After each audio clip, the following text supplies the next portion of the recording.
quarter, and DeMar DeRozan was not enough to keep the Kings in it. He tried, though. He tried. Yes. Can I say that I think we talked on this yesterday, picking up a thread that we were dealing with yesterday. All the fuss over Russ, it's just basically a waste of time. Yeah. Because, for example, today I was, getting ready for the show and doing prep and checking things and all that, and an ad popped up, and it was a Kings ad, buy tickets now. Guess whose picture was on there? Russell Westbrook. Exactly. Right. Yeah. And I know last night he didn't shoot the ball well. And I know that there's a lot of people talking about, well, what is he doing here? Look, to the point you made yesterday, if you get to a point as the Kings where you're going to say, we're not going to play him anymore, then, you don't just, maybe this was semantics, but based on the disagreement we had yesterday, revisiting it, I should say. To me, if you were to that point, the Kings aren't yet, it would be, Russ, this is what we're doing. We're not going to play anymore. What do you want us to do? Do you want to stay here and sit on the bench? Do you want us to work something out? Yeah. But they're not going to do that. Right. Yeah, right. They're all in. This year, I think they're all in with him as an organization. I'm not saying they should be necessarily. I'm saying they are. So I think it's a waste of our time to go, what are they doing with the Russ? Because whatever it is they're doing, I think they're going to do it the rest of the year. And you can tell that from everything that everybody who is in any way linked to the organization says about him. Yeah. Yesterday was a funny game because what would your complaints be, right? So first you see the first reaction would be 39 minutes for DeMar. That's too much. But then as you scroll down, Neek got 30. Okay, Maxime only got 15. I know they're trying to figure things out with DeMontis back in the fold. But Neek got 30. Maxime got 15. Dylan Cardwell got 22. Keon got 22. Yeah. So what's the complaint? And they lost.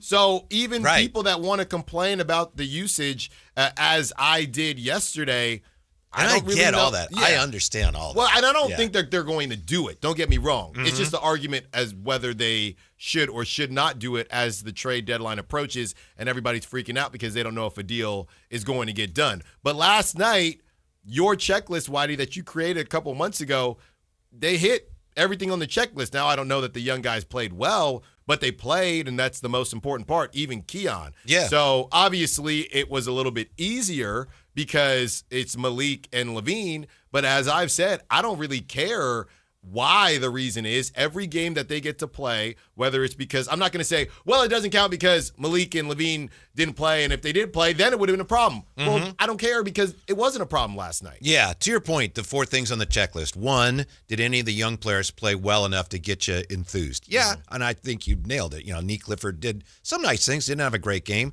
but he and Cardwell did some nice things, so that's a check. That's good. Maybe 2 checks. Did any of the players that you would want to move, the veterans, the grandfathers, as Clyde Frazier calls them, did any of them do well enough to possibly improve their value? Yeah. I mean, DeMar had an incredible game. Was the game competitive? For 3 quarters it was. And did you improve or at least maintain your status in the lottery? Yes. Check, check, check, check. Right. There you go. Yeah. The one thing that I might disagree with you on. Uh-oh, here we go. It's DeMar DeRozan and how it looked. How it looked matters. Now, look, I don't know what teams are looking for when it comes to DeMar DeRozan. I just don't think they're interested in DeMar DeRozan. But that was a classic game where it came down to the magnet ball a little bit, I think, with no Malik and no Zach LaVine. So it turned into DeMar, take us there. DeMar, 34 But I think you're right. points. It's because no LaVine and no Malik. I think he and Russ both looked around and said, all right, we're going to have to put up some shots tonight. Right. 34 points, 1 of 7 from three-point land, and you lose. Somehow the Knicks covered. Yeah, I don't know if the basketball minds out there that maybe aren't any more knowledgeable than you, Whitey, that work in front offices, but I would say maybe a smidge more knowledgeable than me. I don't know if they're just looking at this saying, oh, man, DeMar cooked last night. We should go get him. I don't know what they're looking for at this point. Yeah, I think he wore down a little bit. Yeah. Yeah, but 26 shots is a ton of shots. And Russ with 19 shots. Again, I thought about this a lot. I think he recognized, I got to put up some shots because we're missing a lot of firepower. If I miss him, that's almost as bad as if I don't take him. He didn't shoot well. I think there's a reason why. 2 of 9. They combined for 3 of 16. Yeah. That's crazy. Yeah. There's a reason why they were open. That old basketball. Hey, throw me the ball. I'm open. Yeah. Bro, there's a reason why you're open. But I would have liked to seen Russ as a point guard. The one thing I will criticize him for, I would have liked to have seen him set up Domas a little more because Domas only got 10 shots last night. And Domas, in a perfect world, I know this year isn't all about wins, but that's a guy who could help carry more of that offensive load than they let him carry. Yeah, I don't know. What did he have in the second half? 2 points or something ridiculous in the second half? And 2 of those shots he took 2 random threes in the second half. Very bizarre. We talk about showcase, Whitey. We don't need you to showcase that. Mm-hmm. Shut that down. Now, obviously, if they go in, it's nice, but that's not what we're looking for. He did absolutely nothing in the second half. And you know what? This isn't necessarily about DeMar and Russ when it comes to that, because I feel like Domantas Sabonis is a bit famous for it, going back to prop talk. His overs in the first half, he crushes them. Oh, yeah? He just doesn't tend, I mean, historically, right? That second half, now back in the day, it was, hey, De'Aaron's going to do his thing, whatever, and maybe he hasn't worked his way out of it, but he's just a guy that doesn't even tend to look for a shot very much in the second half, and that's where Russell Westbrook, to your point, comes into play, say, hey, big dog, you know, this is time for you to eat right here. Yeah. And Russ said, no, I'm eating at the Garden. We gonna eat at the Garden, not Olive Garden. With but Max, yeah. with Max, it's like Russ is always like, hey, spoon feeding him almost. Do you think they're just not on the same page? I mean, I don't know. Max is in a much simpler spot where he's just kind of following Russ's lead. Domantas Sabonis, I mean, he's got his own identity when it comes to, you know, his offensive prowess. I think the Knicks did a really good job of defending them, knowing what they're trying to do, and they gave Russ those threes. And you could see him. He's like almost fighting with himself. Yeah. You know, like, I shouldn't shoot this. I got to shoot it. I'm Russell Westbrook. I haven't been making them, though. Yeah, let's go. Yeah, but they disrespected me. I got to put it up. Yeah. And yeah. hey, the phrase "you're open for a reason." We've seen Russ win some games for the Kings with that same notion, but not last night, though. No, not last night. And the shot, let's face it, not only did they not go in, some of them were just woefully short. Yeah. You know, he's barely hitting the iron with some of those. There's one play last night that I think I will remember this year's Kings team by. And maybe my, you know, perception will change if they make some trades and things. This is 2 guys. One's a Hall of Famer, one maybe. So it's not the players. It's just, this is the way this year has gone. It was in that fourth quarter, and you got Domas, and he shoots a hook shot, jump hook, from like 8 feet away. And it's an air ball, but Russ gets it. Russ tries to throw it back to Domas and hits the side of the backboard. It's like, oh, my. No, I posted that video. Oh, did you? I posted that video, and I said the 2026 Sacramento Kings, and my baby started crying in the video. And people were responding saying, this is the perfect sound effect. I didn't know you did that. Yes, perfect. It's so funny. Perfect. That's what you were talking about, because it was the worst thing I've ever seen. I said, your 2026 Sacramento Kings. Yeah. Domas, airball, mini hook. Yeah, but and then Russ to, trying to sneak it into him, hits the kitty corner of the side backboard. of the backboard. Oh, my goodness. Yeah. Fourth quarter, baby. Uh-huh. Fourth quarter. But, hey, what are you going to do? Are we even supposed to be breaking down these games at this point? Well, that's a good point. You know? Yeah. How about Dap Watch Part 2? Anything last night? Oh, my goodness. Did you see? I did. Did you see? I saw more on the Knicks coverage because they showed a lot more of it. Yeah, I don't know, you know, I'm going to keep the lights on, but they got up out of there because I was sitting watching, and I saw Doug, like you said, go dap up Frazier. I'm like, okay. And we saw Sabonis and I think it was Mark Bryant. Yes, that's what I saw, because I initially said, I thought Dap Watch was happening because Sabonis went to the Knicks bench. Then I said, he's just going to say what's up to his former teammate. That's what they said on the broadcast. I wake up this morning, I see a completely different angle. Mike Brown chumming it up with Domas, with Malik, with Keegan, the whole crew. Yeah. Now, Doug, there was still no hand wave, nothing like that. So that beef, it's sizzling. But for the Dap Watch purposes of the players, I don't know. I know there's been a lot to be said. I think Mike is a professional, and it does make me wonder what in the world went down with Mike and Doug, because Mike has said what's up to Mr. Vivek, and now he has said what's up to the players that, from everything that we had heard, maybe they were not the biggest fans of Mike, right? So he looked past all that, obviously won in a better mood after the win. So I don't know what to make of it, but Whitey, I had to wipe my eyes because I'm thinking, is that Domas and Mike Brown? Yeah. Is that Domas, or is that Mike Brown and Malik? So, yeah, good on them for squashing whatever it is, or at least in that moment. You know, and you know, the only difference is that we didn't touch on yesterday when we were saying, hey, is this thing kind of over? What I didn't think about in my mind is that Well, the season series is now over, right? You don't dap somebody up. And again, Domas didn't play in that first game out here in Sacramento.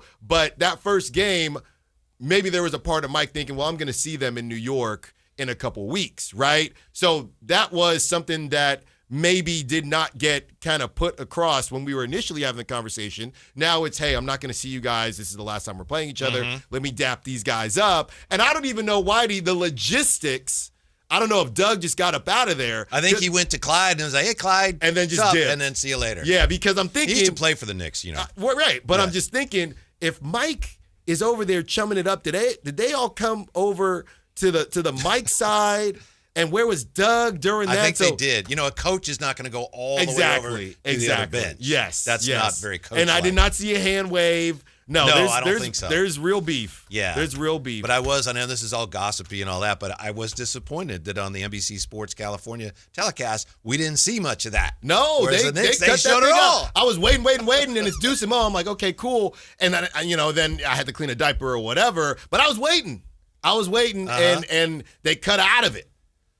Or, they did not show it. I don't know. Well, thanks for all you did this year on, Dap Watch. Hey, Kings it's and my Knicks. pleasure. Yeah. It's my pleasure because it's been a good season for Dap Watch. It really was. And I thought it was a nothing burger. And I woke up this morning, Whitey, I felt like it was Christmas. It was the best thing that I saw because I'm like, Whitey's going to wait for this. And then I posted it on social media and everybody was liking it saying, Dap Watch, baby. Dap Watch was more than what I thought was going to be. And you know what? Good on them.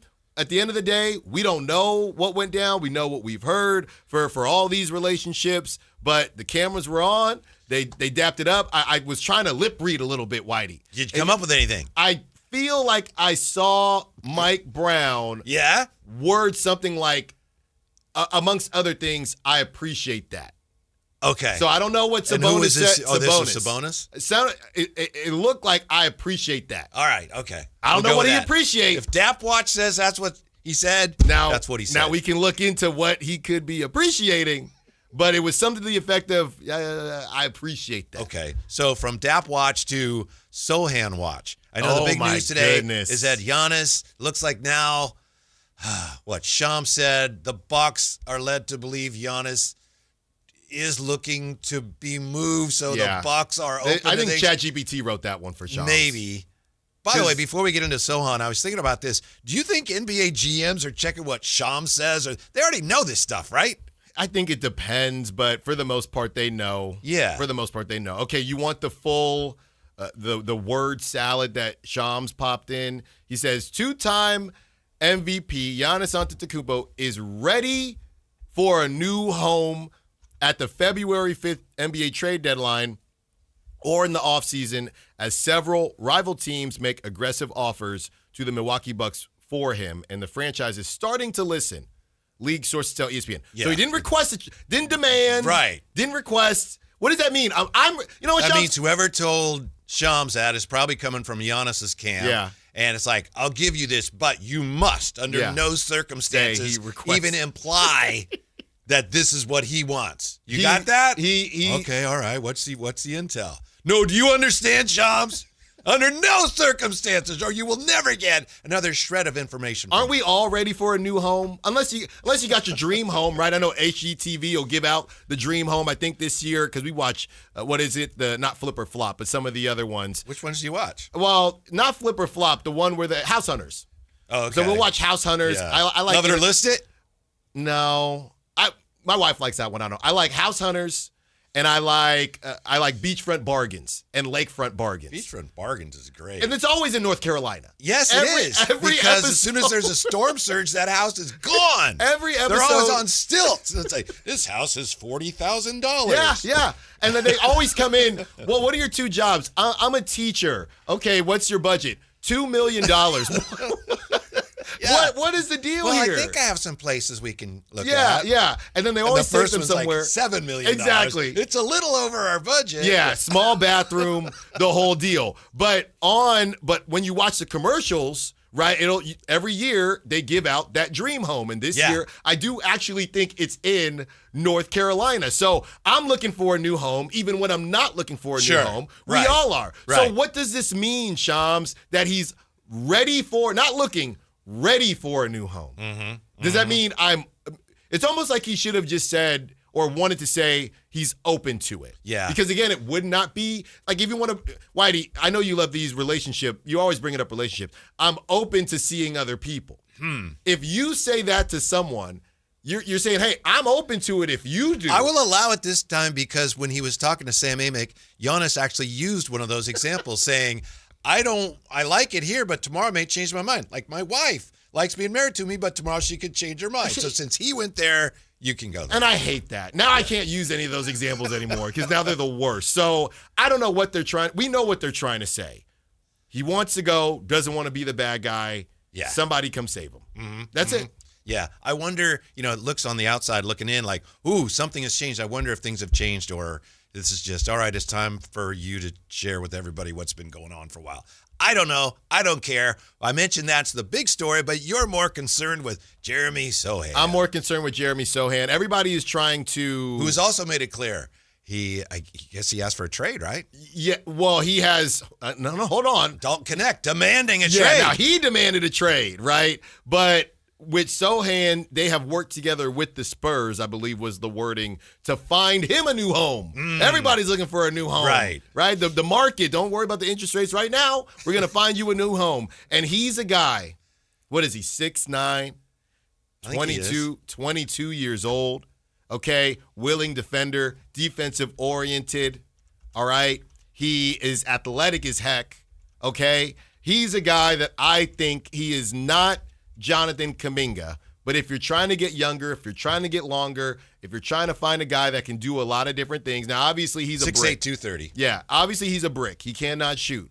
But if the Kings found a way to get him, we're going to get into it more in the 3 o'clock hour, I think this could really help to jumpstart the youth movement. I don't know if he's going to be good. Don't get me wrong. But I was going back and forth with some people today, Whitey, when I proposed the trade that we'll talk about in the 3 o'clock hour, and a lot of them said it's more about Keon and the idea that a lot of people out there are starting to romanticize these second rounders a little bit because there have been some second rounders that have been hitting lately, in part due to the CBA changes and teams are having to play these second rounders. But come on, let's not get it twisted. I know Jeremy Sohan is not an all-star and we don't know his ceiling, but saying you would rather trade Keon for 2 seconds than Jeremy Sohan, to me that sounds wild. Except Jeremy Sohan's a free agent, right? Well, he'll be a restricted free agent, but it'd be one of those things very similar to the Keon deal where, hey,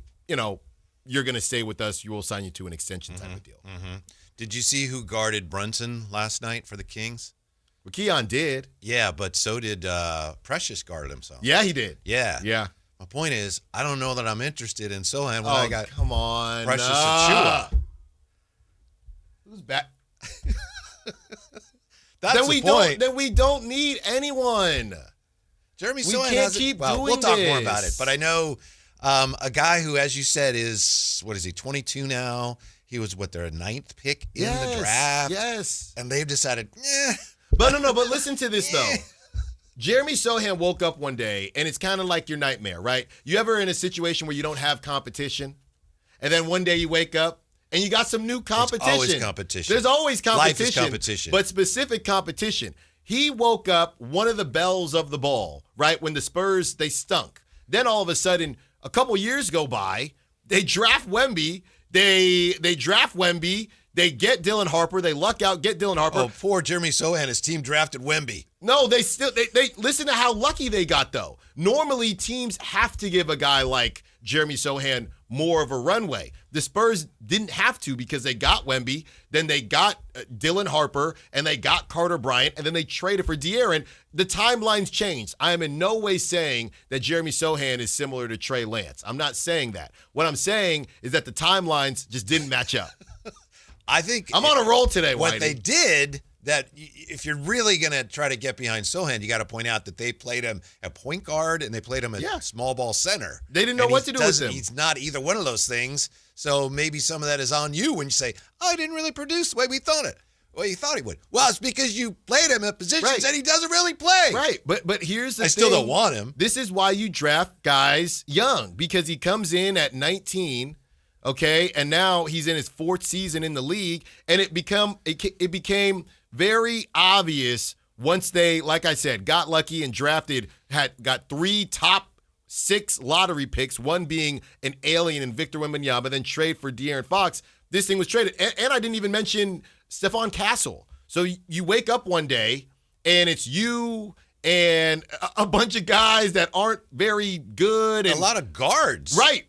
Yeah. And you're trying, it's you and what's his name? Kendall Johnson. Keldon Johnson. Yeah, Keldon Johnson. It's you, Keldon, and the crew, right? And we're just stinking up the joint. Then the next day you wake up 2 years later and there's 3 lottery picks on your team and De'Aaron Fox, and they don't have time for you anymore. You know, some guys, some bigs, he's a big, they're stretch bigs because they can make threes. What's the opposite of a stretch big? Because that's definitely.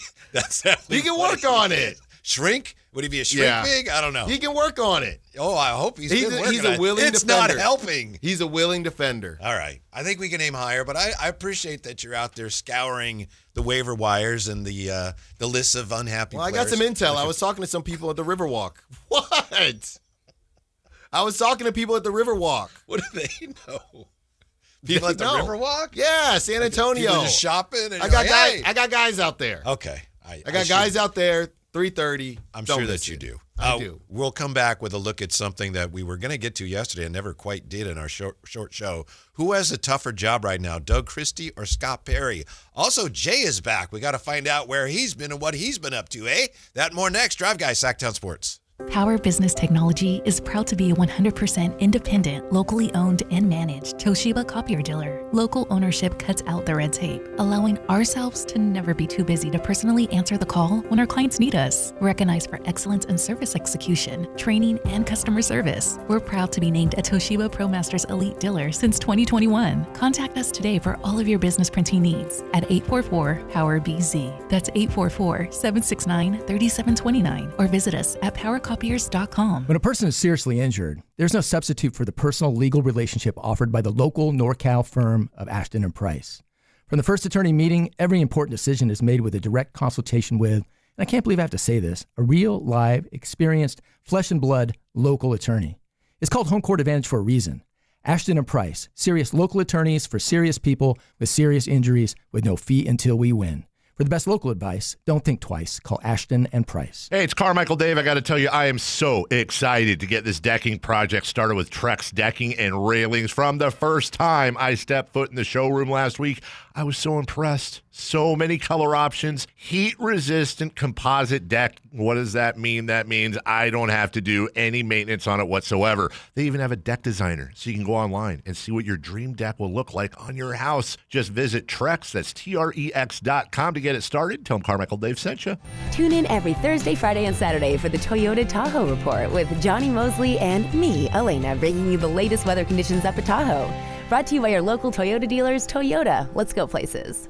Want the best movie experience in town? Join Sactown Sports IMAX Pass by visiting SactownSports.com. Sign up today. You can win tickets to see this week's films at the Esquire IMAX Theater. Guys, your New Year goals start now. Get limited time savings on our most popular treatments at Revive Men's Health. Visit ReviveMen'sHealth.com to see if you qualify to save hundreds. Country in the Park is back. May 8th and 9th at Cal Expo. Miranda Lambert. John Party. And more. Line dancing live DJs, Mechanical Bulls, huge festival area, and food trucks. Tickets start at only $68. It's the perfect Valentine's gift. Surprise them with live country music and dancing. Country in the Park, May 8th and 9th at Cal Expo with Hoblit Chrysler Dodge Jeep and Ram Center and Hilton Sacramento. For more info, visit CITPFest.com. You ever notice how the other guys scream about massive discounts on their Dodge, Chrysler, or Jeep Ram vehicles? Then you get to the fine print and boom, another $5,200 in mandatory ads. At Hoblit, we don't insult your intelligence. The price you see is the price you pay. No mystery add-ons, no bait and switch, no gotcha when you sit down to buy. Hoblet, family owned for 77 years. Transparency, straightforward pricing. Buy it right, buy it at Hoblet.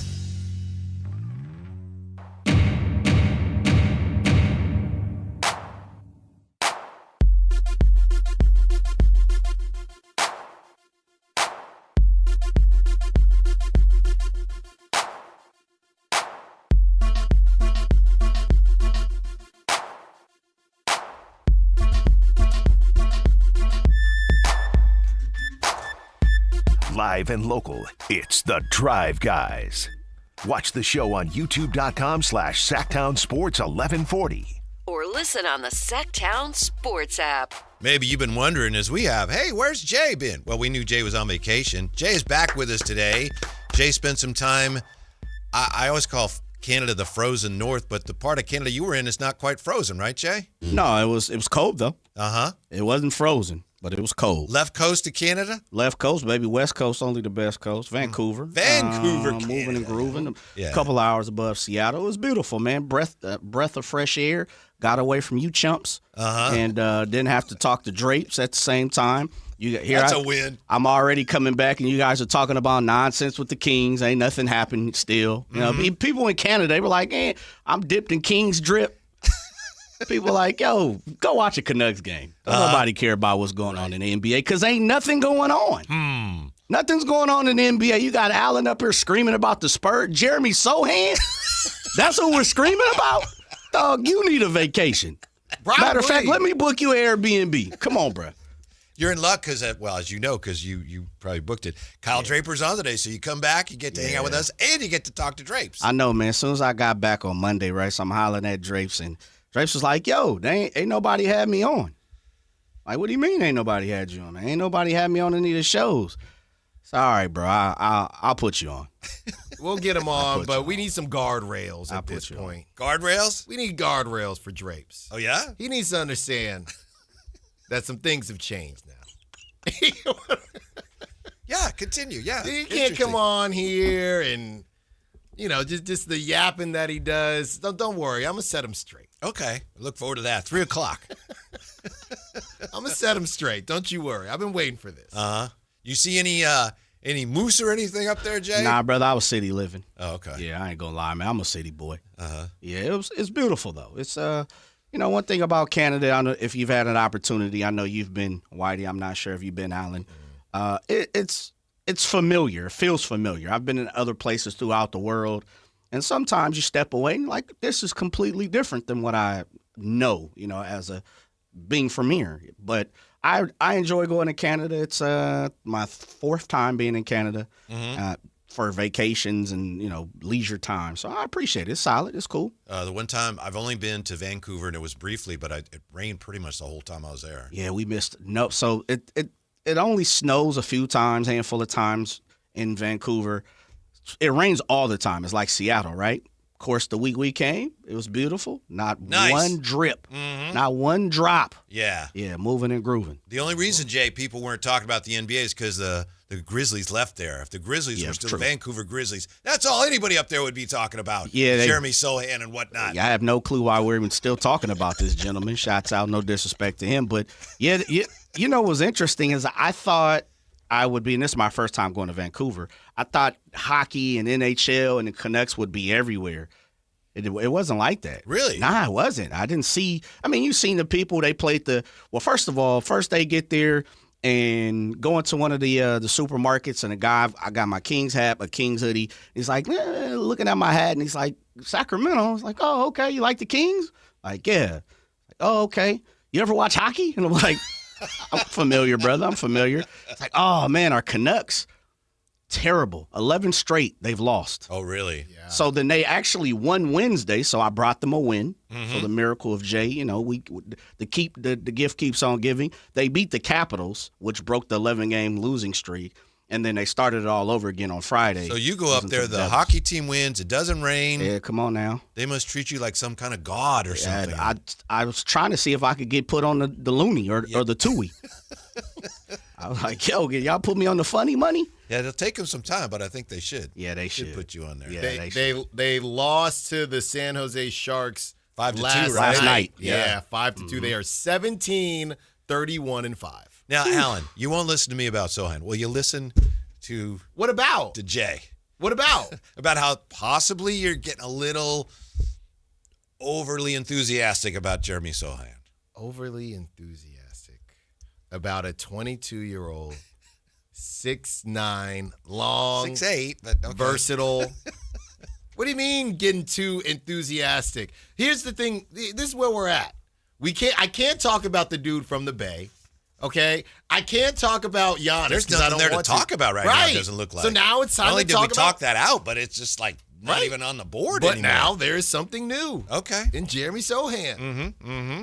Who has a tougher job right now? You look at where the Kings are, what they're trying to do at the deadline. You look at where the Kings are on the court and what they're trying to do on the court. Who has the tougher job right now, Doug Christie or Scott Perry? Before you answer, consider this, as you may have seen, and I think Matt George talked about this.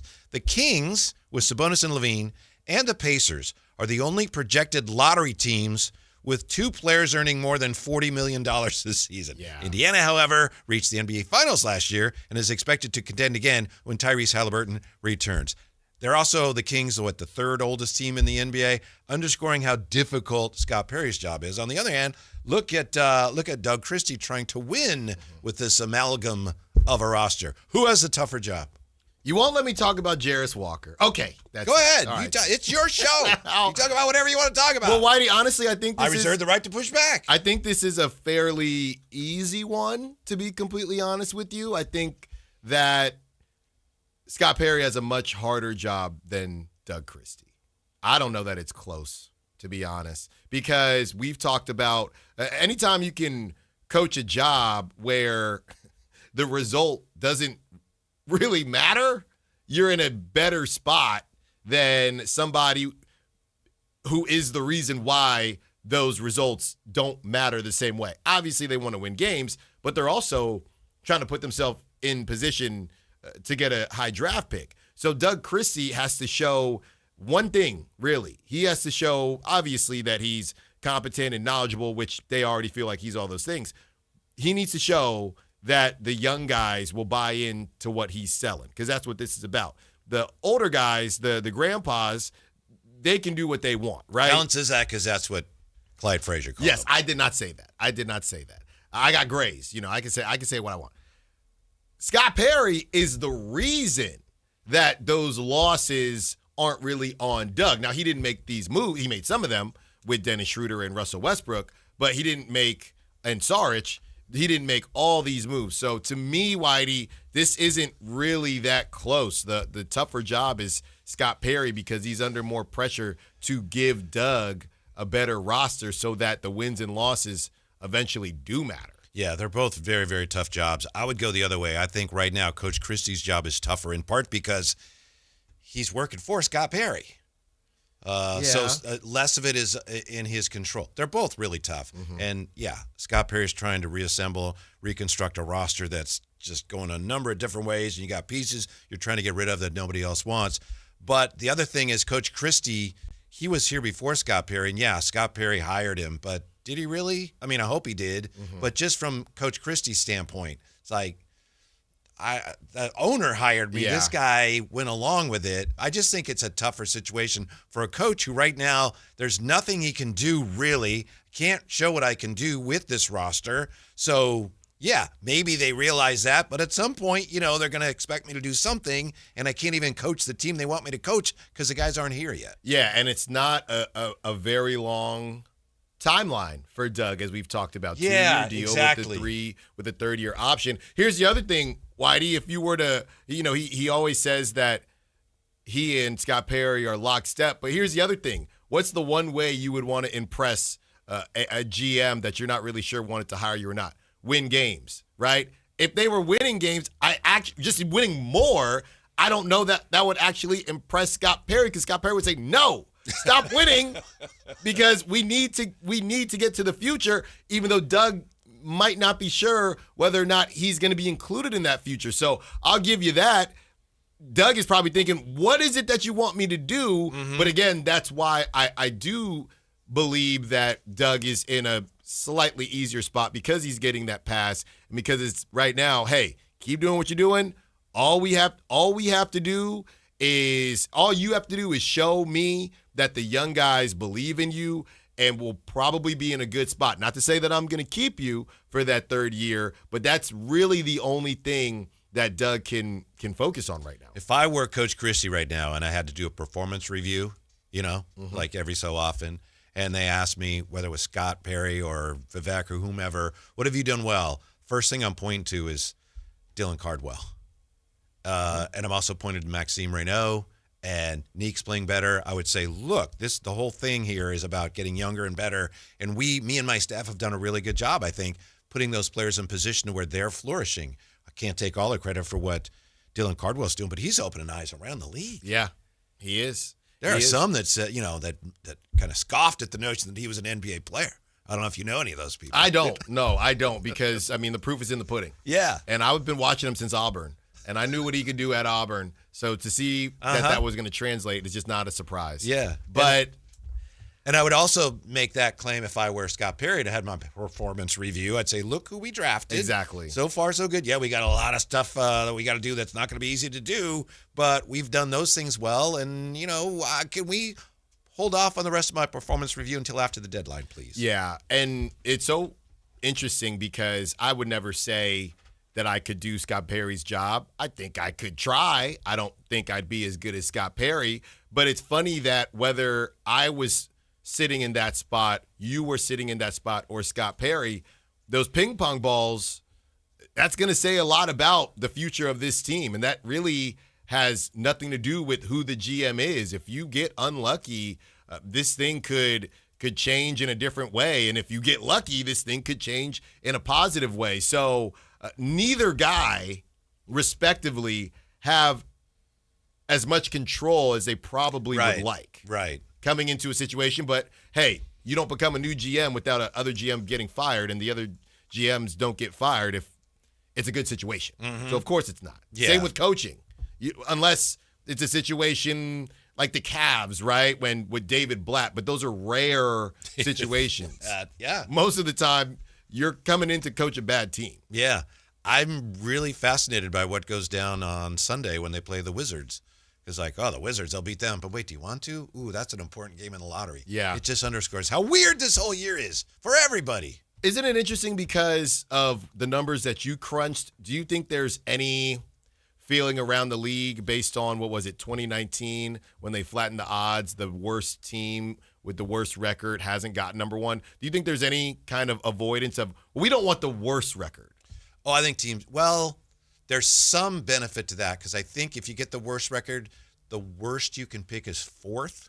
Mm-hmm. So that's the one thing that the team with the worst record gets. But teams just want to get in that bottom three. Yeah, just get to the bottom three, and you should be okay. Mm-hmm, mm-hmm. When we come back, if you're Zach LaVine and you're not traded, is there any way you would opt out of this Kings deal? We'll look at that next. Kyle Draper coming up top of the hour with the Drive Guys on Sactown Sports. Celebrate the new year in style with a new Honda from Stockton Honda. Whether you're shopping new or pre-owned, Stockton Honda has the selection and savings. With new Hondas in stock and ready to go, now is the time to save on your favorite Honda in person or online. CR-V, HR-V, Pilot, Accord, Civic, and Ridgeline. It's a new year with endless possibilities. Get the deals that make it easy to say yes. Upgrade and save today at Stockton Honda. Anytime, anywhere, it's all here.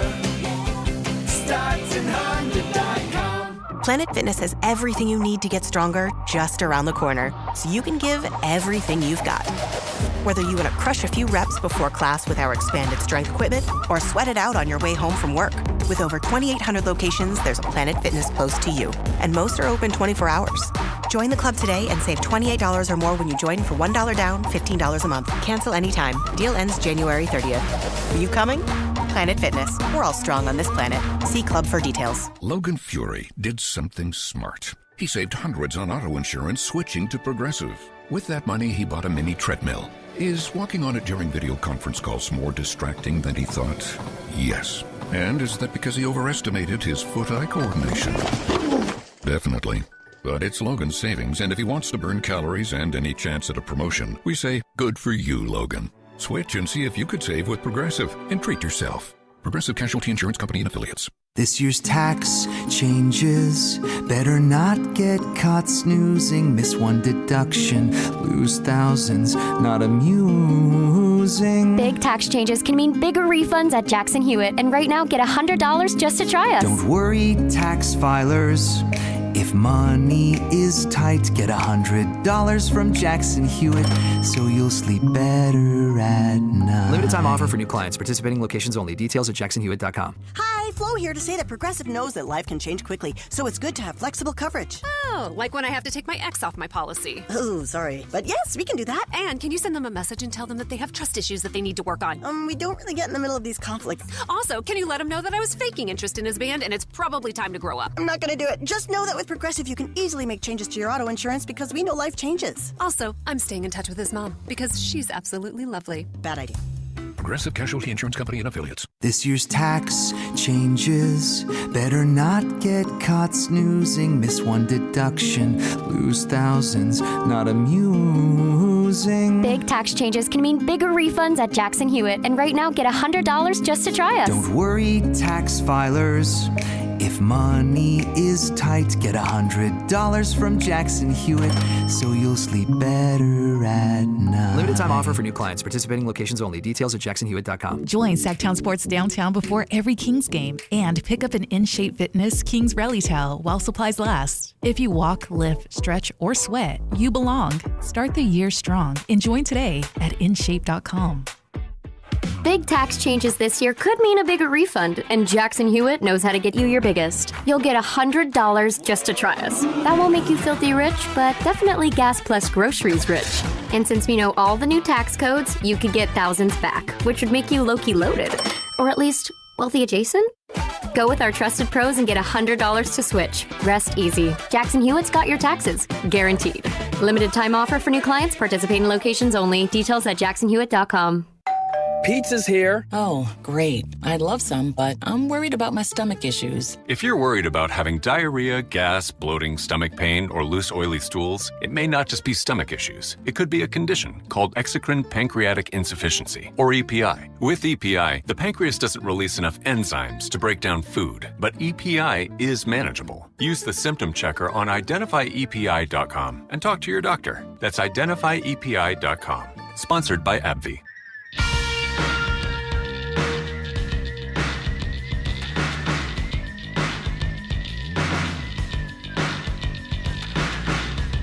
Drive Guys with Kevin Gleason and Alan Stiles on Sactown Sports 1140. Kyle Draper joining us top of the hour. We'll get back to the Kings in a moment. If you're Zach LaVine, is there any way you would opt out of your option next year? Before we get to that, we mentioned that last night the great Clyde Frazier, jokingly, I suppose, referred to some of the Kings as grandfathers. These guys will be grandfathers pretty soon. And we talked about it, Alan. You mentioned something. You said, I have gray in my beard. If I may, just real quick, a personal note. I've had people since I was in like the second grade, for some reason, accusing me of dyeing my hair. I don't know why. I remember in second grade, we're lined up to get into Mrs. Warren's class at Cave Elementary. Okay. And this girl, I don't want to say her name because she may still be around, and it doesn't matter. We're just little kids. Tiffany. We'll say Barbara. Barbara. She says, "You dye your hair," and I'm like, "Wait, this is like second grade." Right. I'm like, "Okay, excuse me? Yeah. You dye your hair because your eyebrows are brown and your hair is blonde." Oh. I'm like, "Well, no, I don't." She goes, "Yes, you do because you're." So I was like, "All right, fine." So that was when I was in the second grade. Yeah. Years later, I'm working at this station. Tom Abeta Marco. It's like, "Hey, you dye your hair.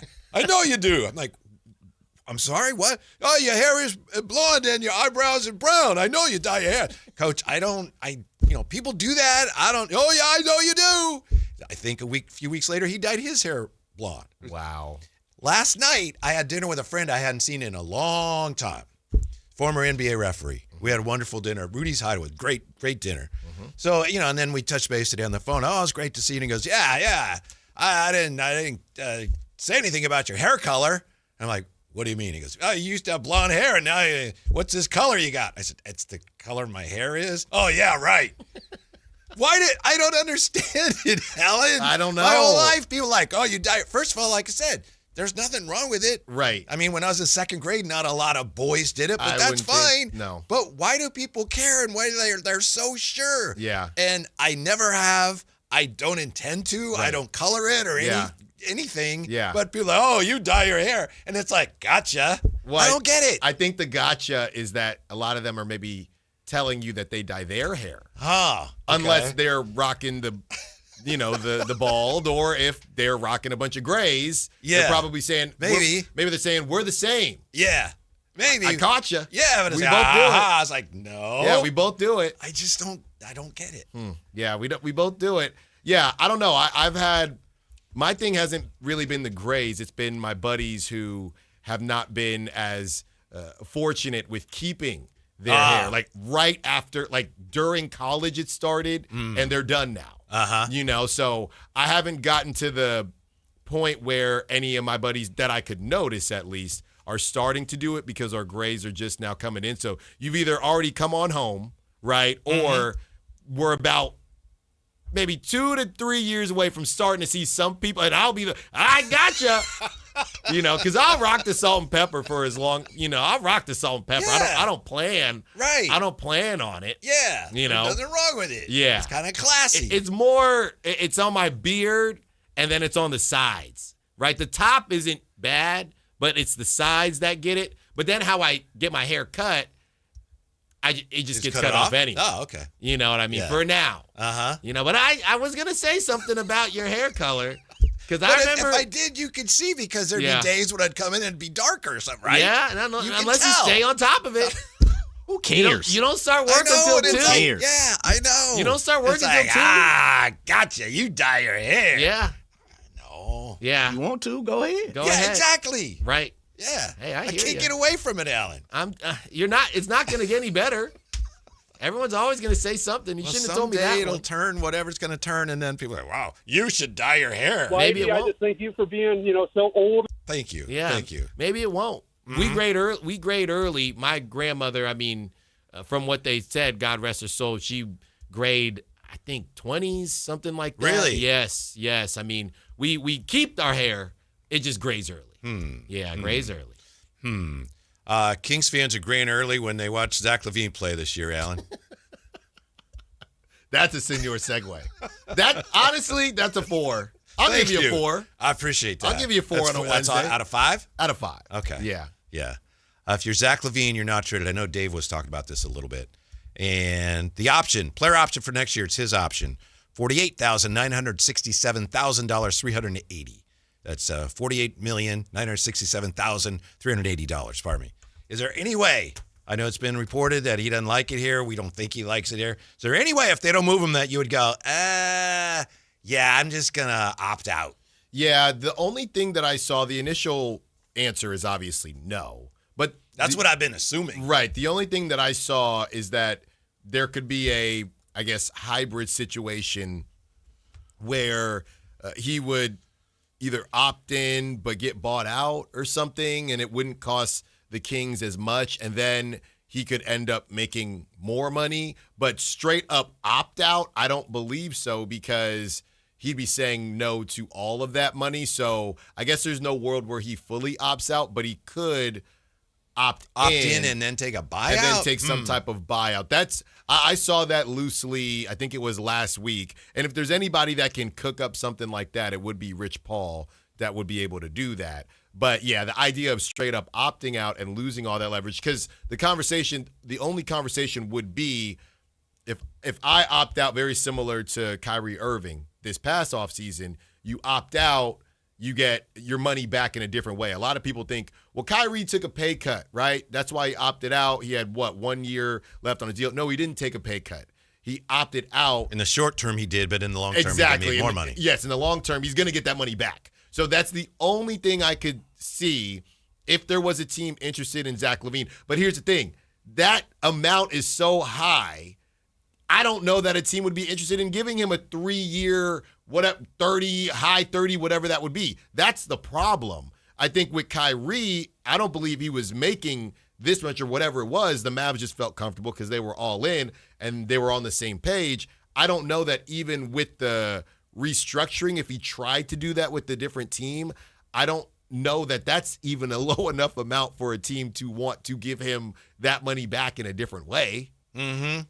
Zach LaVine, I think now we know what he is, and he's an excellent shooter, and he doesn't do a lot outside of that. Mm-hmm. And I think this contract that he got is all fair and above board, and, he didn't put a gun to anybody's head. They offered it, he signed it with the Bulls. I think they thought he could be more than that. Yeah. And he doesn't do a lot of other things. So he's overpaid in the sense that his skill level he's not the player that he's getting paid to be. He can't be. Right. I think that's what's happened. Yeah. It's not we want to say he doesn't do this, he doesn't do that. He didn't offer himself the contract, but this is probably going to sound like an insult, but he's more of just a really like high grade Kyle Korver or Tyler Hero or something, right? But that's what it is, and that's why I always joke about Jay's back now, but that's why I always joke about the Pokemon, right? Because it's the best he's the best version of those type of players, but even the best version of that type of player shouldn't be making that. Honestly, the height of what he should be making, which is also considered a bad contract, but this guy is playing well, so it looks more realistic, it's Michael Porter Jr.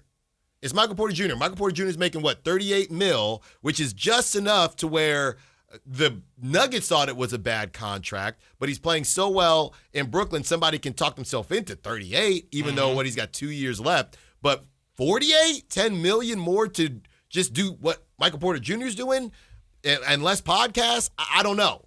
I don't know about that. And I'm looking here, I'm just on Spa Track as we see some of these kind of larger amounts. And when you get to these 48s, and this isn't as accurate because, guys are starting contracts and ending contracts, things like that. But yeah, you see Zach LaVine, and this is just the average at 44 when they average it out across the whole contract. But the other guys that are around there, when you see a Scotty Barnes, a Franz Wagner, Trae Young, he had really no value, Tyrese Maxey, guys like that. And then you creep up a bit to what he's making. You get your Chets and your Paolos and your Pascals and your Jalen Williams and your Anthony Edwards. The higher you get to that 48 range, these are guys that are complete game changers. I mean, the last one I'll say that's an interesting one is Lauri Markkanen.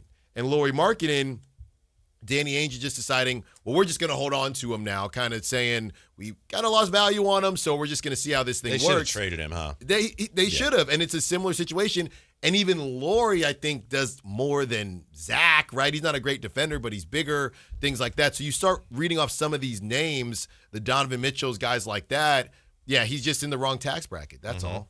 Yeah. By the way, speaking of the Jazz, did you see? I know you watched AJ DeBonsa playing Monday against Arizona. Danny Ainge was there. I saw that. Utah ownership was there. They were all there watching him. He's trying to manifest it. Yeah. That's what they're trying to do, man. Trying to manifest it. We'll see if they can do it. But yeah, you look at some of the guys and what they're being paid. All the guys that are in, not all, but all the guys that are in his vicinity, they just do more. Ken Holm asks, what about allowing Zach to seek a long-term deal and opt out of his last year with us? Could his agent go looking for? I don't know if you could do that. Well, I mean, that's you opt out. You opt out. Yeah, right. He's saying, well, see what's out there, right? And then if you see something you like, then you opt out. No, I shop think yourself around. Technically, you can't do that. I think not on its face, but no, you opt out, and in theory, if this thing wasn't as far gone, you could opt out and go anywhere. That's what Kyrie did. You could go back to the Kings at a lower yearly amount, at a lower AAV. Just sounds like he doesn't really want to be in Sacramento anyway. Who does want to be in Sacramento, but unfortunately, or fortunately, he's on the road with the team. Kyle Draper. Draper's Travel Tales are coming up next, and Drape's Takes on Sactown Sports. Town Sports App. Sacramento sports in your pocket. This is Sactown Sports 1140. This is the story of the one. As a safety manager at a manufacturing plant, he does everything he can to keep his coworkers safe. From finding ways to reduce risks to keeping safety supplies in stock. And for that, he relies on Grainger. Grainger offers a broad range of quality products and next-day delivery, so he can always play it safe. Call 1-800-GRAINGER, click Grainger.com, or just stop by. Grainger, for the ones who get it done. Two iconic comedians, one night of laughs. David Spade, Dana Carvey. In 1998, they invented the cordless mic. Now let me just, listen, Paramount Theater, let's not jump on trends. Even in the best marriage, at one point, you look over and go, not my best choice. Friday, February 27th, the venue at Thunder Valley. Tickets on sale now at visitthundervalleyresort.com. David Spade and Dana Carvey together. Big savings are back at Folsom Lake Honda, your one-stop Honda shop. Looking to own or lease? We have options for everyone. Plus, lower interest rates at Folsom Lake Honda make for lower payments. It's no wonder Folsom Lake Honda is your one-stop Honda shop. Get an instant cash offer for your trade at FolsomLakeHonda.com. We'll buy your car whether you buy from us or not. Visit us today at FolsomLakeHonda.com. Folsom Lake Honda, yeah, your one-stop Honda shop. The Travel Guys, new on KHTK 1140 every Saturday at 11 a.m. We'll make you a smarter traveler. Tips you can use on the road and at the airport, plus reports from top consumer advocates. The Travel Guys, 11 a.m. on Sactown Sports 1140. You remember me from a show called And Joe? I'm back on the radio, Sacramento. It's Joe Mommy, and when you need your new country fix, join me weekdays from 6A to 10 for the Pat and Cody with Joe show on New Country 105.1 KNCI or on the free KNCI app. Hey, movie fans, Marty Supreme is playing at the Esquire IMAX Theater. See it the way it was meant to be seen on the 6-story IMAX screen. Feel every twist and turn crashing all around you, where every seat is always the best seat in the house. It's only a matter of time before I'm staring at you from the cover of a Wheaties box. You think it's that simple?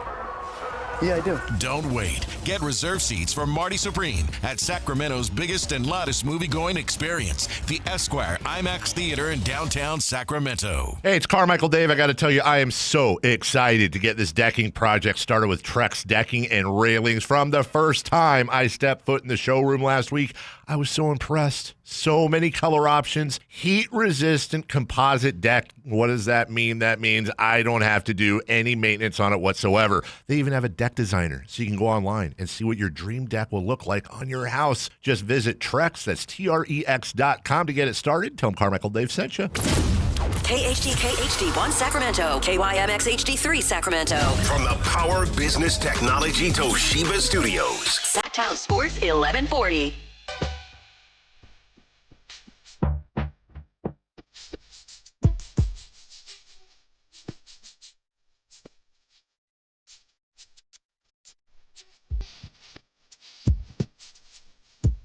Download the app and listen to The Drive Guys. The Drive Guys with Kevin Gleason and Alan Stiles. On Sactown Sports 1140. Just got some interesting info on Keon Ellis. Not earth-shaking or anything. Alan is going nuts over it. I mean, we'll get to it, Alan. Okay. We'll get to it. Okay. Interesting comments from Keon on what's going on. For more on the Kings and Keon and everything going on. He joins us from the road. I don't know where he is now. Let's see. Where would he be? Philadelphia. Oh, his old hometown is Kyle Draper. What's up, Drapes? What's up, fellas? I'm good. It's kind of fitting that you guys got me on today, me being in Philadelphia. You know, I haven't heard from you, Whitey, in about 2 weeks. You know, I've been wondering when the boys going to get me on. They haven't had me on since my Seattle Seahawks pasted the Niners. Yeah. I thought you'd check in with me at least. Congrats on your Seahawks. I know you go way back with with the program there. You having a good time on the road? What's it like being back home? Dude, I'm going to be honest with you. I'm gassed, man. It has been I got to start documenting the travels, if you will, because what happened is, and I explained this to Jay, Thursday night, I get a text, hey, we need you to go to Cleveland to call the game Friday morning. So I wasn't even supposed to call the game Friday. Oh. The March travel delays and ESPN and all this. So I hopped on the plane, landed in Cleveland, went straight to the arena, called the game. And then they were like, hey, also, we need you to call the Detroit game too. And I was like, hold up, I only packed for one day though. You know, like I wasn't planning on it. So I stayed on the road. But I had to be in Vegas on Monday for my daughter's cheer competition.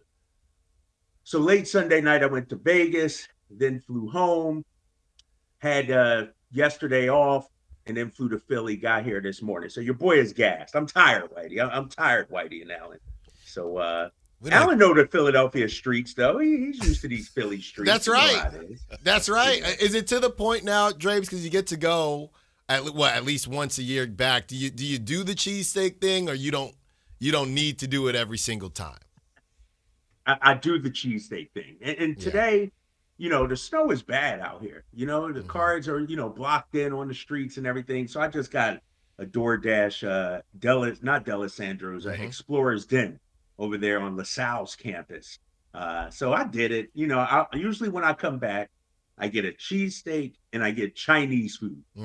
Because East Coast Chinese food, no offense to our West Coast Chinese restaurants, and Jay know this. Him and I went out the other afternoon for lunch. It ain't the same. I miss my East Coast Chinese food spot. Yeah. So if anybody could tell me, do we have any East Coast Chinese food spots on the West Coast? Yeah. Jay, is that a thing? I mean, it's that's a thing. Really? It is. That sounds like West Coast slander. No, it's actually in reverse. We're more authentic. They're more fugazi. Right. I got you. Okay. We're more Americanized. Okay. And my uncle who lives in Folsom, when I moved to California, he's like, now you'll get to experience authentic Chinese food, real, not that, like Jay said, fugazi stuff we got back home. But no, I miss my little egg foo young patties and beef Jay, and broccoli, baby, with the duck sauce. He was like, we got to go to this spot. And I asked the lady, I'm like, does the egg foo young come with the gravy? Not just regular gravy. I need that thick gravy. And she's like, yes, it does. Nah, it wasn't the same, man. It was not the same. So I'm happy to be back here. How's your mom? No, she's good, man. Good, She's in the other room. Hold on for a second. Yeah. Tell her I said hi. Hold on. I will. Yeah, she misses me on I'm making some tea here, man. When you come to mom's spot, you gotta get the old school tea kettle going and everything like that. I don't know if you guys can see that on YouTube. So I'm pouring some hot tea right now. So does that teapot whistle? It did. You didn't hear it start whistling? I didn't. That's why I got to tell mom and dad, they got microwaves nowadays. You don't have to. I've been waiting 20 minutes for this thing to boil, man. Drapes, how long did it take you to get over Maxime's Rising Star snubbage? Nah, you know what? We know it's a popularity contest, fellas. I wasn't expecting him to be there. Based on his production, I thought he did deserve to be there. But you got some names, guys that are, lottery picks. And somebody made a point, I think it might have been under Allen's post or somebody else's post. They call it the Rising Stars game. And it's a popularity contest, and Max is great, but other people are more noteworthy, if you will, more popular. And so I didn't feel like it was a major snub. I kind of expected it, to be honest with you. And Max hasn't been playing lights out the last couple of weeks. Let's call it what it is, And so really the NBA All-Star Weekend is about showcasing the game, not about who deserves it. It's more about who can sell the jerseys, who can sell the tickets, who's going to get the social media clicks, who's going to go viral. And, our guy Max, who's having a fantastic season, doesn't fit that bill. Yeah, I think it was weird, Drapes, because the week prior to the voting, he was 6th on the NBA.com rookie ladder, right? Ahead of Dylan Harper and a couple other guys. This week he was 7th, but still, no dice. And you see guys that, Yang Hansen, guys that were nowhere on the list to get it. But I hear what you're saying. It's just that type of stuff I do think matters when you're trying to, build your team. And the Kings specifically haven't had a ton to cheer about this season. So I think it would have been nice. I think it did hurt Kings fans more than maybe it would in years past when you got your eyes on the playoffs, things like that. Right. You see somebody working hard and Domas goes down. And honestly, Max, it didn't look great early, and he kind of turned it around, and I think that's a testament, Whitey's been saying, to kind of Doug as well. So we understand, I have people, like you said, you saw my post, people talking about small potatoes. And I'm saying, look, man, we'll take the W's anywhere we can get this season. Yeah, no, it would have been nice. I mean, because as you guys said, it's, probably the brightest star, the most optimistic thing for the Kings this season has been the play of young Maxime Reynaud. And so I'm not going to hate on, just what he's been able to do and accomplish. He's been great for us this season. I mean, you're talking about a second round pick that, has shown promises of being a starting caliber center in the NBA. And so I'll take it. I will say this though, Alan, I feel like, and when we were coming up and we're winning 48 games I feel like we shouldn't be begging for national attention. Mm-hmm. You know what I mean? Like if the rest of the league don't recognize Maxime Reynaud, so be it. You know what I mean? I'm not out there kissing up hoping ESPN televises our game or Prime Video or anything like that. It's all about us, and when the wins will come, that's when the accolades will come. We win 48 games, we get clutch player, we get all NBA, we get coach of the year executive. So we got to produce on the court, man. We can't be begging these, media outlets, please look at us. The only way to do it is to win some ball games.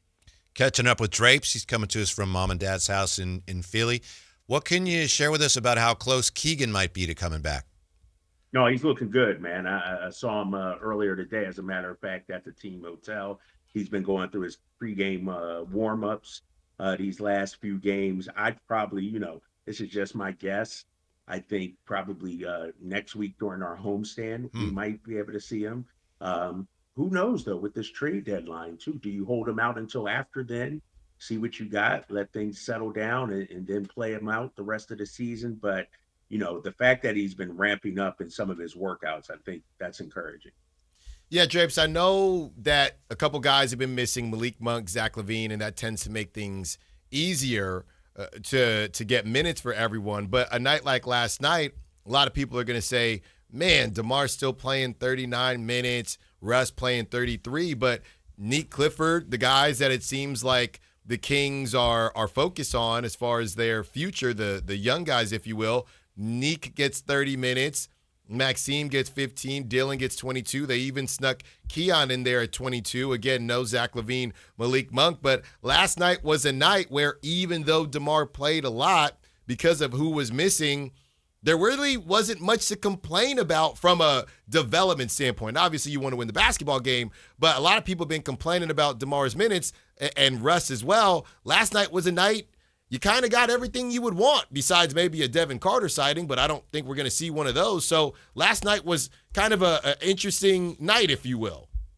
Yeah, and, with Sabonis being back, obviously Max, his minutes and Dylan Cardwell's minutes, won't be what they were. But you're right, Neek getting 30 minutes, a Keon Ellis sighting. I think, and this is just my guess, this is Kyle Draper speaking, not anything. But I think with the trade deadline coming up next week, some guys might be on the move. And there will be plenty of time for the Maxes and the Neeks to get 30-plus minutes if some moves are made. You're talking the last 35 games of the season, if you will, that those guys will be playing if moves are made. And so I do think development is a priority. I mean, we're seeing Neek get a lot more minutes as of late. I mean, the dude's playing 20-plus minutes, it seems like, every game now. The Maxime situation, he got a healthy dose of minutes. Dylan got a healthy dose of minutes. Now you're getting Domas. It's hard to sit down veterans too, fellas. I mean, if you decide to sit down Domas and Zach, how much money are you sitting down? What, $90 million or whatever it is? That's hard to say, you know what, we're going to throw $90 million, then they throw DeMar in that. You're talking $100 million in salary. And so, I monitor social media at times during the games, and I see people say, oh, why is DeMar playing 39? And why? As a coach, too, it's like you want to win, too. And DeMar was balling out last night. And so he was the only one balling out. Let's call it what it is. And so it's tough, man. But to your point, Alan, it was a lot of people got what they wanted last night, I think, in terms of the outcome, the minutes, that kind of thing. Drapes, there's obviously going to be even more interest in college players this year around here with the Kings looking like they're going to be picking pretty high. I'm just wondering if I know you're doing so much and you're traveling to Vegas for cheerleading competitions and then back east, so you got a lot going on. Have you seen any of the top college players? Do you have any thoughts? We don't know where the Kings are going to be picking. What do you think so far of this college crop? Anybody stood out to you so far? Well, obviously the usual suspects. One guy I'm not sold on, and not saying he won't be a pro, a solid, like Cam Boozer. Like, what's his ceiling, would you guys say? That's what is he borderline all-star? Is he a franchise talent? Is he Aaron Gordon-esque, if you know what I mean? Really, really, really high-level role player. And so, I've seen DeBance. I haven't seen Peterson play much. I've seen some of the other kids, I think it's deep, though, man. And here's the thing. To me, Devonta is probably number one, Peterson right there. After that, I think I don't want to say a crapshoot, but I lump the rest of those guys in, those next 3, 4, 5 guys in the same pot. And so if I'm the Kings, if you get a Devonta or a Peterson, I don't think you could go wrong. After that, it could go sideways. It's not a guarantee, I don't think. Draves, talking about the future here, and we were going back and forth with the high flyer about the point guard situation. And we were saying, look, Russell Westbrook, he's getting time because the Kings don't really have a young point guard that they're trying to get time to, right? Nick Clifford is a guy that early on, Scott Perry had mentioned his ability to handle the basketball and said he could do some point guard-esque things, but he's not a point guard.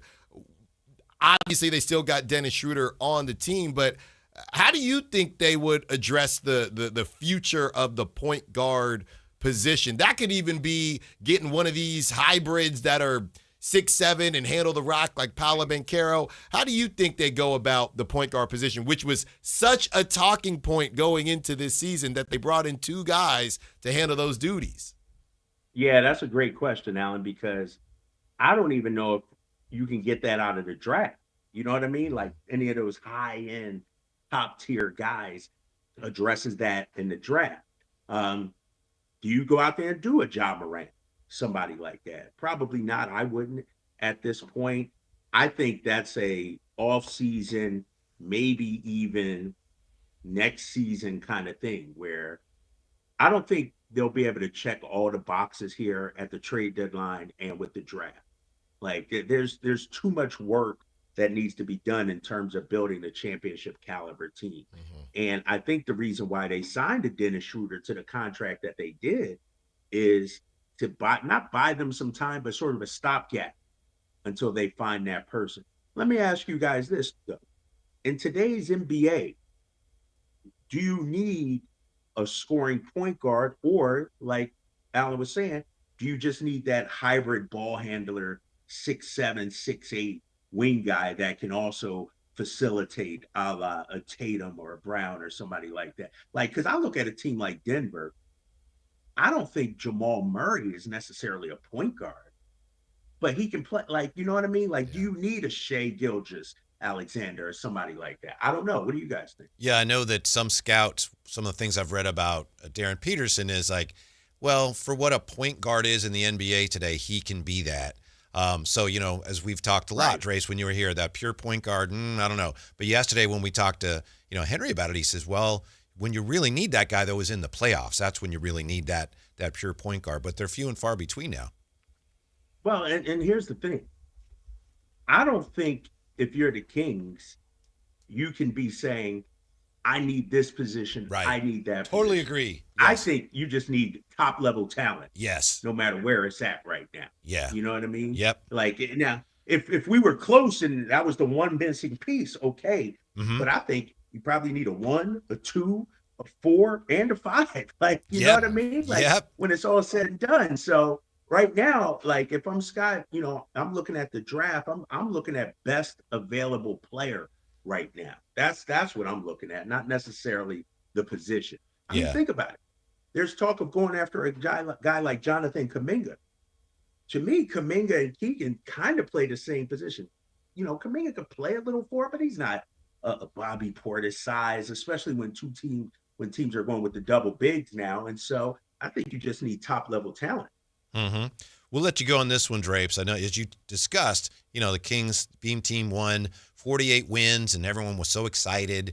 We all remember it. We'll never forget it. Next year, play-in. Year after that, play-in. Then it was over. Now we're starting over.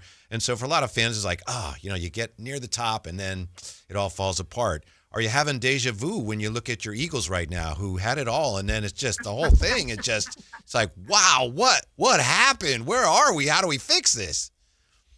Nah, you gotta understand what you gotta understand. When you're a championship level franchise like the Philadelphia Eagles, we've shown we can flame out and then bounce back and go deep. I'm still waiting for the Niners to show me something. Like I was thinking this, fellas. Real talk here. Over the last 30 years, have the Seahawks and the Rams owned the division basically? Like, are the Niners the third level team in their own division over the last 30 years? What kind of tea you drinking, dog? You must be off your Richter. How many Super Bowls you got, Jay? You said the division. You didn't say Super Bowl. They've been there 3 times now. Rams got a Super Bowl. Come on, man. You didn't say Super Bowls. You said division. Titles and making the playoffs. Okay, you want those participation trophies? I hand it to you, Niners fans. Here you go. You got it. But we all about winning Super Bowls out here in Philly. Scoreboard. Was that the last 10 years? Before that, how long were you guys being about the Super Bowl? See, Jay, you know what the Niners are? Yeah, the Philadelphia Eagles of the 50s, the 60s, the 70s, the 80s, the 90s. The Niners are like the Celtics in basketball before they won this last one. Still living off the Tommy Heinsohn era, the Bill Russell. You guys still living off of Romanowski and I mean, some of the linebackers and Joe Montana and all those guys, We were, but then Craig, after that last playoff win, that one felt pretty good. Yeah, it did. That felt really good. Kind of living off that for a while now. But that's the problem, Whitey and Jay. I'll tell it you. Your Super Bowl was against us. Think about that. Mm-hmm. Think about it. You guys laid everything into that game, and then what happened? Beat the Eagles. That's what happened. It was pretty cool. Just prolonged the misery one extra week. Like, honestly, would you guys have rather lost to the Eagles in respectable fashion or get blown out by your hated Seahawks? Beat the Eagles. Beat the Eagles. That's all. I like the way the cookie crumbled. I'm okay with that. Yeah. Jay, losing to the Seahawks like you did, that's rough. It was expected, man. See, the one thing about it is if you're being real about your squad, unlike most Eagle fans who haven't seen championships for 50 years, you're kind of like the Red Sox and the Giants and guys like that who have all flexing their muscles off 2 championships. Philly but special. Beyond that, the fact of it is we knew going in if we could play the Eagles, we'd slap them around. And then they were playing with house money, so we were okay. That's right. There you go. You just prolonged the losing for 1 week. That's it. But I'm good. I walked into my mom and dad's house, and I thought of you guys because their little doormat in front is the Eagles. That was a 49ers doormat, too. Hey, all I know is, who are you rooting for come Super Bowl Sunday? Are you all Patriots fans now? The referees. I probably will. Man, I probably will root for Seahawks, Seattle. baby. All right. That's my other That's your team. I know. NFC team. Yeah. The Seahawks. Yep. That's the Draper tradition. All right, Drapes, we'll catch up with you soon. All right. Man. Thank you. Say hi to your mom. Appreciate it. All right, Drapes. Kyle Draper. All right, now. I'll talk to you guys. All yeah. Right. Man, back and forth. Mm-hmm. Back and forth. Yeah. Raider fan didn't want to jump in on any of that. I appreciate that. Yeah. I'm going to let y'all do your thing, but I don't know that I've decided. I think I'm probably rooting for the Seahawks. Yeah. I'm fairly sure I'm rooting for the Seahawks. Mm-hmm, I don't know why I would root for the Patriots. I know you've been very patient here, Alan, but I know you wanted to talk about some of this Keon Ellis information that just came out this afternoon from your friend, right, Brett Siegel? No. This is Michael Scotto. Michael Scotto, I'm sorry. Well, he's also your friend, though, isn't he? Yeah. They're part of their Yes, I got my guys. Okay. Right?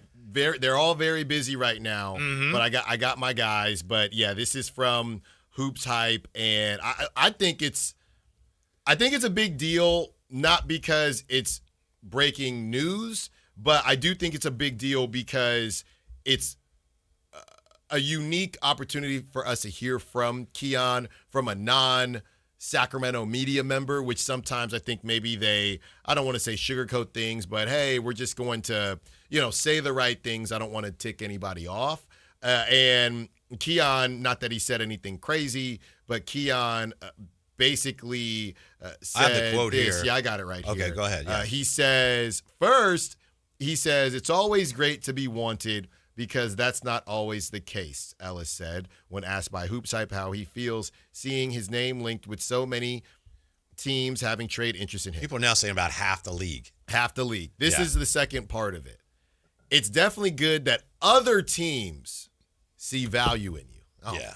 And now when you read that, and you're like, oh! That tells me that he does not believe that the Kings see value in him. Maybe. What do you mean, maybe? It's definitely good that other teams see value in you. That doesn't mean that your team doesn't, but clearly they don't see the value in them that other teams. We know that already. Yeah. Doesn't see the value that other teams are seeing. Yeah, it's always great to be wanted because that's not always the case. And if anybody's curious what else Michael Scotto had to say, Sacramento has discussed packages. This to me is more interesting. Yeah, packages of DeRozan and 3-and-D guard Keon Ellis with some teams around the league. Sources told Hoops Hype. It's worth noting that although Ellis is slated for unrestricted free agency, he's also eligible for a contract extension after the trade deadline. Mm-hmm. Ellis has been linked with interest from basically half the league. Obtaining a first-round pick is another scenario where Sacramento would part with Ellis, but several executives across the league who spoke with Hoops Hype believe he's worth multiple second-round picks instead due to his impending unrestricted free agency status. Wait, say that one. That was Scotto saying that or Siegel saying that? That was Scotto. Oh, okay.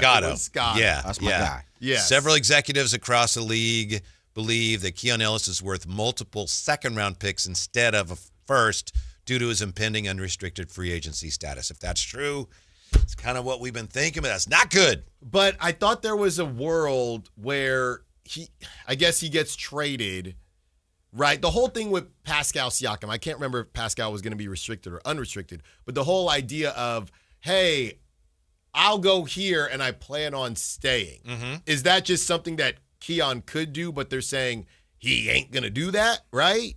Because if you're Keon, the whole idea of let me see what I can make all this money hitting unrestricted free agency, do we really think that his market is going to be that crazy? Right now, he has his right to check in and see if it will be, but is that the holdup here? Is that the idea of, hey, he could say that and extend with that team? He's just probably not going to because he's going to get to hit unrestricted free agency. Maybe that's what it is. Yeah, it doesn't really behoove him to do that. In some cases, like, we'll send you Pascal Siakam. We can send you somewhere where you want to go. But, some of these teams you're going to need to commit to them. Okay, for Keon, he's like, I don't need to do that. It helps the Kings if I do that, right? Potentially. Maybe they get more for me, but it doesn't help me. Right. So he doesn't, there's not the motivation for him to declare, right, you trade for me and I will sign with you. Well, I guess the difference with Pascal Siakam was that was his way of saying, that was his way of lowering the price tag for what the Pacers, at that time, the Raptors were going to get back because, well, Pascal's saying he's not going to stay in Sacramento, so we can't really do a deal with him. He is going to stay with the Pacers, so now the Pacers are going to give us more back. Yes. Which is not, I guess, it doesn't quite apply to this situation. No, not really. From his standpoint. Right. Yeah.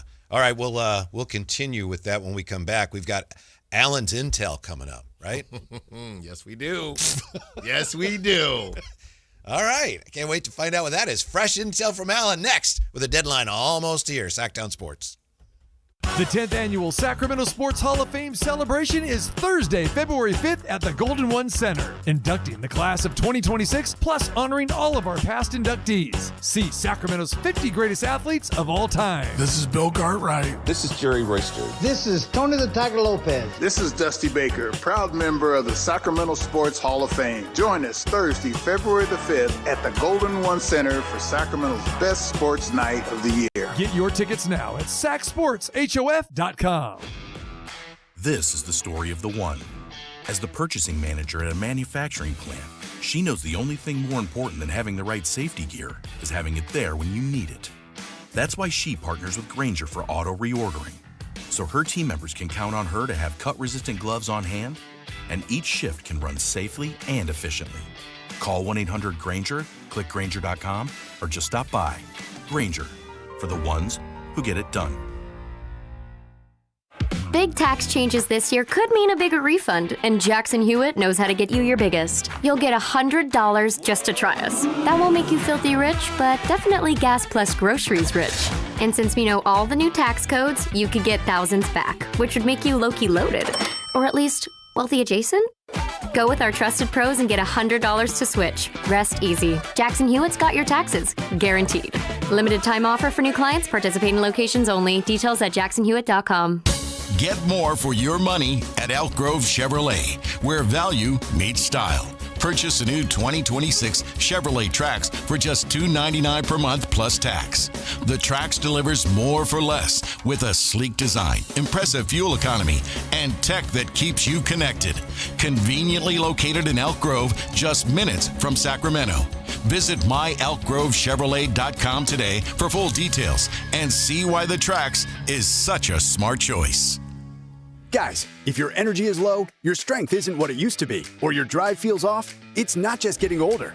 For many men, it's low testosterone. At Revive Men's Health Sacramento, you can start with a free T-check, exam, and consultation, so you get real answers about your testosterone levels and overall health. And this month only, qualified patients may receive 25% off testosterone replacement therapy. This isn't guesswork or one-size-fits-all treatment. Revive specializes in personalized, closely monitored testosterone care designed to help men feel stronger, sharper, and more like themselves again. With over 120,000 patients treated since 2011, Revive Men's Health is trusted for results, not hype. If you've been putting this off, now is the time to act. Claim your free T-check and consultation and see if you qualify for 25% off TRT. This month only. Call 916-619-3000. That's 916-619-3000. Or visit ReviveMen'sHealth.com. Terms apply, must medically qualify. This President's Day, Pure Talk is honoring Jackson and Lincoln by offering unlimited talk, text, and plenty of data for just $25 a month. Meanwhile, Big Wireless is honoring Benjamin Franklin by charging families hundreds of dollars for the same 5G service. What's up with that? Ben Franklin wasn't even a president. When you switch to Pure Talk, you'll be in business with an American wireless company that supports our vets in a big way and keeps all their customer service in this country. That's important.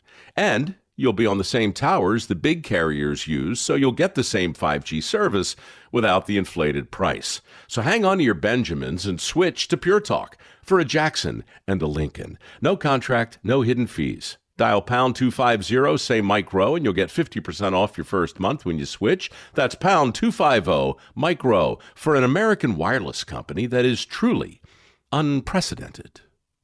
Pure Talk. If your passion is bass fishing, only one radio show has the action, information, and excitement of your favorite outdoor sport. Ultimate Bass, hosted by Tournament Bass Pro and California Outdoor Hall of Famer Kent Brown, takes you live to where the fish are biting every Saturday morning. Only Ultimate Bass feeds your passion with the latest news, products, tips, and advice from the pros. Ultimate Bass with Kent Brown, Saturday mornings at 5 a.m. on Sactown Sports 1140, part of SEP's Saturday Morning Outdoors.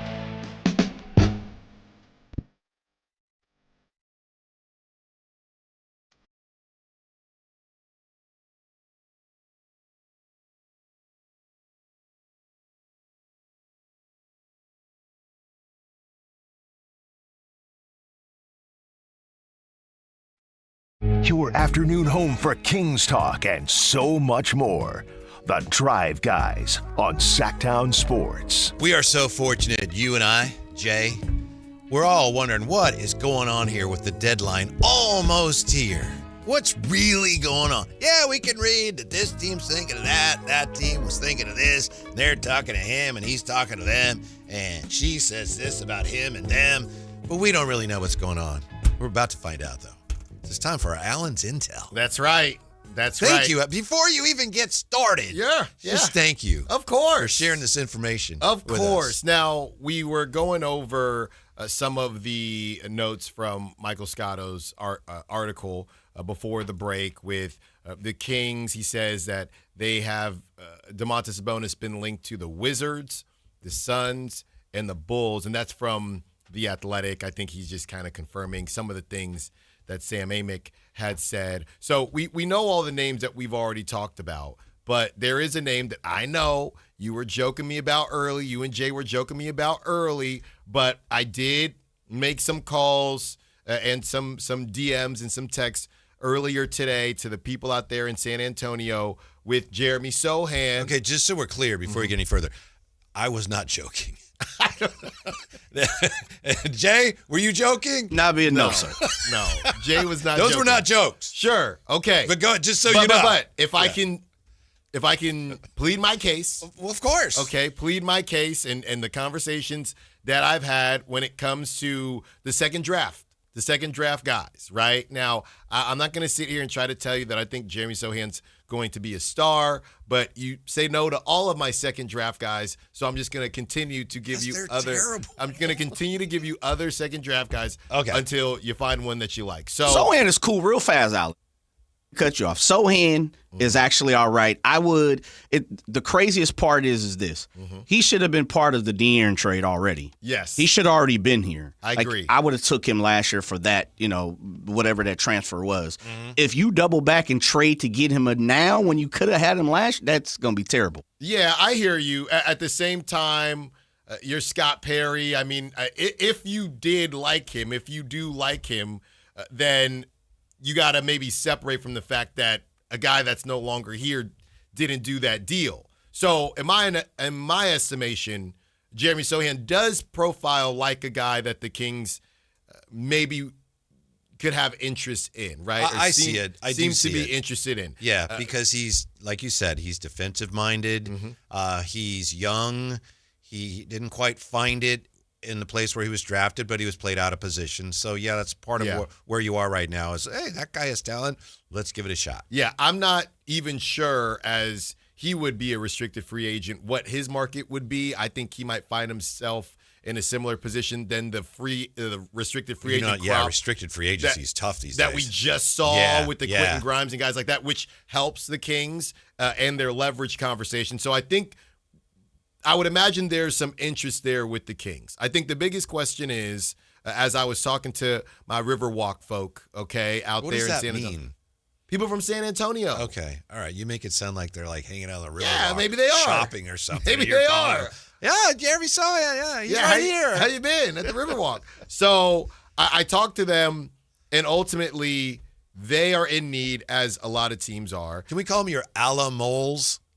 Sure. Okay. We can rock with that. Yeah. So the big thing is, just like a lot of teams these days, they need wing depth and shooting, which does feel weird when I was talking to them because it does feel like Keldon Johnson, Devin Vassell, they have a lot of the same guy. It feels like a lot of the same type of guy, where Jeremy Sohan at 6'8.5", whatever he is, they don't have a lot of guys like that. So maybe that's to your point, Whitey, just hasn't really worked out with the fit. They never really gave him a role. They just kind of point. Yeah, they just had him do everything. He's a center. He's a point center. He's a point guard, all this stuff. So the question becomes, and this is where we can go back and forth, the Spurs are top 12 in three-point attempts. They're 21st in three-point percentage. There's a deal out there that would obviously work. And I know Dario Saric just hasn't been playable for the Kings, so I would imagine he ain't playable for the Spurs. But he's a $5 million contract that's going to come off the Spurs books. So it's pretty simple. It would be Keon and Saric for Jeremy Sohan. And again, the conversation that we've had, I mean, whether you think Sohan's going to agree or not, maybe you take your chances because you would have the rights to match and he wouldn't have a crazy, I don't think he's got a crazy market out there. I think the holdup, as we joke about Keon being 4 different heights, a la Diego Pavia, is shooting-wise, we know what he can do. Hasn't shot the ball great this season, made a couple last night. Catch and shoot guy, didn't shoot that well off the dribble. Right. Is Keon a wing? Because it depends on who you ask. Some people, I know Kyle Ledbetter, he'll call any guard or any guy that's not a big and not a point guard is some version of a wing. And we argued about this all the time. Yeah, to me it's pretty clear. Maybe I'm wrong, I don't think I am. To me, it's pretty clear. A wing by modern NBA standards is somebody who's kind of a hybrid 2-3, but they're like 6'6" to 6'9". Yeah. So if Keon's like 6'2", to me, to call him a wing is a little bit of a stretch. Like 3-and-D wing, That's what he. Yeah. To be fair, he has been called that before. Yeah, I know. I've seen it. And I think it profiles better for your price tag. It's very, very funny when you're going to buy a house. If your house, or if you're trying to sell your house, you buy a spot knowing, hey, does this have good schools or not? Because this can change the price. Same house as the house on the other side of the street, but it's got a different school district, right? It's just how things are viewed. And Keon as a 2-guard or a shooting guard, that value versus Keon as a 3-and-D wing, that value changes a lot. 3-and-D wing, to me, you're guarding guys like Jaylen Brown, among others. I know he's hard to guard. I keep going back to this. When they tried to put Keon on Jaylen Brown last year, he had no chance. That's fine. It's understandable. But to me, it's like, well, if you think that, a 3-and-D wing has to guard some really good forwards, and I think that's tough for him. Yeah, I think it would be tough too. What's funny about it is going through the sizes, like we said, you got Harrison Barnes, who the person I was talking to earlier today said, we don't really have a 4, right? We're looking for kind of a 3-and-D wing like a lot of people, but feels like they don't necessarily have a 4. They're playing Harrison Barnes and Julian Champagnie, and Julian Champagnie's been playing well for them. Obviously, you got Wemby, and then you're starting Stephon Castle and De'Aaron Fox. After that, you got Dylan Harper. He's at least Keon's height, maybe slightly taller. Carter Bryant, who's a big boy. Then you got Keldon, Devin Vassell, and Luke Cornett. To me, as much as I want this to work, and we're trying to figure out a way to get somebody like Jeremy Sohan to the Kings, I actually don't know how Keon fits in specifically here. They need the shooting, but they already have, I know a couple of the guys are coming off the books next season, but I think Keldon or Devin Vassell's on a 4-year deal, something like that. I just don't know that they can fit him in somewhere, but I would rather do this deal, if possible, than Keon for 2 seconds. That's how I feel. Roger Massey says, I hope we can get another first-round pick. Having 2 firsts would be great to have. So if I'm understanding your intel correctly, it boils down to this. Would you want to trade Keon for maybe a protected first somewhere? Maybe you attach him with DeMar and get a protected first, or Jeremy Sohan, or would you rather just have 2 seconds? Yes. Now, obviously, the 2 seconds compared to the other 2 options for me would be out. Like I said, I was going back and forth with other people that follow, Kings on Twitter, and a lot of them are high on the seconds right now because you got Dylan Cardwell, undrafted, Keon was undrafted, Maxime, second rounder. So the second rounders are hot right now. But to me, I still value that these players were once valued, and Jeremy Sohan being drafted 9th overall, I do think that. Can I ask Jay? Jay, if that were your choice, 2 seconds, and I know it depends where, and we don't know where, 2 seconds or Jeremy Sohan? Keon out, Jeremy Sohan, or 2 seconds back?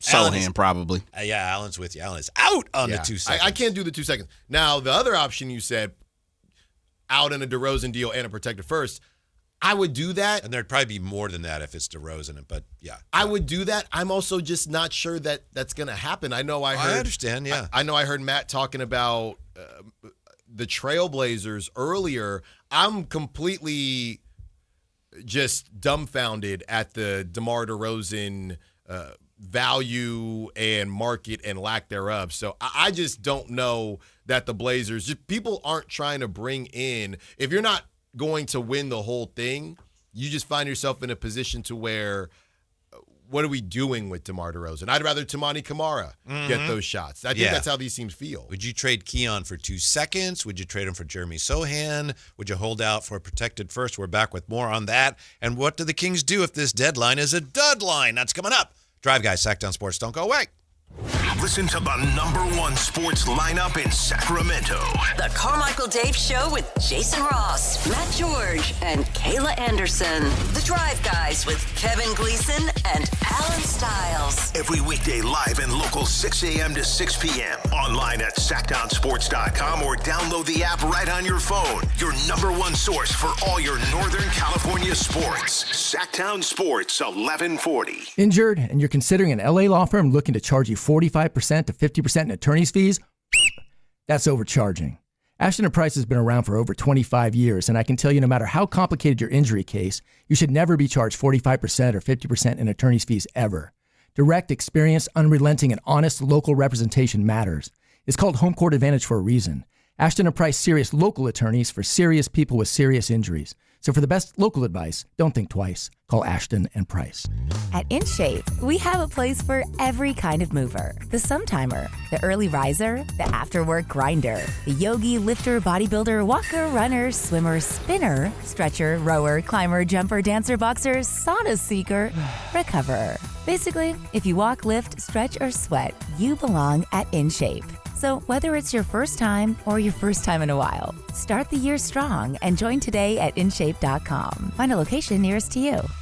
What's up? We're talking to Chad Hoblet of Hoblet Dodge Chrysler Jeep Ram. Chad, what's happening for the Start Something New sales event? If you're struggling to find the heavy-duty Ram you need, you'll find it at Hoblet. Plus, right now you can save up to $12,500 off MSRP on new 2026 Ram 2500 and 3500s, starting as low as $46,995. Well, what makes Hoblet the best place to get a new Ram truck? It's simple. We are truck people and have the truck you want at the best prices. We have over 400 new Rams available, one of the best selections of new Rams in all of California. Unlike the other guys that only have a handful of heavy-duty Rams, we have hundreds. If you need a heavy-duty Ram, Hoblet has it. Search, select, and save through their whole inventory at HobletDodge.com. Unbeatable prices, unbeatable selection. Nobody beats Hoblet, period. $12,500 total net savings on select new 2026 Ram 2500 Laramie after $3,500 factory rebates and $9,000 Hoblet discounts. Rebates include $2,000 select inventory cash on select inventory, $500 on the job upfit, must show eligible upfit. 5% net savings, $46,995 for 2026 Ram 2500 tradesman. VIN number 190143. See dealer for details.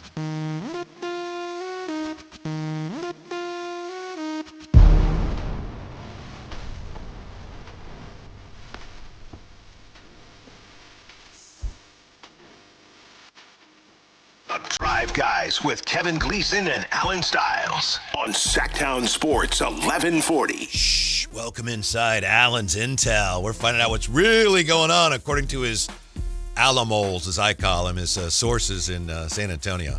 The Riverwalk. Alamos is good, Alan. But yeah, I like the Alamos. Yeah, it's your deal. Whatever. But I know the whole joke about the Spurs when we were joking about De'Aaron trying to get out of here was that there's nothing to do there besides the Riverwalk in San Antonio. So that's the only thing I bring up when I talk about San Antonio. Is that true, Jay? Pretty close. Now, I've never been, and I'd love to go. You ain't missing nothing. But yeah, that's the whole deal was there's always a Riverwalk. That's all that's out there. Yeah, I remember. Or the Alamo. In the Alamo. The ABA had a team in Dallas called the Dallas Chaparrals. They moved to San Antonio and became the San Antonio Spurs. At the time, like early, mid-'70s, like, San Antonio? What? Yeah. A pro sports team in San Antonio? Yeah. Are you crazy? They're still not a big market, but I don't know. They built quite a brand. They have. Basketball brand. They have. We'll have to do that in the summer sometime. Biggest brand based on the smallest market. Obviously not now. We get to the OKC's up there. A lot of them are Nah, they not up there. I'm not brand. Yeah. OKC Thunder, they're world champions? That's not their brand. Yeah, Their brand. Maybe we're talking about two different things. Okay. Brand is brand recognition. Oh, all these guys, people are wearing all the jerseys and all that, fans everywhere. You ever been to a Kings game when they play the Thunder? Jay, help me out here. Yeah, but if you in New York, ain't nobody rocking no Thunder gear, dog. I don't know. I'm telling you. You don't have to know. I'm telling you. I've been there enough that I ain't never seen nobody. It might be top 5, but we can think of the Thunder top 5 small market brand. Nah, I wouldn't even say that. Yeah, we How can many think small of market brands are there that I got to think off the top of my head. I know. I mean, they have to be one of the top 5. I think we got to set see, Alan, now you've opened the door. No. I think you have to set the precedent of what a small market is first. compared to, Okay, well, we're talking 15 and down, 20 and down. OKC is small market, right? We agree on no that. doubt. Yeah. Yes. But Yes. I think this is the thing. They may be a Johnny-come-lately. We're talking currently, or are we talking about in history, or are we talking about 10 years ago? Right. I think that sets the basis, too. I understand that. That's a great point. I'm going back also to when Arco 2, when Durant and Westbrook would come in here with that version or iteration of the Thunder, and there's a lot of people wearing Thunder stuff. Okay. I could feel you a little bit on that.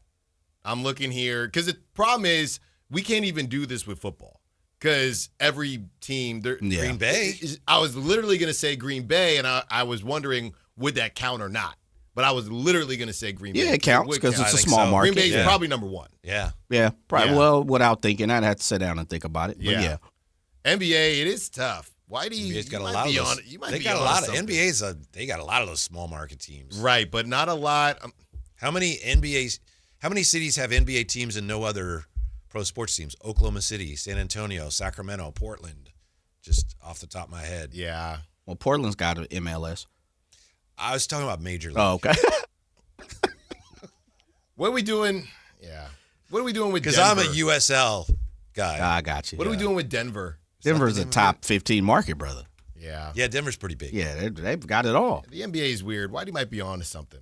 Well, I guess I'm looking at it from a culture standpoint. Like, this is the way I look at it. I don't know any OKC Thunder fans, personally. Not one person. I take that back. I know one. One of my nephews is. Yeah, I know one, and he's from Oklahoma, so you pretty much have to I know be. two. I know Mark Kreidler smoked. Yeah. There you go. Okay. So, like, that's part of it. Second part of it is I don't see anybody around here rocking OKC gear anywhere. Right. I get to, blessed. I love traveling and moving around. I can't tell you a time I've ever seen anybody rocking a OKC coat or something of that nature. Fair point, Jay. What I'm saying is when you go to a game here, when the Thunder plays, to me, there are more people wearing Thunder jerseys than there typically are when it's like Orlando or somebody. Right. Yeah. Because okay. All right. Well, we'll consider it, right? Right. Of Then course. you got Alan doesn't even want to talk about this till July. You got exactly Milwaukee because we already got the Packers, but the Bucks. Packers are definitely there. For a small market, they're huge. Yeah. Buffalo, are there. Bills.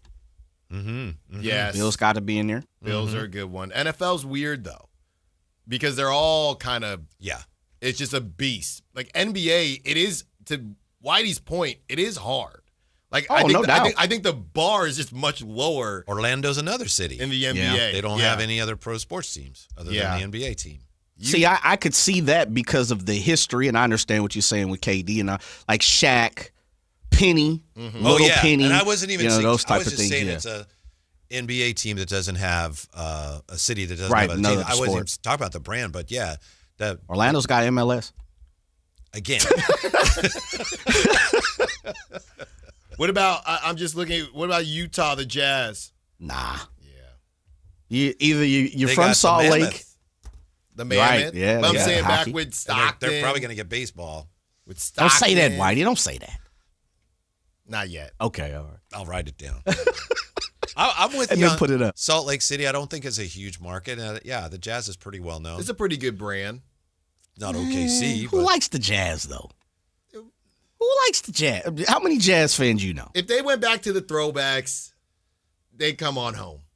They got some weird purple. I don't know what's going on. But I like the Jazz in this mix.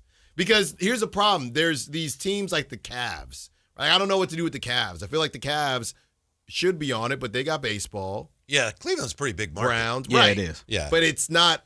I guess there's a difference between big and desirable. Well, yeah, definitely. Yeah. Okay. We'll talk about it in July. Okay. You'd rather talk about trades is not going to happen. They are going to happen. Something going to happen. How about this Good question, on Domas? I think this is interesting today. This is also from, now do I have to say it's from one of your sources or do I say that it's from Hoops Hype? This is Hoops Hype. Okay, this is Hoops Hype. Yes. Kings three-time All-Star center Domantas Sabonis has recently been linked to the Wizards, Suns, and Bulls. Per The Athletic, we knew that. In trade talks involving Sabonis. Now, this, to me, I did not know this. In trade talks involving Sabonis, the Kings told at least one interested team that they'd like a first-round pick in return, Hoops Hype has learned. Over the next 2 seasons, Sabonis is owed a combined $94.08 million. If that's true, we don't know whether it is. I'm a little disappointed because, as you know, Alan, and Jay wasn't here, but I've said, look, if I'm talking to any teams about Domas, I need 2 firsts. Yeah. Or I'm not even talking to you. Yeah. And this is the Kings. Well, we'd like to have a first-round pick in return for Domas. The only thing I can think, and it doesn't really match up, would be a conversation where you're getting talent that you believe will be around for a while, but I don't even know how that would be the case because of the money. So you're looking at, when you look at these contracts that go 20 whatever million, so what? You're getting, at what he's making, 2 $20-ish million contracts and a first rounder.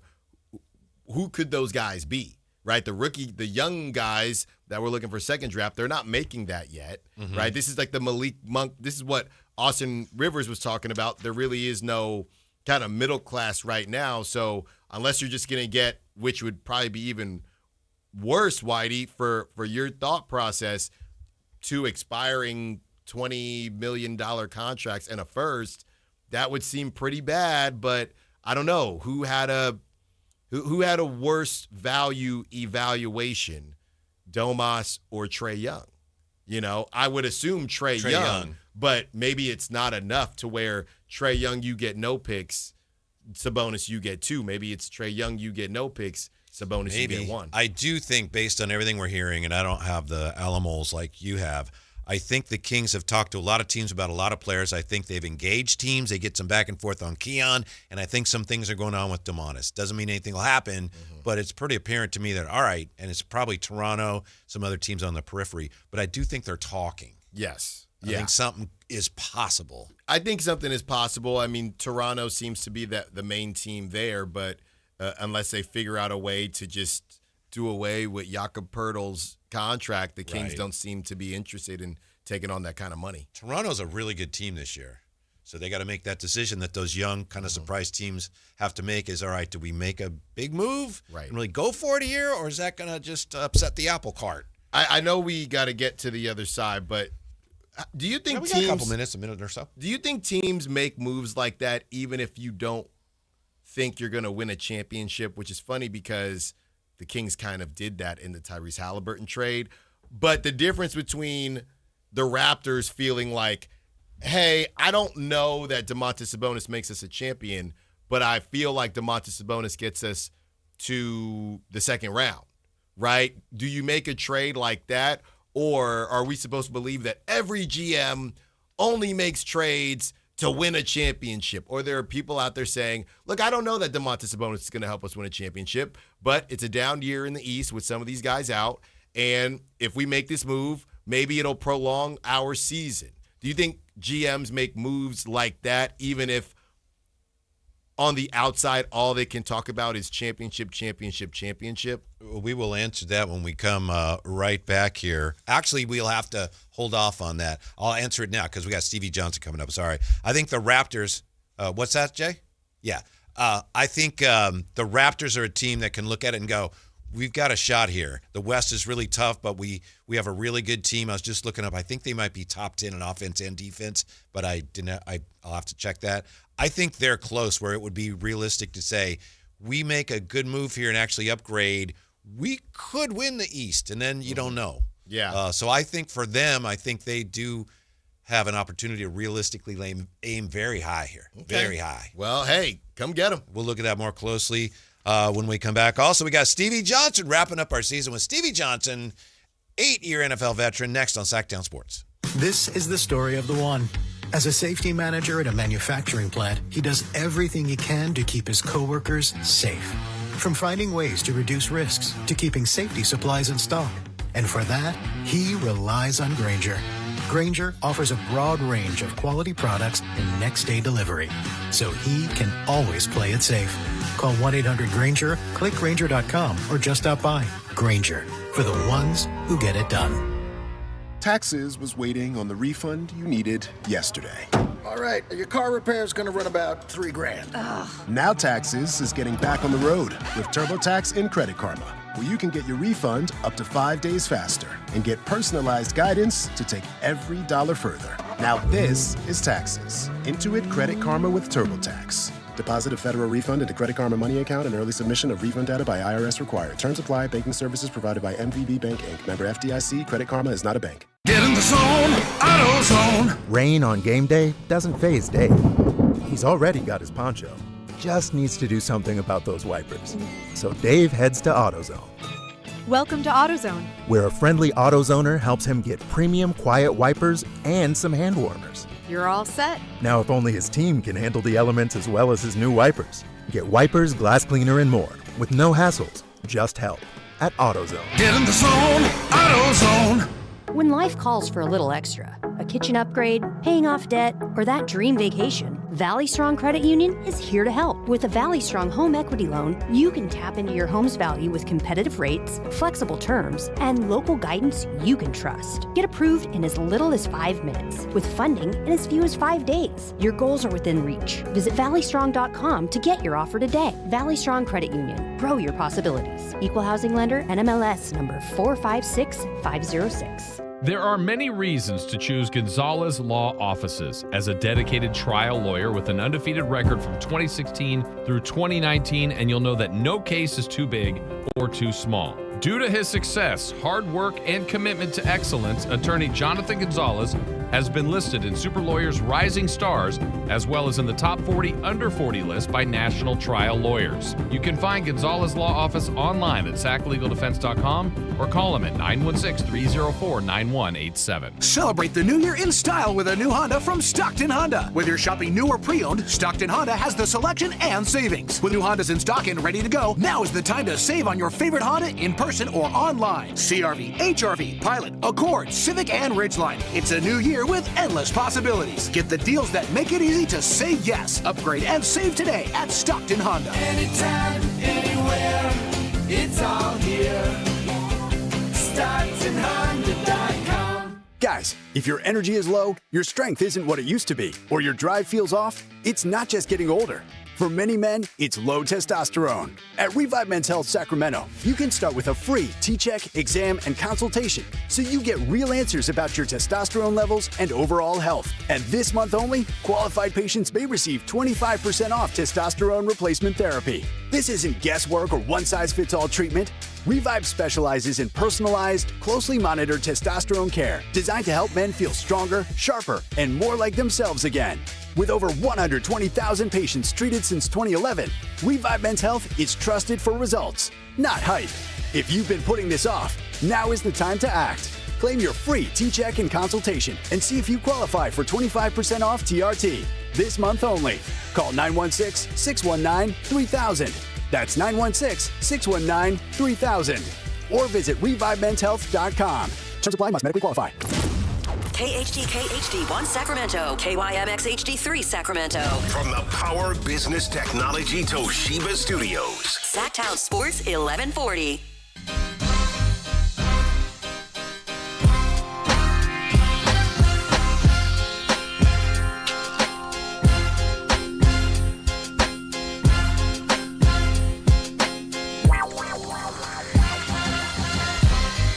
Live and local, it's The Drive Guys. Watch the show on youtube.com/Sactown Sports 1140. Or listen on the Sactown Sports app.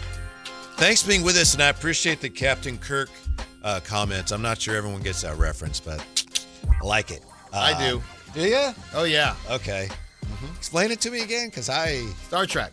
Star Trek? Yes. Star Trek, yes. That's yes. right. You're right.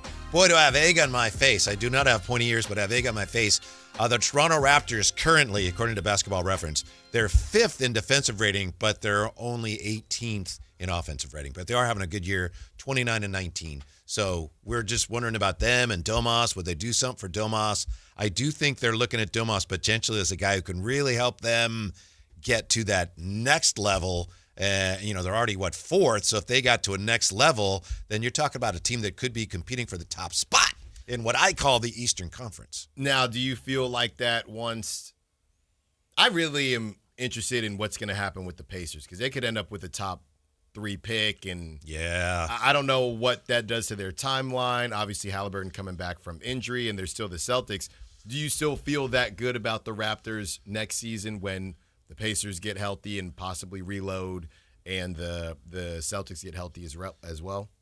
Potentially, but it depends on who they're going to move and what they're going to do. You were just telling me, Ellen, off the air, that, and I think we knew this. Who are they considering as untouchable? Scotty Barnes, and the surprise to me Ingram. is Brandon Ingram. But they did, he came out there and they paid him immediately, so I guess it shouldn't be surprising.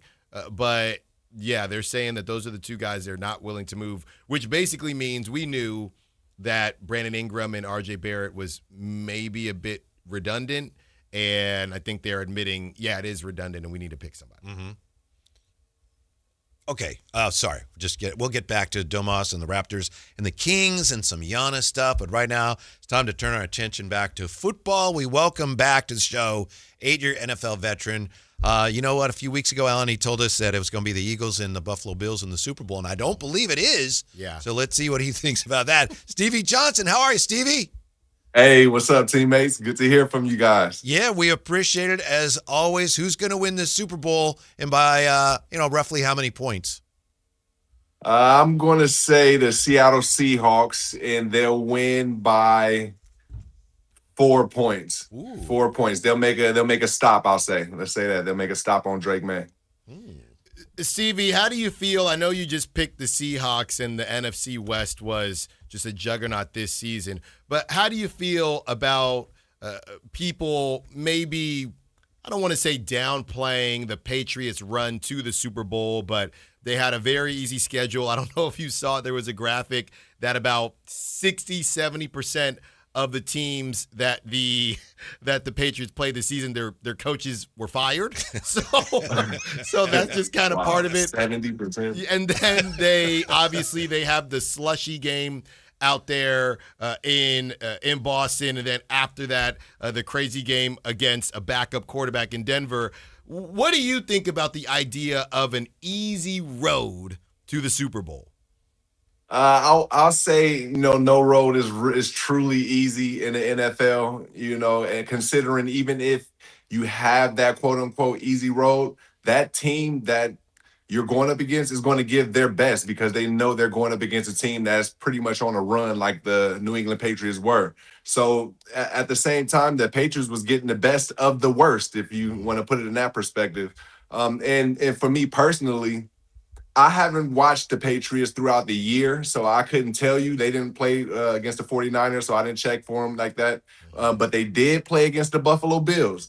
And what they did was they dominated the Bills when the Bills were at their best. Right. So I knew what they had over there, considering, they beat a lot of weak teams, but they also beat the Bills when they were undefeated and rolling at home while unveiling new uniforms. So it just showed the type of team that the Patriots had, though, ultimately. Yeah, Stevie, a lot of us, and some of this has been hopeful. We've been watching the 49ers in Seattle. They had those 2 games. Seattle dominated both times, but some of us have said, well, Sam Darnold, he's going to give it up. He's going to cough it up one way or the other, and he's played really well so far.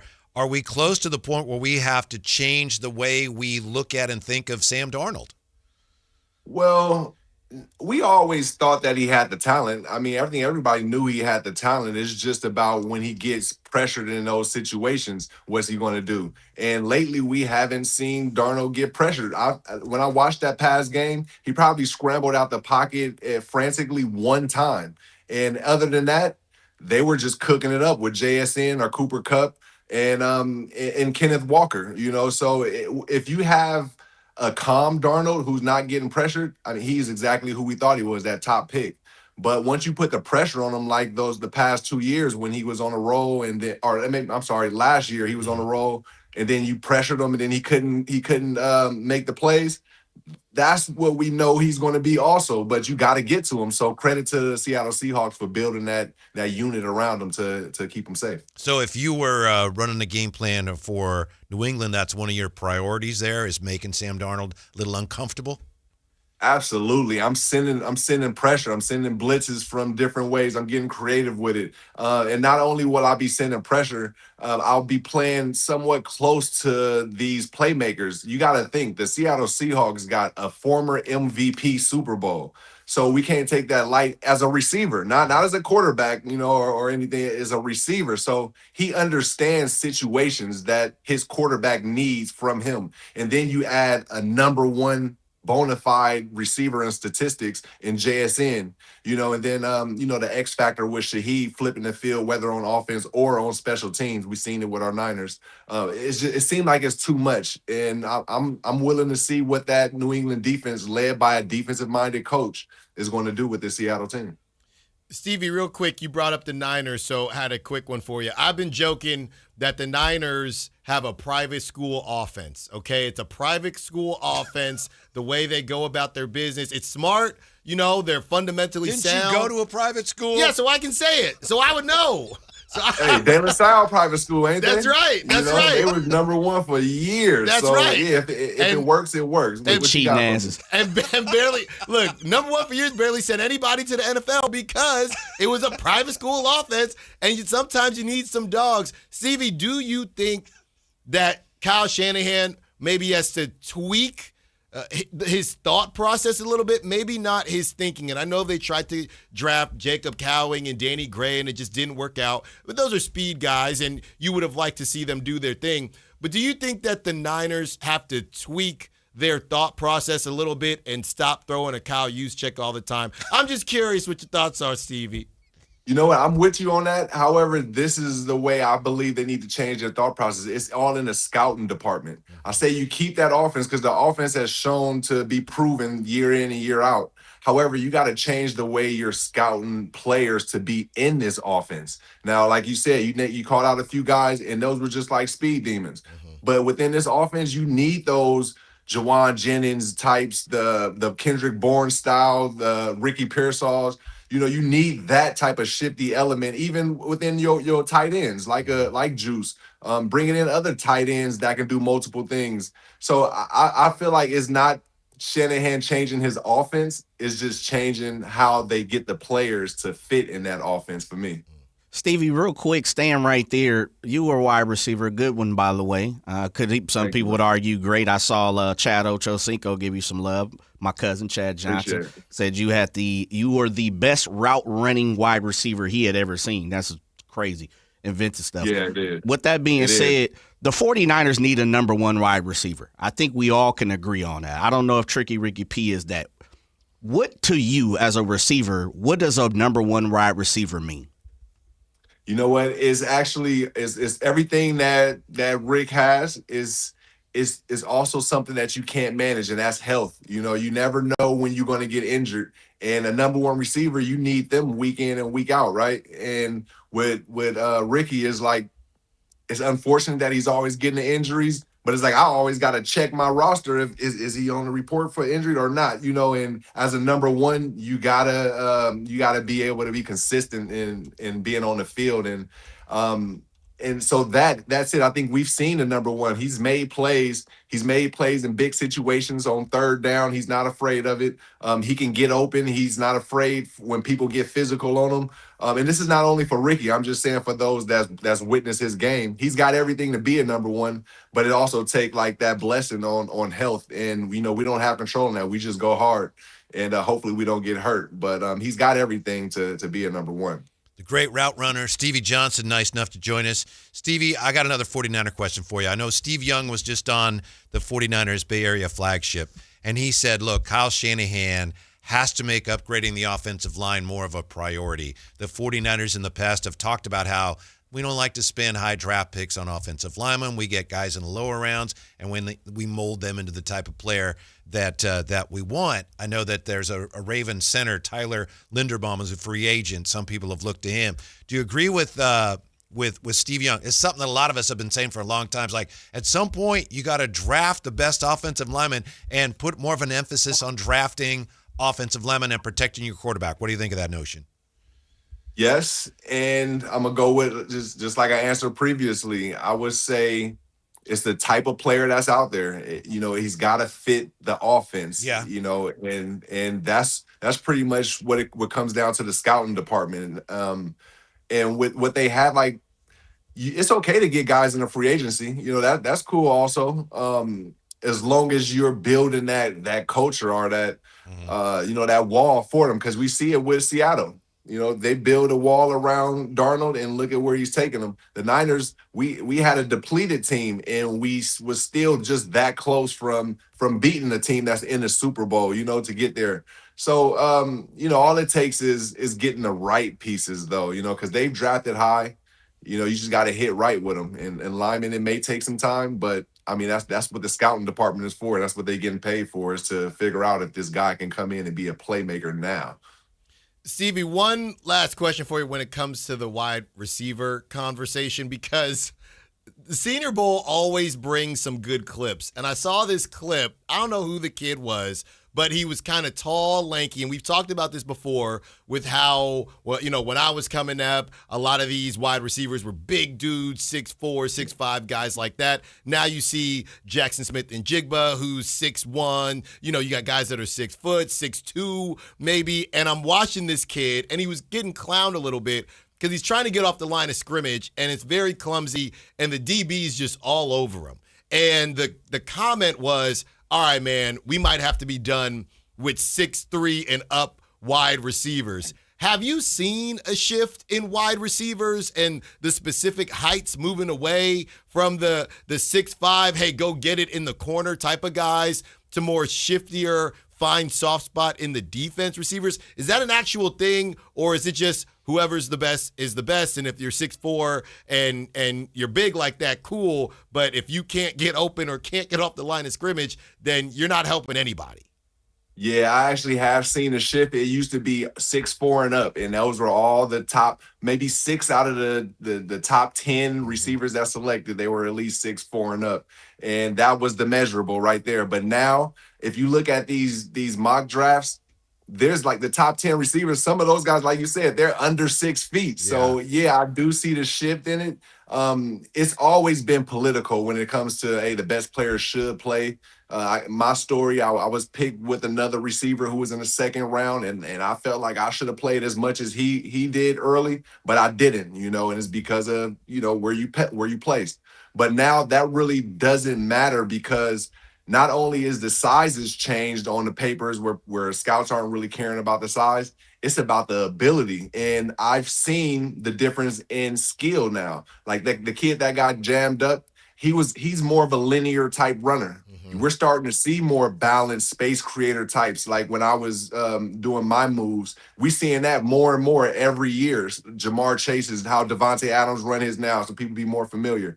The Keenan Allen. So that's what the game is turning into, and scouts are starting to see that. They're starting to give more respect to that space creator, or what is it when you're just a possession receiver? It's basically a possession receiver. You can find the holes and you possess the ball.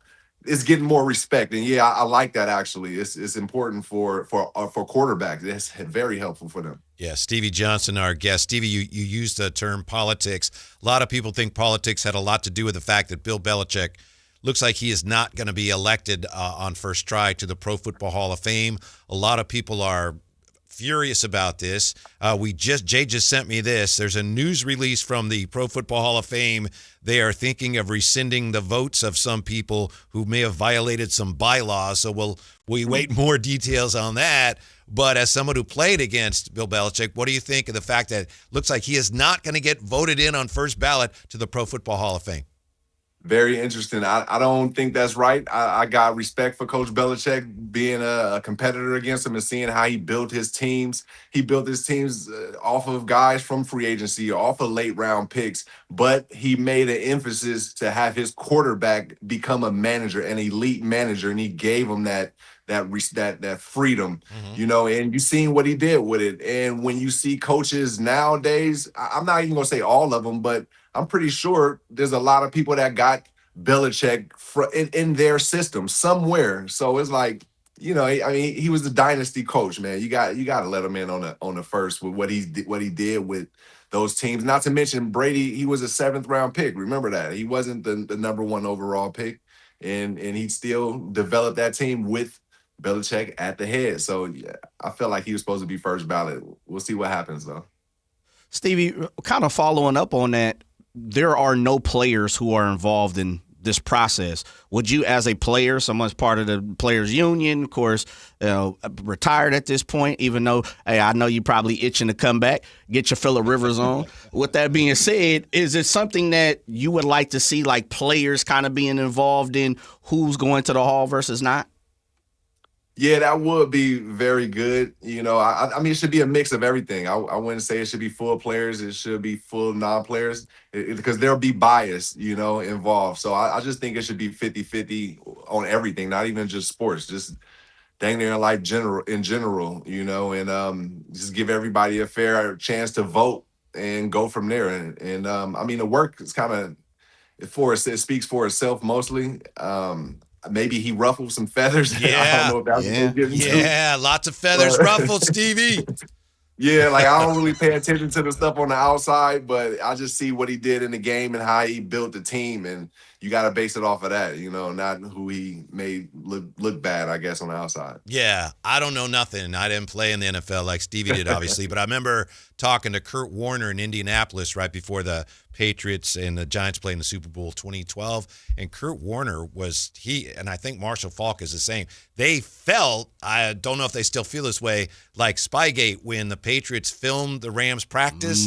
They feel like that had a big impact on that game. But the NFL ultimately decided, nah, nothing to see here. I think there's probably still a lot of people that look at that and go, no, he got away with one. I don't know, but I'm guessing that some people maybe are not going to let that go. But Stevie, we have to, unfortunately, here in a few moments, we have to let you go. We want to thank you for everything you've done this year for us. 1707 to another. Thank you. We appreciate it. I want to ask you this, the Pro Bowl as a player, do you get why they don't play the Pro Bowl anymore, or do you miss the actual football game that was the Pro Bowl? I understand why. No injuries. I think they should I think they're doing good with what they're trying to adjust it to and take care of players, making it flag and evolving with the youth and everything that's going on in the socials and community. So I understand it for the health purposes for sure. Yeah. Man, that's crazy. Stevie, last one for me, brother. You coming out to the Bay Area, Ask of course. him slow so we can stretch out our time with Stevie. Yeah, no problem, man. He ain't doing nothing. Come on, man. He collecting a pension, brother. I'm locked in with the drive guys. Let's do it. Stevie, man, coming out, and I know we asked, or at least I asked this a month or so ago, but just now that it's here, Super Bowl in your backyard, where you grew up, where you come from, what does it truly mean for you to actually now be on the flip side and kind of be in media and, doing what you do and, as you said, earned your way into the keep of a Bay Area legend? Yeah, man, it's pretty cool now because now I can put other people in the same opportunities that I had coming into this media world. Now it's a lot of podcasts and businessmen and women.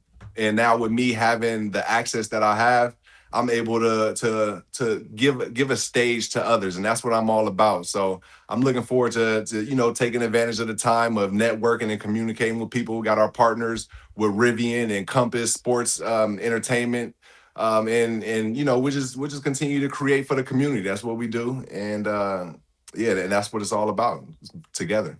Thank you, Stevie. We appreciate everything you do for us. We hope to catch up with you again very soon. Enjoy the game. Yes, thanks for y'all time. One love, Drive Guys. Thanks, Peace. Stevie. Stevie Johnson.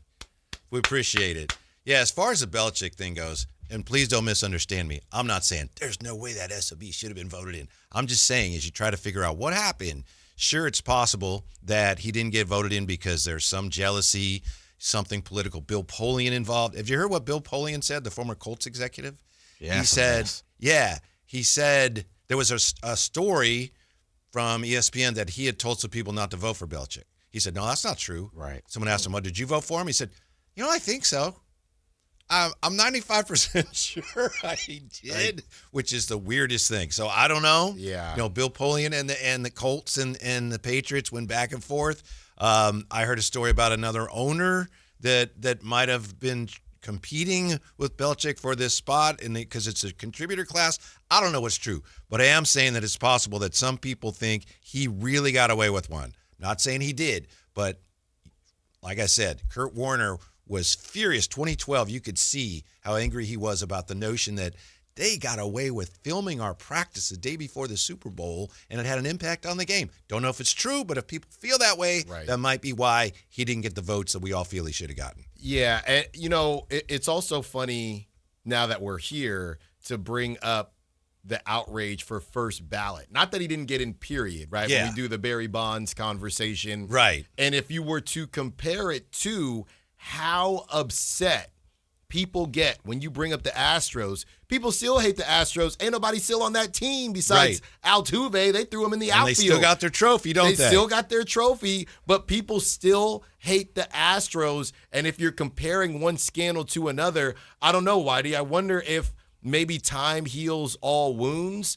because I don't know that what the Astros did is any better or worse than Spygate. And if you were, I think it's right there with it. I think it's right there with it. Now, that's more recent, and everybody can't stand the Astros. So much time has gone by with Bill Belichick. He's older now. You see him with his grandkids. I wonder if those same people, all the people that are outraged about first ballot, not that he didn't get in, would have been as, now obviously he won more Super Bowls after that. Yeah. But if you were to tell somebody, hey, this guy is going to win this many Super Bowls, and this is never necessarily going to be addressed, we know the Deflategate, how would you feel? I think a lot of those people would say, he better not get in first ballot, but now that all these years have passed, I think some, at least. I agree. And again, I'm not saying, I don't know what happened, and according to the league, nothing happened. People hated that. People hated the Patriots and hated Spygate. Mm-hmm. They hated that back in the day. Here's the statement. Thank you, Jay, from the Pro Football Hall of Fame today. Pro Football Hall of Fame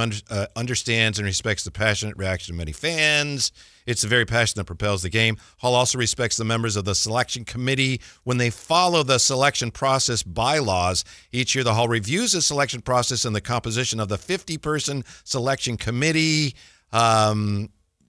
If it is determined that any members violated the selection process bylaws, they understand action will be taken. That could include the possibility that such selectors would not remain a member of that committee moving forward.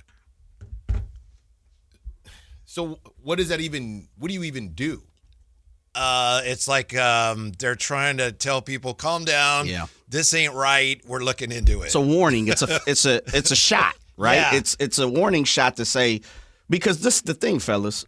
At this point, there have been people, other journalists, who have put these lists together where they've come out and calculated 22 people at the last time I checked that had all said, yes, we voted for Belichick. So we're getting closer to the 10, 11, or whoever didn't vote for him, right? Mm-hmm. And so now as the NFL Hall of Fame, because remember, it sounds crazy, but they're two different entities. This is not the NFL. Right. This is the NFL Hall of Fame. Or Pro Football Hall of Fame, yes, I should say. Yes. Exactly. Not using the NFL letters.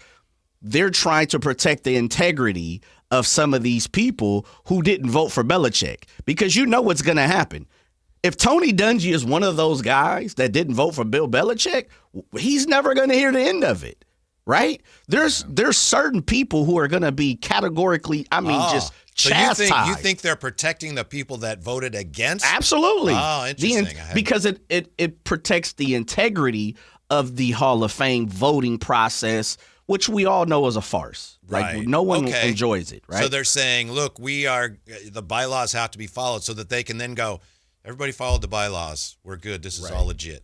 And no names come out. Yes. Because you don't have to. I I see, mean, Jay. you ask somebody, if you say, I'd rather not say, everyone's going to say, well, there's one. Right. You know what I mean? So you're either going to have to lie. But Bill Polian has to do better than, I think I voted for him. Yeah.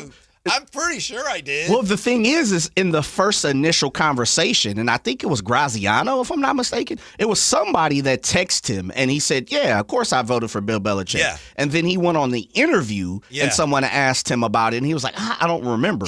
So that's even worse. Yes. Because you said you did, and now you're like, yeah, I'm 95% sure I did, which you didn't, fella. That's what that means. You didn't. Right. But they can take the out and say, I'd rather not. They don't have to say Yeah, because people have. Yeah. People have already But done like Jay it. said, people will do the research and they'll root out the truth. Right. Yeah. Yeah. No, you know what's interesting? And I don't know if you guys feel this way, but you can see certain reporters just jump on the wagon and like, yeah, it wasn't me. Right. It definitely wasn't. And then you have some who are like reluctantly kind of saying like, okay, Right. you know what? Yeah. And this is the coldest part. And this is humanization of all sports, right? And we talk about politics and everything else.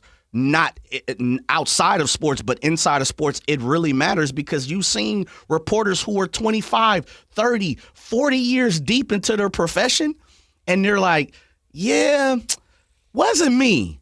So when it's really all said and done, they're protecting their own personal value as well because it's a witch hunt right now. Yeah. It is the Salem witch trial. People are trying to figure out, Alan, did you vote for Bill Belichick? Right. You know what? I might have. Yeah. I don't remember. Which one is he again? Yeah. Who did he coach? What day was that? When we come back, if 14 teams want Keon, are the Kings dumb for thinking of trading him? Well, look at that. As well as reports of what the Warriors might offer for Giannis when we come back to Sactown Sports. The San Francisco 49ers play on Sactown Sports 1140. Touchdown 49ers! Every game on your #1 sports station. Don't miss the action on your local sports leader. Sactown Sports 1140. Planet Fitness has everything you need to get stronger just around the corner, so you can give everything you've got. Whether you want to crush a few reps before class with our expanded strength equipment or sweat it out on your way home from work. With over 2,800 locations, there's a Planet Fitness close to you, and most are open 24 hours. Join the club today and save $28 or more when you join for $1 down, $15 a month. Cancel anytime. Deal ends January 30th. Are you coming? Planet Fitness. We're all strong on this planet. See club for details. Thunder, feel the thunder. It's the energy all around you. Lightning and the thunder. The thrill of the moments to come. The flash of lights. The rush of pure exhilaration. The roar of the crowd. See it, hear it, feel it. Feel the thunder. Lightning and the thunder. Thunder Valley Casino Resort. Feel the thunder.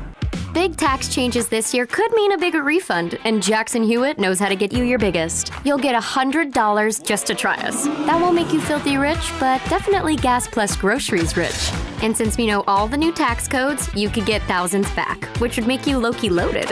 Or at least, wealthy adjacent? Go with our trusted pros and get $100 to switch. Rest easy. Jackson Hewitt's got your taxes. Guaranteed. Limited time offer for new clients. Participating locations only. Details at jacksonhewitt.com.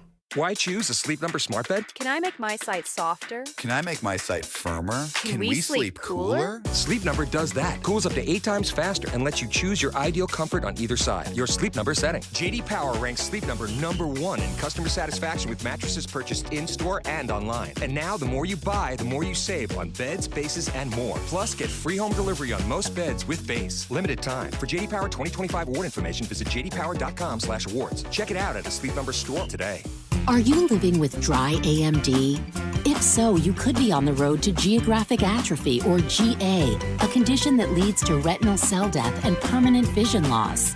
But with Izervay, you can slow it down and get it going slower. Izervay slows GA progression by targeting a key source of retinal cell death, which may help preserve your vision longer. Izervay, or Avastin Capted Pagel, is a prescription eye injection used to treat GA. Don't take it if you have an infection or active swelling in or around your eye. Izervay can cause eye infection, retinal detachment, or increased risk of wet AMD. Izervay may temporarily increase eye pressure. Your vision may be impaired after an eye injection or exam. Don't delay. Ask your doctor about Izervay today. Izervay gets GA going slower. Visit Izervay.com. That's IZERVAY.com.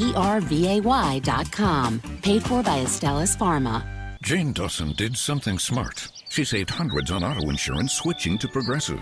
With the money she saved, she got herself a pricey bird feeder with an ultra-high-def camera. Should Jane have just bought a regular bird feeder? Yes. Is it hard for her to admire nature when the camera doubles as the bird's potty? Also, yes. But it's Jane Savings, and if she wants to spend her time watching the digestive habits of the white-breasted nuthatch, we say you go, girl. Switch and see if you could save with Progressive and treat yourself. Progressive Casualty Insurance Company and Affiliates. Get in the zone, AutoZone. Rain on game day doesn't faze Dave. He's already got his poncho. Just needs to do something about those wipers.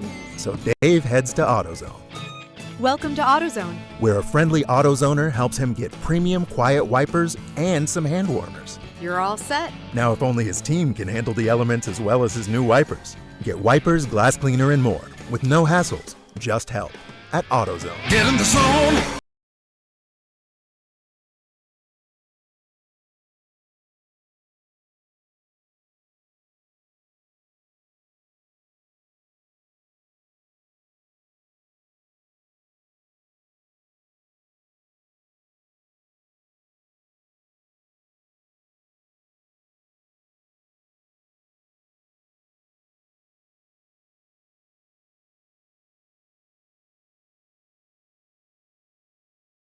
Took off my Captain Kirk shirt, so never mind that. I wanted to take that off before Jay started playing the Star Trek music and stuff. So here we go, Alan. Talking more about the trade deadline in the NBA, and I don't know if anything's happening. People are saying things that would make you believe some things may be close to happening. You've heard the Giannis, I almost said news. I don't know what it is. The report that the Bucks are now open to moving him. They're accepting offers. It wasn't even that, really. It was just the Bucks now believe Giannis may be open to playing somewhere else. Is that what it was? No. It was Giannis is ready for a new home. Giannis is ready for a new home. That's right. Two-time MVP Giannis Antetokounmpo is ready for a new home at the February 5th trade deadline or in the offseason. As several rival teams make aggressive offers to the Milwaukee Bucks for him, and the franchise is starting to listen. Yes, here's an unconfirmed report. I won't give you the source. It is unconfirmed, but to me it comes from a source that is pretty good with these things. That's it. It is unconfirmed. This is an offer supposedly submitted to the Bucks by the Warriors for Giannis. Again, I'm not saying this is true, but even if it's not, it gives you an idea of what kind of package the Warriors might put together. And I do think, Alan, I don't know how you feel, I think the Warriors are going to do anything they can to try to get him. Yes. Doesn't mean they'll get him, but I think they're going to try. Right. Whatever the limit is for roster spots, they will trade that limit. According to this, Warriors would send Jimmy Butler, Jonathan Kuminga, Moses Moody, Brandon Pajemski, and their next 3 first-rounders, which would be, they can't offer those in consecutive years. Right. So it'd be every other. 3 firsts, Butler, Kuminga, Moody, Pajemski for Giannis. That, according to one report, is an offer the Warriors have either made or are preparing to make. That is an unconfirmed report, but I do think the Warriors are going to be all in. Might not do them any good. Yeah. If Giannis says, I don't really want to go there, and then he wouldn't re-up there, and I don't know that they'd trade for him, but I think the Warriors are going to do whatever they can to try to get him. Yeah, I will say this. I don't know, and look, everybody knows I get annoyed with Giannis, but he doesn't strike me as a person that wants to be on 4 different teams like Kevin Durant. It feels like it does matter to him. So the reason I'm bringing that up is because I think wherever he goes next, as he's already in his 30s and he's dealt with some injuries, I think he wants to finish his career there. I don't think he wants to start bouncing around. And the reason I say that is because you didn't say Draymond, right? Because they don't want to move Draymond. So you get the 2 years with Steph, and I believe that's what Giannis is working with. Then the question becomes, I know everyone keeps saying Steph can play forever. He's 37 now. Giannis has 3 years left on his deal. So you get, I don't even know what it does for this season for the Warriors if they make the move. I don't know that they win the whole thing this season. So Steph would only have 1 more year left on his deal, along with Draymond, because they've been all aligned in that same path. Giannis would have 2 more years left on his deal. And I wonder if Giannis would, say, hey, Steph, do you want to extend? Which I'm sure Steph would. I don't know what Draymond's going to be at 37 years old, 38 years old. And maybe it's the next version of the Temptations, if you will, or a new edition. So I don't know if Giannis would want to go to the Bay, just because I think he wants to settle wherever he's going to be next. So think about who the squad would be based on what you said. So it's Steph, Giannis, Draymond, Buddy Hield, Al Horford, DeAnthony Melton, GP2, your boy Guy Santos, Trace Jackson-Davis, and Quentin Post. And I think Steph's brother is still on the team, and Will Richard. And, of course, Pat Spencer. How can I forget Pat Spencer? Mm-hmm. So I don't know. My only holdup is if you're Giannis, does that seem like a place where you could finish your career? Because he just doesn't strike me as a person. He sounds like he wants to be annoying once, right, for 4 years, because that's how long he's been annoying. But once he moves, I don't think he wants to move again. I have to apologize to you. I lost you halfway through that. When you said the Temptations, I started thinking as Psychedelic Shack. That's where it's at. That's right. And then I didn't hear anything else you said. It's just a Psychedelic Shack. That's where I it's just at. don't know that that's a team that Giannis wants to commit to. Mm-hmm. I don't know. Maybe they refresh after Draymond is done and you bring in somebody else, because I don't even know if they made that trade right now. Are they the favorites in Vegas? Well, who cares? To your point, would they have a shot? Yeah, they might. And also they would be able to pretend they had a shot. They've been trying to get Giannis for many, many years now. Mm-hmm. Now, didn't you say, I have two questions for you. One, in case you didn't say this, I don't want to say the team. I thought you said earlier there was a team that's out on Giannis, a team that everyone... Grant Avset had said that the Spurs, I don't think it's that they're out. It more so sounds like the Spurs aren't willing to pay what it's probably going to cost. So they're out. They're not out, but they're out based on we're not going to give up everything for him. Mm-hmm. And somebody will probably have a better offer. Because I know a lot of people on the station today, everyone from Carmichael Dave to Matt George have been saying, and I agree with them, boy, if the Spurs got Giannis, look out. My other question is, if you were Giannis, where would you think you'd want to go? He's not a free agent. You can't necessarily pick your spot. You do have some leverage here. Where would you want to go? What team would you want to play for? I mean, feels like it's the Knicks. If you're going to go anywhere, right, and we look at some of these teams, we were talking about markets earlier, and the same way you can look at certain colleges as stepping stone colleges to get to a bigger school or a bigger conference. You could look at this in pros and say bigger city. If you're going to go anywhere, just go to New York. Yeah, I'm with you. I understand what you're saying, because if you're interested in if you care about your legacy and all of that, and I don't blame anyone who doesn't, because look, yeah, you guys all care about rings and stuff, and I'm making a ton of money, and my family is going to be comfortable for decades. Right. But if you really care about all that, you really want to do something for your legacy, you go to New York and actually help the Knicks win their first title since 1973. Right. Yeah. Are you kidding? Well, that's a good point, because that's the one thing, and I've said this before, 2-time MVP, 1 ring.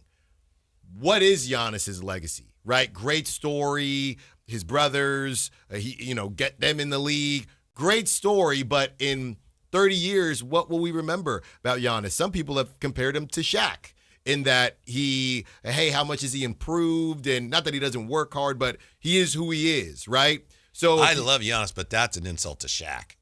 Shaq at least won, he won. Oh, yeah, of course. Just the idea that you didn't get everything out of the player. And, in 15, 20 years, what would the conversation about Giannis be? When you look at all the other greats right now that are still playing or recently retired, LeBron, KD, Steph Curry, all these guys, this would be the thing that differentiates Giannis from all of them. Mm-hmm. Now, obviously, Steph hasn't left, but so that's a little bit different. But KD, LeBron did it in LA. KD, people joke about his rings anyway. But if Giannis did it in New York, that would cement him in a different stratosphere. It absolutely would. Yeah, I agree with you. Keon Ellis, are the Kings silly for thinking of trading him when so many teams want him? We'll dive back into that when we come right back here. It's the Drive Guys on Sactown Sports. The Sactown Sports 1140 newsletter.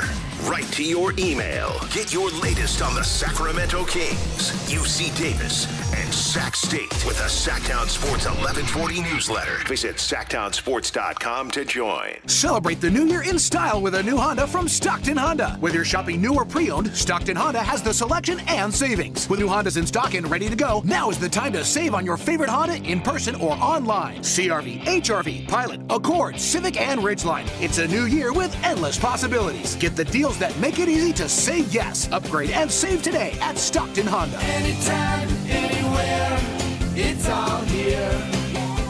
StocktonHonda.com. At Power Business Technology, we're not another big box corporation. We're your neighbors, locally owned and operated. We know what businesses like yours need, from reliable printers to high-performance copiers. We'll help you find the right solution with personal service you just can't get online. Need setup or support? We're just down the road and always happy to help. Power Business Technology, family hometown service with big-time solutions. Contact us today for all your business printing needs at 844-POWER-BZ. That's 844-769-3729, or visit us at powercopiers.com. When life calls for a little extra, a kitchen upgrade, paying off debt, or that dream vacation, Valley Strong Credit Union is here to help. With a Valley Strong home equity loan, you can tap into your home's value with competitive rates, flexible terms, and local guidance you can trust. Get approved in as little as 5 minutes, with funding in as few as 5 days. Your goals are within reach. Visit valleystrong.com to get your offer today. Valley Strong Credit Union. Grow your possibilities. Equal housing lender, NMLS number 456506.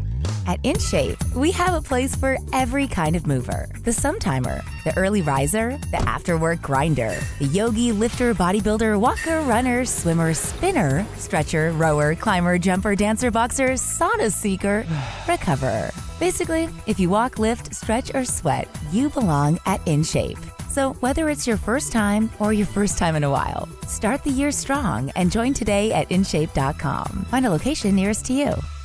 What's going on? We're talking to Chad Hoblet of Hoblet Dodge, Chrysler, Jeep Ram in Woodland. What's happening, Chad, for the Start Something New sales event? There's no better way to start the year than in a new 2026 Ram 1500 Crew Cab. And right now you can save up to $14,000 off MSRP or save thousands with 0% financing for 60 months and still get the $7,000 Hoblet discount. Wow. I love that you still have 0% financing available and that you still get the Hoblet discount. That's why Hoblet has won dozens of customer service awards. And as a fifth-generation dealer, when you buy from Hoblet, you become part of the family. You will not find a better combination of savings and selection with over 400 new Rams available. Search, select, and save through the whole inventory at HobletDodge.com. Unbeatable prices, unbeatable selection. Nobody beats Hoblet, period. 14,000 total net savings on select new 2026 Ram 1500 Laramie after 7,000 factory rebates and 7,000 dealer discounts. Rebates include 2,000 select inventory cash on select inventory, 1,000 SFS bonus cash, must finance through Stellantis, and 500 on the job upfit, must show eligible upfit. 5 of this net savings, see dealer for details.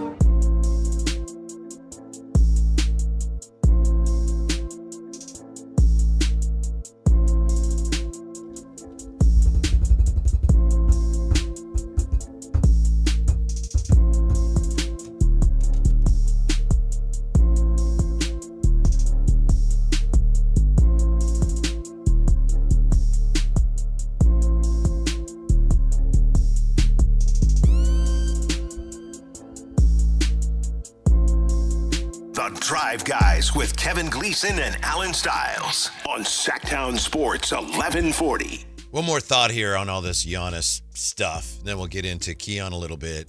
This is the Shams story. Maybe you've seen it. I don't even know if this is grammatically correct. Multiple teams have received a sense that the Bucks are more open than ever to Antetokounmpo offers between now and the deadline, league sources said. Can you receive a sense of something?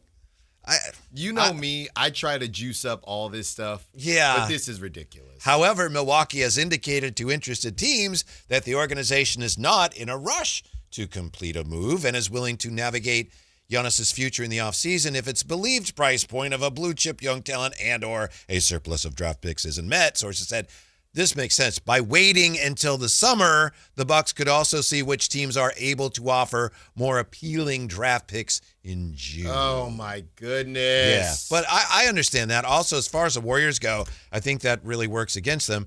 If they trade for Giannis, and look, you can have 3 firsts depending on the years, if you're the Bucs, you're like, if you have Giannis, those draft picks are going to be not very good. Why? Yeah. How does that help us? Of course, it depends what years we're talking about. I know. Right. Whitey, you might have the text of the day with Jay being back in the fold as I was talking about my friends on the Riverwalk. Yeah.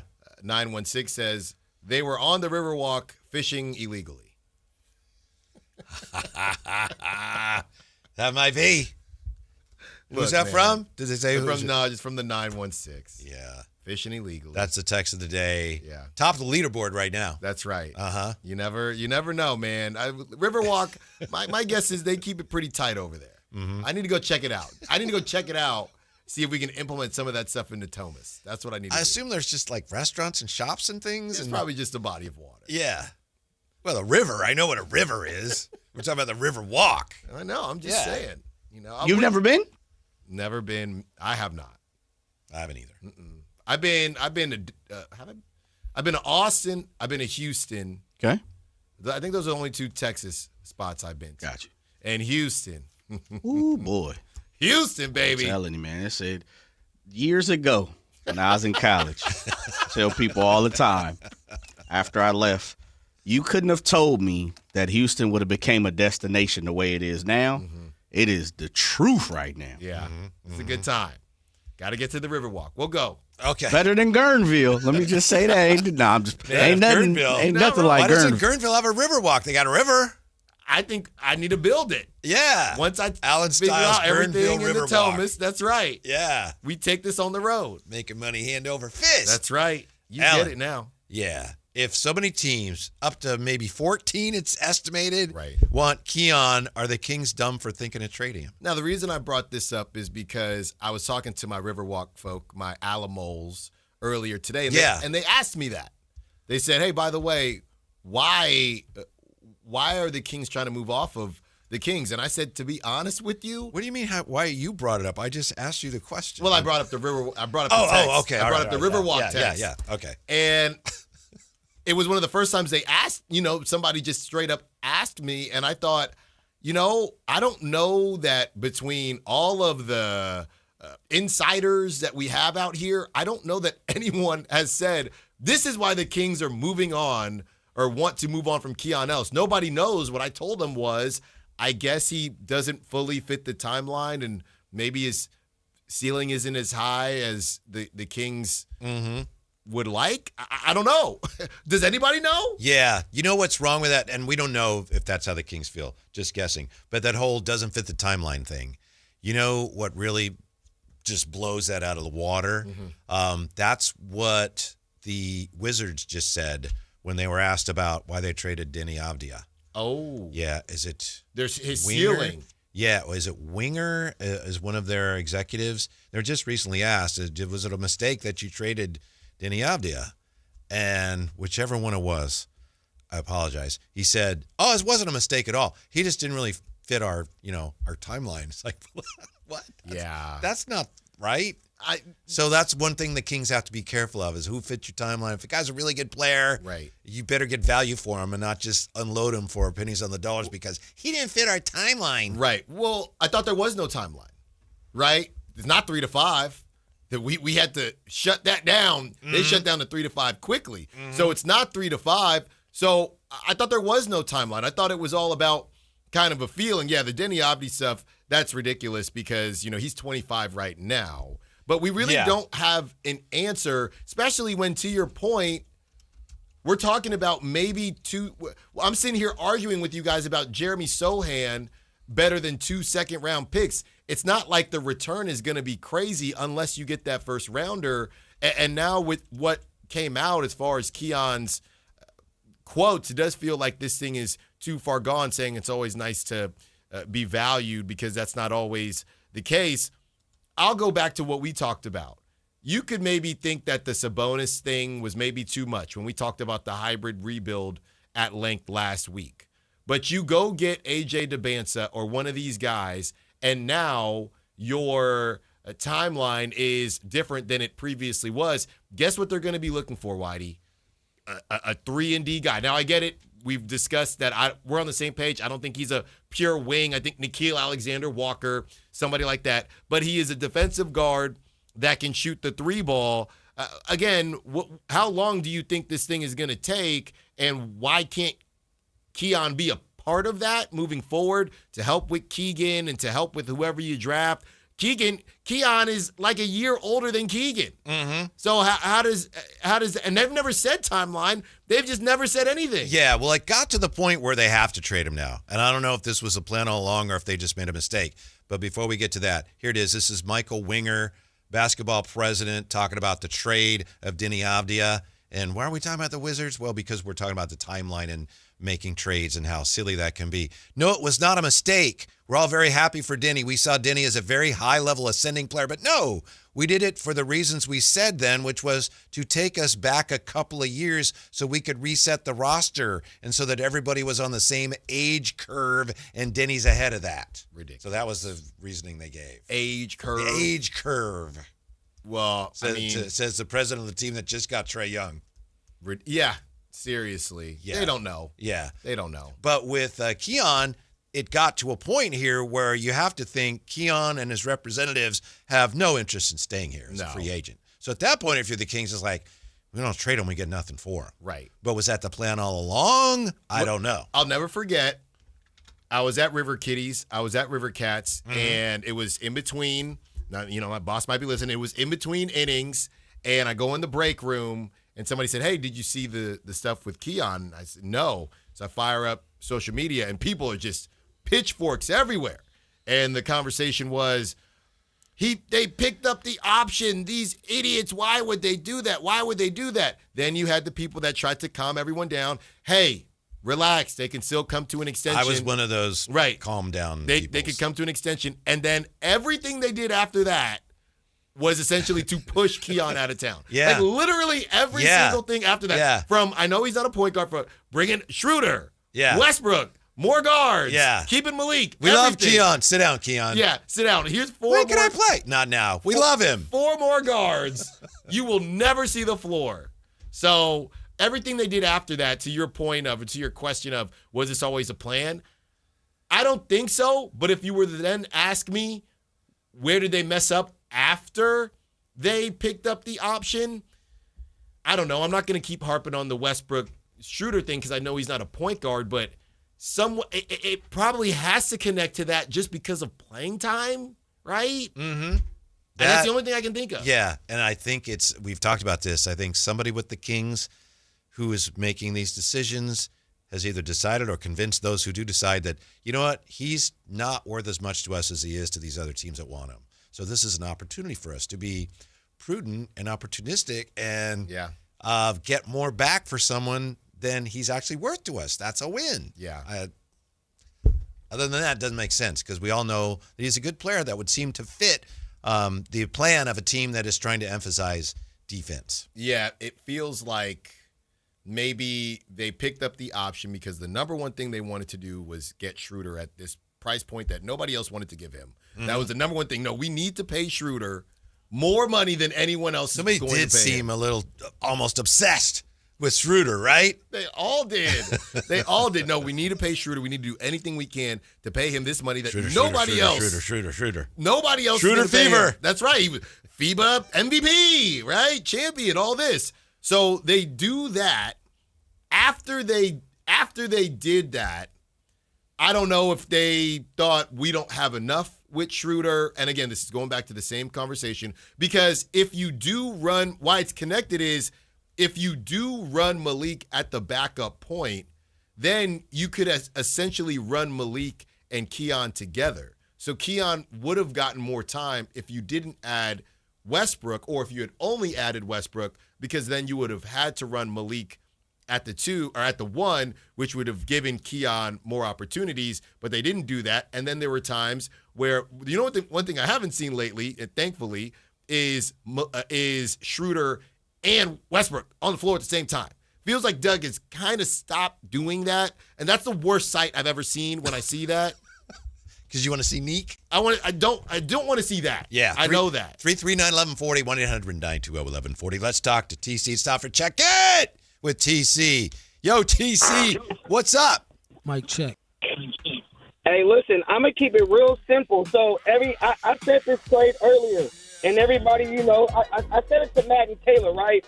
But I feel like sometimes as teams, media, beat writers, reporting, fans, sometimes people get caught up in what everybody else is saying, what the media is saying, what the league's saying. No, bro, this happens to do with, that's why I said the whole roster politics and trading players away, that's just talk. I don't care what nobody else say, bro. It's all about how you putting your team together, right? And what you do, what you gonna care about if somebody say, oh, man, you should have made that trade. That was bad, man. You a dummy. Okay, well, look, bro, I won a championship the next year. Was I that stupid for giving up them picks? Well, nobody have nothing to say. They'd be like, oh, the Kings were the smartest team ever. Like, so don't get caught up in what everybody else is saying. You get what I'm saying? I do. I'm cool with all that. Yeah. So the trade I got going to the Spurs, I got Malik Monk, Clifford, both the 2027 first-round picks next year, and one of our seconds this year going to the Spurs for Jeremy Sohan and Stephon Castle. The reason I'm doing that is because you get to stretch forward, and Jeremy Sohan, he's making $7 million. You can give him the Dennis Schroeder contract next year, and he'll eat that up. Not only do you tie in the future superstar point guard and Castle. Now you got Castle, whether you want to go Peterson or AJ at the 2, you go 3 Keegan, stretch forward, be Sohan, and at the 5 you can go Max or Cardwell. Why the Spurs do it? Because they did not only, I don't know how close Malik and Fox is, they fell out, but that can be swept under the rug. You got Devin Vassell and you got Malik Monk at the shooting guard, 2 scoring punches. Also, you got a future, you got not a lottery pick, but a first-round pick in Nick Clifford that you can mold into something. Not only do you got a bunch of draft capital, who says no to that trade, bro? Think about it and talk about it. That's all I got. Thank you, TC. I would say no to that. I was going to say, I know one person. I think the Spurs would say no. I don't think they're in any hurry to trade Stephon Castle. I will say, though, again, I wouldn't do it, I don't think, as on the King side, but I do know my Alamos have been talking about Stephon Castle. There's some holes there. He's not as point guardy as they would like, which might actually help them because of the whole idea of we got to move off of one of these guys. Yeah. If he's just a wing, I think an actual wing, then you could say, okay, so we have Dylan and we have Fox and we rock and roll from there. But that's what I've heard. Some of the point guard play and decision-making from Stephon Castle, they're not seeing a lot of growth this season. All right. They must be on who. I don't know who them folks are, but you need to stop trusting them as sources.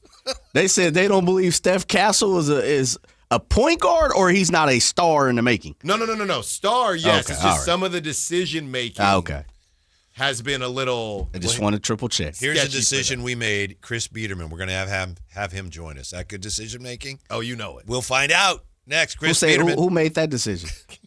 It's me. There you go. His sources. Coming up next, Sactown Sports.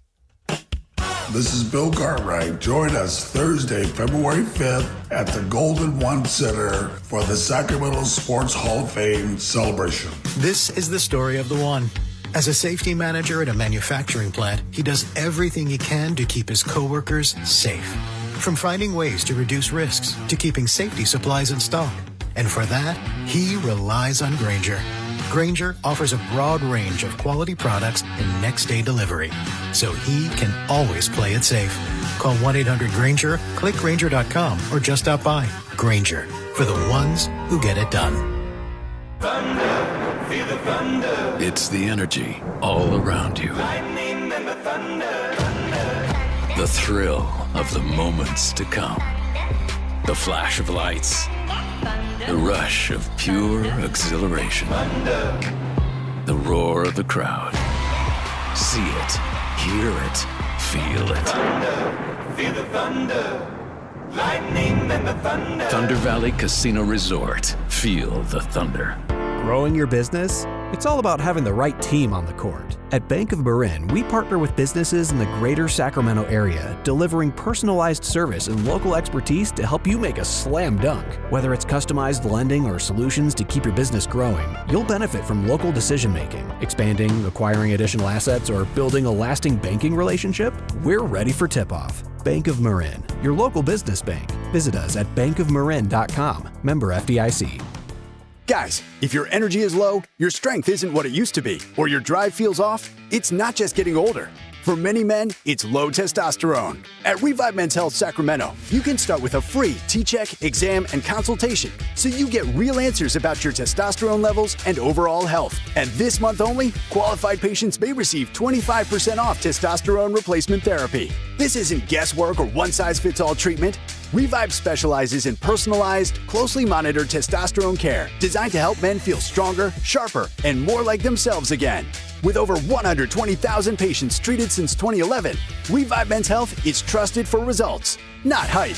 If you've been putting this off, now is the time to act. Claim your free T-check and consultation and see if you qualify for 25% off TRT. This month only.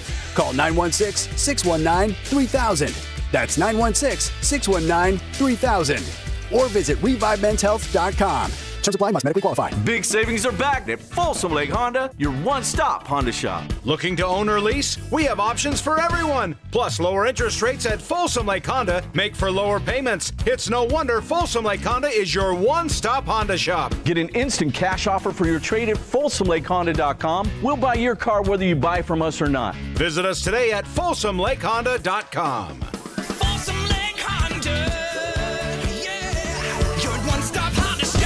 Come check out Capital Casino, Sacramento's #1 poker room with the most variety of table games in the region in a safe and friendly environment. Plenty of well-lit parking available, conveniently located in downtown Sacramento. And remember, Capital Casino has the best food, the best service, and the best action. 411 North 16th Street in downtown Sacramento. For more information, log on to capital-casino.com, and please gamble responsibly. 1-800-GAMBLER. KHD1 Sacramento, KYMX HD3 Sacramento. From the Power Business Technology Toshiba Studios. This is Sactown Sports 1140.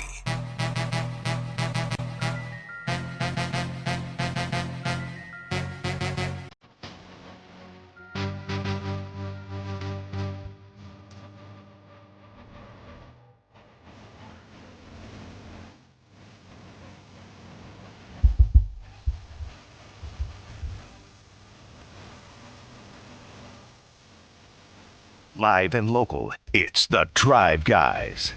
Watch the show on youtube.com/Sactown Sports 1140. Or listen on the Sactown Sports app. Oh, there's so much confusion and uncertainty about where the Kings are and what they may be doing and how everybody's feeling. If only there was somebody traveling with the team, Alan, who could help us sort some of that out. Do you know anybody? My guy. You got a guy? The Sacramento Bee. Is this the first guy that you claiming on this show now? No, I got about 4. But who's the first one you claiming?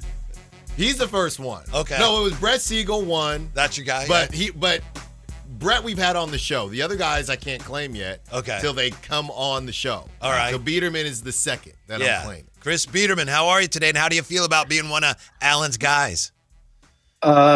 I'm feeling okay. It's about 8 degrees. In terms of being one of Alan's guys, I'm not sure that that's going on top of my resume, but I appreciate the enthusiasm and always appreciate Alan for having me on. That's tremendous. Chris, did you get to Ishkabibbles and get a cheesesteak yet, or is that later? No, I was about 3 hours delayed. My train from Manhattan to Philly was delayed. I don't know if it's because of the weather or anything, but no, I haven't. I just got to my hotel room, so I'm probably going to get delivery because, frankly, I'm kind of sick of this East Coast cold already. Yeah. Right. I mean, this has been a bumpy trip, right, with all the weather delays and things. Yeah, the Kings haven't really been able to practice at all. I just started. My colleague Jason Anderson was in Cleveland and Detroit. And I picked the team up in New York, but I talking to some people with the team. They didn't practice in Cleveland or Detroit because of all the weather issues. And you guys have seen G-Man's tweets, I'm sure. Late nights, still plane delays, all of that type of stuff. So we'll see if they get. I'm not sure. I heard that they were getting a practice in today. I'll follow up with them, and then they'll have shoot around tomorrow before playing the 76ers and then the Celtics on Friday. Chris, how were the vibes last night? We were on DAP Watch to see who Mike Brown was dapping up, because in Sacramento there wasn't a lot of dapping besides Precious Achiuwa, but they go out there. It's a close game until the fourth quarter, and then you see Malik Monk, Domantas Sabonis all dapping it up with Mike Brown. And I know we're just having some fun with that specific game, but just in general with the trade deadline next week, how are the vibes last night and just with the team as a whole right now?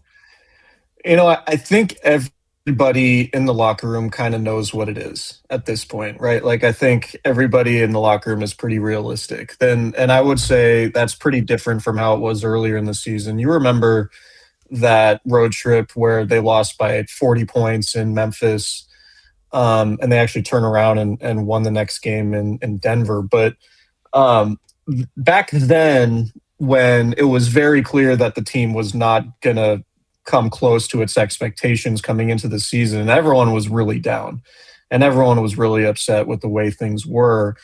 And the vibes now are just kind of like, the record is what it is. Everybody knows the trade rumors. Everybody knows that there's a good chance, or at least a reasonable chance, some of these guys aren't going to be around for much longer. And, Scott Perry's gone on the record, and everybody is widely reporting that this is going to be a massive rebuilding project. So the vibes aren't bad from a standpoint of like everybody's upset. Everyone's just kind of realistic with what the situation is. Talked to DeMar DeRozan a little bit last night. He's just like, whatever, we're all just trying to be professional. Keon Ellis had similar things to say. So, I don't get the sense that the vibes are particularly bad or toxic. I think everybody's just kind of realistic about what the situation is. Hey, Chris, I wanted to circle back to what you said there about how the players are feeling, because there's obviously fans go up and down. Oh, there's going to be a lot of trades, great. And then next day there seems to be a lot of people saying, oh, it's possible nothing happens. I know everything is possible, a whole spectrum. But just to reiterate, as far as you can see, the players themselves believe that there's a real possibility that multiple players could be moved, correct? Is that fair to say? Yeah, I think so. I think so. I'm sure you guys have heard the rumors about Domantas Sabonis in Toronto. I'm sure, it's not lost on any of these guys what's being reported on the internet. And I'm sure Scott Perry has a certain level of transparency and professionalism with the guys, saying like, look, this is what it is. And so I think that's one of Scott Perry's strong qualities is the fact that he can communicate with the players and be realistic with them. And I think they appreciate that. I know, I've talked to Malik Monk about it specifically. And he said nothing would surprise me at this point. And obviously his name has been in rumors for months and months. I think they're all just kind of waiting to see what happens. And frankly, I haven't heard this from anybody specifically, but if I were just to guess, I don't know that anyone would be particularly upset if they were traded at this point. This isn't a scenario where guys are like, oh, I really, really need to stay. This is such an awesome situation. It's, frankly, it's not. And I think the guys see that too. So whether they're traded or whether, these guys are professionals, they're trying to win basketball games, but they're also accepting of the idea that their future might be elsewhere.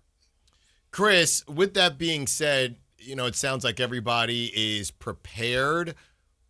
It takes two to tango, and what if nothing happens? Do you think this team could survive if nobody gets traded on the other side, or if Scott can't find trade partners for these guys, or let's say Keon gets moved, but the big contracts don't get moved as he's been shopping these contracts the whole time?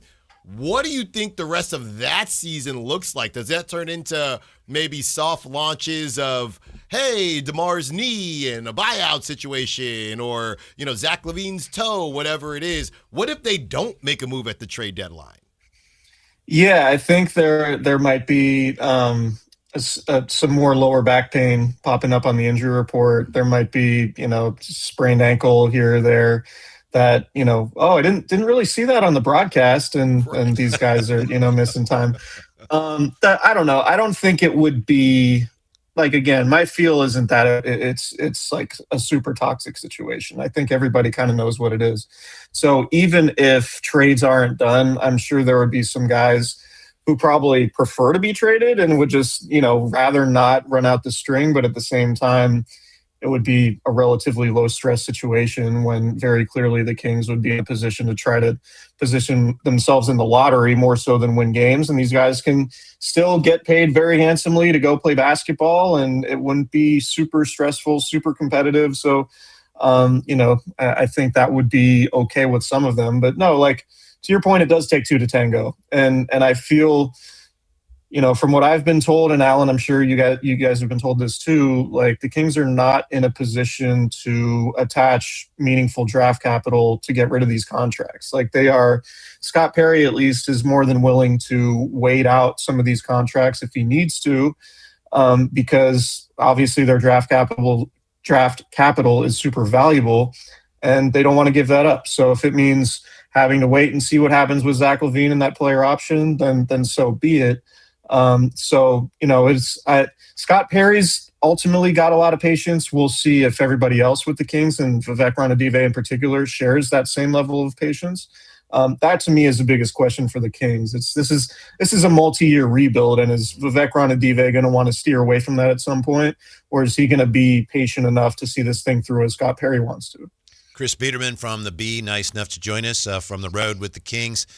As far as the environment goes right now, obviously having a lot of veterans who may or may not want to stay, it's not necessarily an environment most conducive to the development of your young players. How concerning do you think that is for the Kings, and how have the young players, to your eye, Dylan and Maxime and Nick in particular, how do you think they're dealing with that? Because it seems like they're not really affected adversely by that.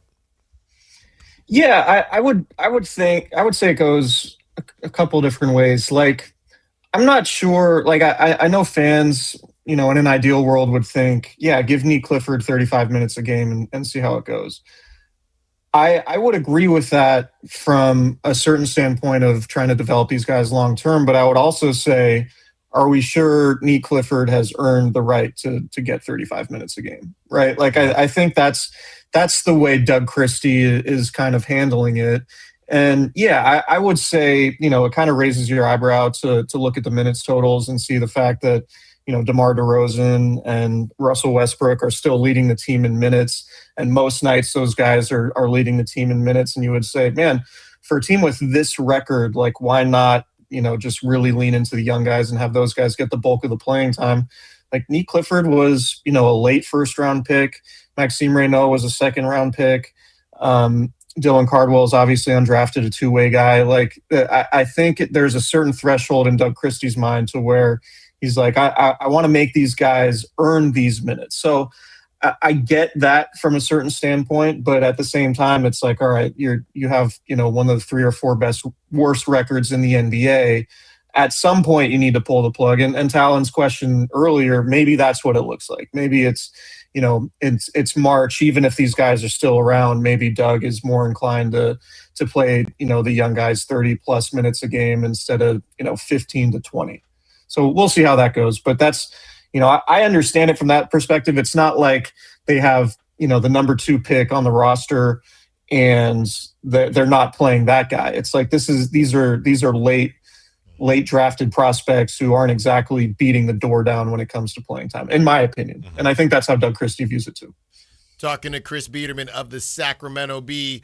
Chris, a name that's come up a little bit with kind of undertones of wanting to move on is Zach LaVine. There was a report a couple weeks ago about the Atlanta Hawks deal in the summer, and then you had a report come out about the Bucks and Bobby Portis, as well as future King, we think, Kyle Kuzma. What's going on? What's going on with Zach LaVine, your interactions with him? He's been out a little bit as well. Does it seem like he wants out of Sacramento at all, or how has his kind of persona been in the interactions that you've had? Yeah, so I had that exact conversation with him last night, sort of loosely, and I showed him a report that that said that he's dying to get out of Sacramento, and he said, "Look, I've never said that. If anybody said that, they're not speaking for him." So I'll take Zach's word for that, but at the same time, I don't think Zach would be terribly upset if he got traded.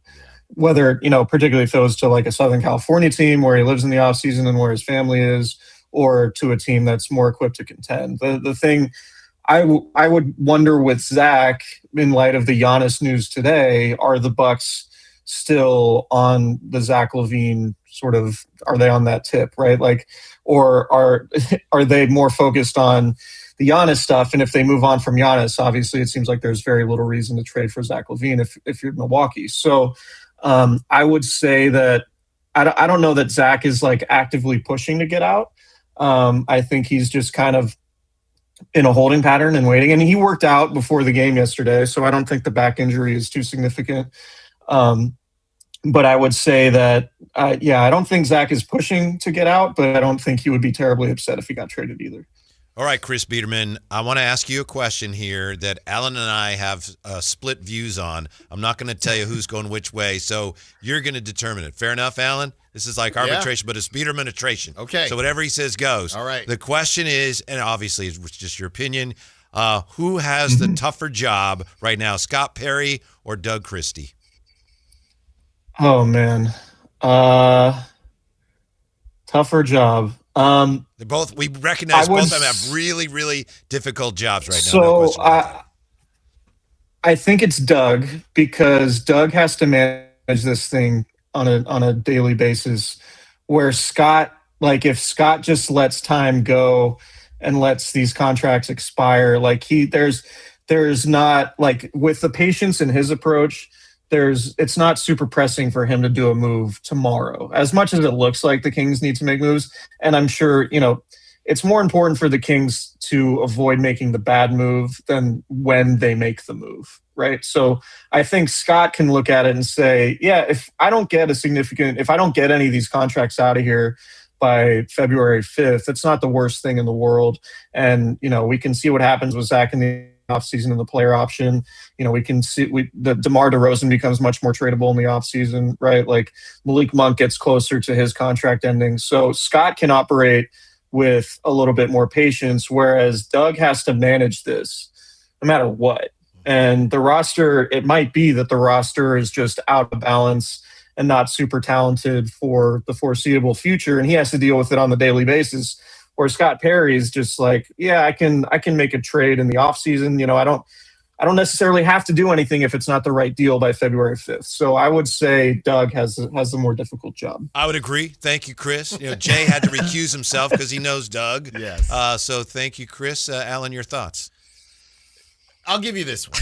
It was a good argument. It was a good argument, but Scott's job will obviously be harder once the season ends, which is obvious because the season won't be happening. So that's fine. That's fine. But if it's like 2026 and 2027, or like Scott Perry's job gets significantly harder the more time goes by. Yes. Right. So like in a year or two, I think the answer might change. But for right now, I think it's Doug. Yeah. I'm a forward thinker. That's why I was thinking about the future there. The fruits of victory. That's right. Chris, just one more for you from my end, because I know you've been talking to some of the guys, and I think Hoops Hype might have been in the building because it's New York. Keon Ellis said to Hoops Hype, it's always great to be wanted because that's not always the case. He went on to say it's definitely good that other teams see value in you. A lot of people have been assuming that Keon is and his camp probably just want to move forward. I talked to him on Media Day. He did think that he said it would have been nice if the Kings didn't pick up that option and then they just would have come to an agreement in restricted free agency or even before then. What's your take on Keon, how he's dealing with all this? Gets to play the guy in Mike Brown, where it all started, the doghouse or not doghouse. What's your take on Keon and where he's at with this whole process? Yeah, I think I think it's telling the fact that there are so many other teams that seem to really value Keon while the Kings are kind of in a spot where they feel like they need to trade him. I think that's emblematic of how the last few years have gone, and going back to the decision to fire Mike Brown and the dominoes that fell after that. I think Keon can be a very helpful player to a winning team, and I think given the right circumstances and surroundings, I think he could definitely thrive more so than with Sacramento, where it's like you sign. I know Keon's not exactly a true point guard, but when you sign Russell Westbrook and you sign Dennis Schroeder, that obviously blocks Keon to a certain amount of playing time. And so, yeah, I think if you're Keon and you just take a holistic look at the situation, like what has happened since you've been in Sacramento that makes you want to play here for the foreseeable future? Like why would you want to link yourself with the Kings for the next 3 or 4 years when all that's really happened is you've been yo-yoed and you've seen multiple coaching staffs and now front offices, and you don't know that the stability is going to be there when you could go to, I don't know, like say, I don't know, the Lakers, not anybody else. Like there are a lot of teams who could use a 3-and-D wing who can shoot threes at a high percentage, guard point guards. Like Keon could be a very valuable piece. Detroit really stands out to me as a team that would make a lot of sense for Keon. So yeah, like if you just look at it from Keon's perspective, what's happened with Sacramento that makes him want to stay? And I know that's probably not something that fans want to hear, but I think it's on the Kings, given the way they've handled the situation. And if they can get a first-round pick for him, I think that would be great value. I think it's more likely that they probably get a couple seconds for him. But no, it totally makes sense to me from Keon's standpoint to rather get traded and go to a winning situation than wait till the offseason. I mean, unrestricted free agency would be good for Keon Ellis. So he's kind of in the catbird seat either way. Yeah. Chris Biederman, thank you so much for your time. We appreciate it. Safe travels. We look forward to your coverage, and we hope to talk to you soon. Thanks, Chris. All right. Thanks, guys. Cool shirt, Alan. Way to go. Oh, thanks, Chris. Get that cheesesteak. Go get I the will. cheesesteak. All right. See you, pal. We'll see ya. Great Woo! stuff. Yeah. That's a lot of info right there. Mm-hmm. Huh. I got a Kings question for you. Do you want to go against Jay on this, or you just want to answer? I'll go against just Jay. I'll start. You go against Jay? Yeah. Jay, all right, it's a guessing game. You guys are trying to guess what, and maybe you've seen this. Mm-hmm. I just saw this. I think it just came out. The game-worn home white jersey of a Kings player is from his rookie year, sold privately for $140,000. Another clue, there's a guy from the firm that handled the auction. There are people out there who are really interested in the culture around this player. The player himself said, "It's crazy to me, the prices on merchandise cards, things like that, but it's pretty cool that somebody's got that kind of money to spend on my raggedy-ass jersey." The question is, who is the player? You Go ahead, Alan. Just because he's always talking, I'm going to say Halliburton. Halliburton is not correct. Jay Will. Jay Will is correct. Yeah. What? Yes. Jason Williams. Huh. I did not know. How'd you know that, Jay? Just because he said, I know Jay Will a little bit. I know the way he talks. And yeah, I was like, that's Jay Will. Yeah. It's from the 1998-99 NBA season. There was lockout shortened, and then they use photo matching to authenticate it. And yeah, the founder of this company says there are people out there who are really interested in the culture around Jason Williams. He was top 5 in jersey sales his rookie year. Everybody's seen his highlight tape, but when it comes to his game-worn jerseys out there, there's only a couple, and this is the only white one that we've had. And it's the same one he wore while being photographed for the cover of the August 99 issue of Slam. Oh, see, if you had said that. You're right. Penny and Shaq made the Magic jersey iconic. Pippen made the Bulls jersey iconic. Muggsy Bogues, Larry Johnson, and Alonzo Mourning made the Hornets jersey iconic. Jason Williams did that for the Kings, says David Schnurr, president of Slam Media. I would agree with that. I would agree with too. that. Yeah, everybody, because It looks the same now, but it was slightly different back in the day. You know, and I even had the throwback, you know, the baby blue. When I had my fitted hat craze, I had the baby blue Kings hat. Why? J. Will and the crew. Yeah, it's crazy to me, the prices on merchandise, cards, things like that. But it's pretty cool that somebody's got that kind of money to spend on my raggedy-ass jersey. I need all my teammates' numbers on that jersey, too. Without them teammates, there's no 55. I'm just thankful, brother. There you go. Yeah. It's a lot of money. He might have been, all things considered, you could slice this a number of ways, the best draft pick in Sacramento Kings history. Obviously, you could say DeMarcus, you could say Peja, but when you look at the whole picture, which obviously is underscored by this, I mean, he might have been it. Yeah? Yeah, I think I hear where you're going. You know what I mean? I might agree with you. Just for the overall cultural as well as basketball impact. I mean, even to this day, right? He's doing the podcast now, and he's probably the most prominent face from those Kings teams just because he's still out in these streets doing stuff. I couldn't stop him, Alan. I tried. I played with him. I tried to stop him once. I don't know what he did. I do not know what he did. I said, "What'd you do?" I don't know, man. Well, what did he do? I don't know. Elbow I think pass? he did the thing. He faked it one way and then like wrapped the ball around my head. So I got me turning one way, but I couldn't. He was so quick. Yeah, I could not see it. All I know is everyone at the other end of the floor went, "Whoa!" What were you doing out there? Well, I was playing. We're playing pickup. He played pickup with us. Pickup? Yes. When was this? It was quite a while ago. 2000 and I don't know, 2005. What were you? Where were you working? I was working here. See, where are these perks?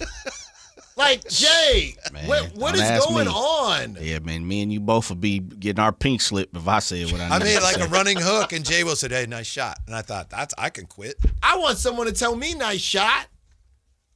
That's crazy. You got to earn that style. You know what you're. No. You gotta earn that. And you know what you're doing because you keep bringing up these stories now. You keep bringing up these stories. They come up. The Jay They don't Jay come Will up. came Last up in the week, news. You were Coaching Randy Moss. Yeah. You were coaching Randy Moss. He was not coachable. When did you coach Randy The Moss? Adrian Ross charity game at Arco Arena. Ah, yeah. When's our charity game? I told Randy Moss to run the high pick and roll with this guy, and he just looked at me and didn't say a word and just stared me down. I don't know that he ever actually did run the high pick and roll. That's crazy. Man, I'm gonna bring this thing back, man. Alan, I was gonna say creative, baby. I am. Creative. I got a lot of work to do. A lot of work. I'll bet you if we had some sort of celebrity something, I bet you Jay Will would play. He loves to play. Yeah. No, I'm gonna get. We're gonna And get this it out time here. I'm stopping him. Nah, I don't think you are. I don't either. Well, the Kings, will they at least have some cap space this summer? We'll take a glance at that when we come back to Sactown Sports, brother. On the move? Got somewhere to be? Take Sacramento Kings basketball with you. The Sactown Sports app will let you stay connected to your passion. Never miss a moment of Sacramento Kings basketball with the Sactown Sports app. Why choose a Sleep Number smart bed? Can I make my site softer? Can I make my site firmer? Can we sleep cooler? Sleep Number does that. Cools up to 8 times faster and lets you choose your ideal comfort on either side. Your Sleep Number setting. JD Power ranks Sleep Number #1 in customer satisfaction with mattresses purchased in-store and online. And now, the more you buy, the more you save on beds, bases, and more. Plus, get free home delivery on most beds with base. Limited time. For JD Power 2025 award information, visit jdpower.com/awards. Check it out at a Sleep Number store today. This year's tax changes. Better not get caught snoozing. Miss one deduction, lose thousands. Not amusing. Big tax changes can mean bigger refunds at Jackson Hewitt. And right now, get $100 just to try us. Don't worry, tax filers.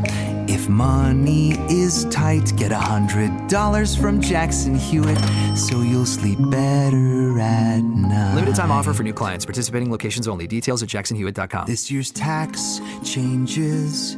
Better not get caught snoozing. Miss one deduction, lose thousands. Not amusing. Big tax changes can mean bigger refunds at Jackson Hewitt. And right now, get $100 just to try us. Don't worry, tax filers.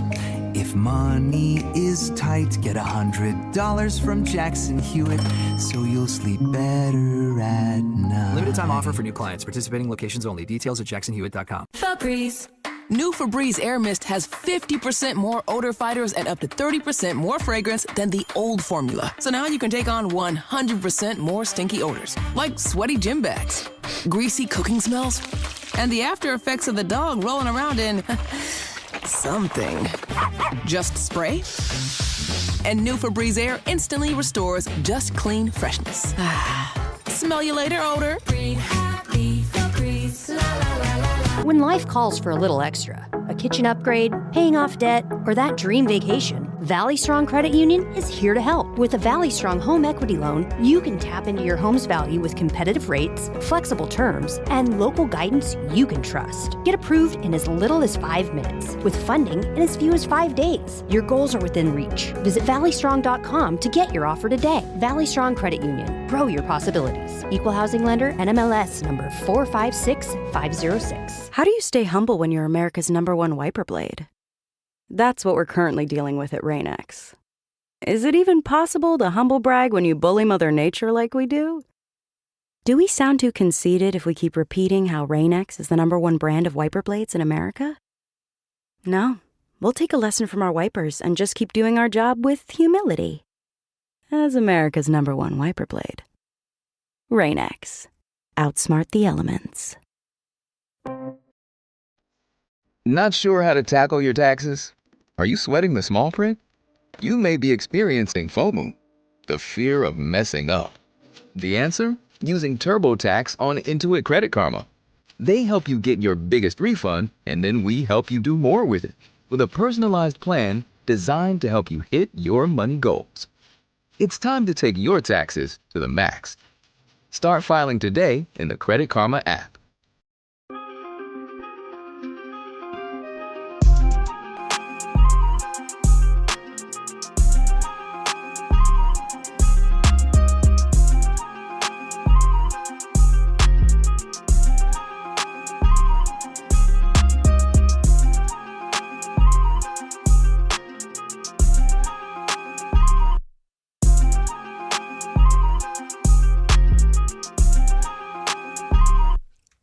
Your afternoon home for Kings talk and so much more. The Drive Guys on Sactown Sports. Got some people weighing in on the Riverwalk, Alan. Getting some mixed reviews. Great little tiki bar down there also. The Alamo is disappointing, very small. It's from LB in Las Vegas. Tiki bar. Went to San Antonio about 3 years ago to see the Kings there. Good arena. Riverwalk was cool. Funny thing of the game was the guy in front of us saying, "Old man Barnes is beating us." I think he was around 28 then. Wow. So that's when Barnes was on. Right. The Kings. Wow. Yeah. Look at that. Different times, right? Yes, different times. Different times. Different times indeed. Yeah. I'm gonna get out there for one of these. I don't know, one of these games or something, but I got to get out to the Riverwalk, man. And then go straight to Austin after the game. I did Austin because I did. They have a lot of bats there. Don't they have bats in Austin? Like flying bats? Yeah, I believe that's a big thing there. I don't really mess with bats like that. Jason's in. They got Allen's boots out there in Austin, and I wanted to buy. I went in there. I almost got some Allen's boots. I tried some on. My name's Allen. Can I have some of my boots? Look here. Here's my name. Can I have a boot? But we were out there for Austin City Limits, and one of my wife's best friends works for UT. So she lives in Austin too. So we stayed with them for UT. That's where you went, right? That's right. You went to UT. Yeah. So she works there now. We've been trying to, now that they're in the SEC, trying to get her to get us tickets for a football game, but not able to pull it off yet. Come on, seriously? I'm trying to get out there. You let me know. I got you. But I'm trying to go to. I'm trying to go to a big boy. I got you. You know, I'm trying to go to a. Dog, it's 80,000 people, 100,000 folks. She can't get you 2 tickets? I'm just saying. She ain't got no pool. You sure she work for UT? I mean, I think she, is keeping them for herself. I don't know what's going on. She might work at the hospital, UT. Yeah. She's a professor out there, and I need it. And she can't get 2 tickets to a game. I'm like, hey, what's up? You know what I mean? Yeah, it sounds like she doesn't. She doesn't like you. This is the wife's friend? Yes. Oh, yeah. Be careful. I'm cool, her and her husband. Hey, what's up? Let's go. Yeah. Speaking of wives and girlfriends, I don't know if I can say who this is. Somebody at the station that we all know I don't know if you heard this story, Alan, and he said he went to a game with his girlfriend and his girlfriend's friend. His girlfriend's friend went to Stanford. Okay. So they go to the game recently, and the girlfriend's friend says, "Oh, I know that guy. It's Maxime Reno." It's like, "Oh, yeah. Well, I was living in San Francisco, and I was kind of new there, and so he came to visit me." So it's like somebody who works here, his girlfriend's friend, is actually friends with Maxime Reno, but went to a game not knowing that he was playing. It's like, "Oh, hey, I know that guy." Wow. Shout out Stanford. Yeah. Yeah. Small world. Yes, it is. It's a very small. You never know who you're going to run into. You really don't. Yeah. By the way, I know you were talking about when can I play with celebrities and things. Yeah. I hear that, I don't know, Jay may be working on something at some point somewhere. I don't know. So yeah, I need something. Right? Yeah. This is crazy. You live your whole life, right? Because I grew up in the 90s, right? And listening to sports talk radio, it was the cool, they get to do all the cool stuff. Now I'm finally here, and the perks are not what they once were. Like, what happened? Oh, back in the day, Alan. Oof. Tell him, Jay. Man. Like, what happened? This is not, I gotta bring back sports talk radio in a way that I remember growing up. I know we're doing the digital thing, all that. We can still do that. It'll help digital.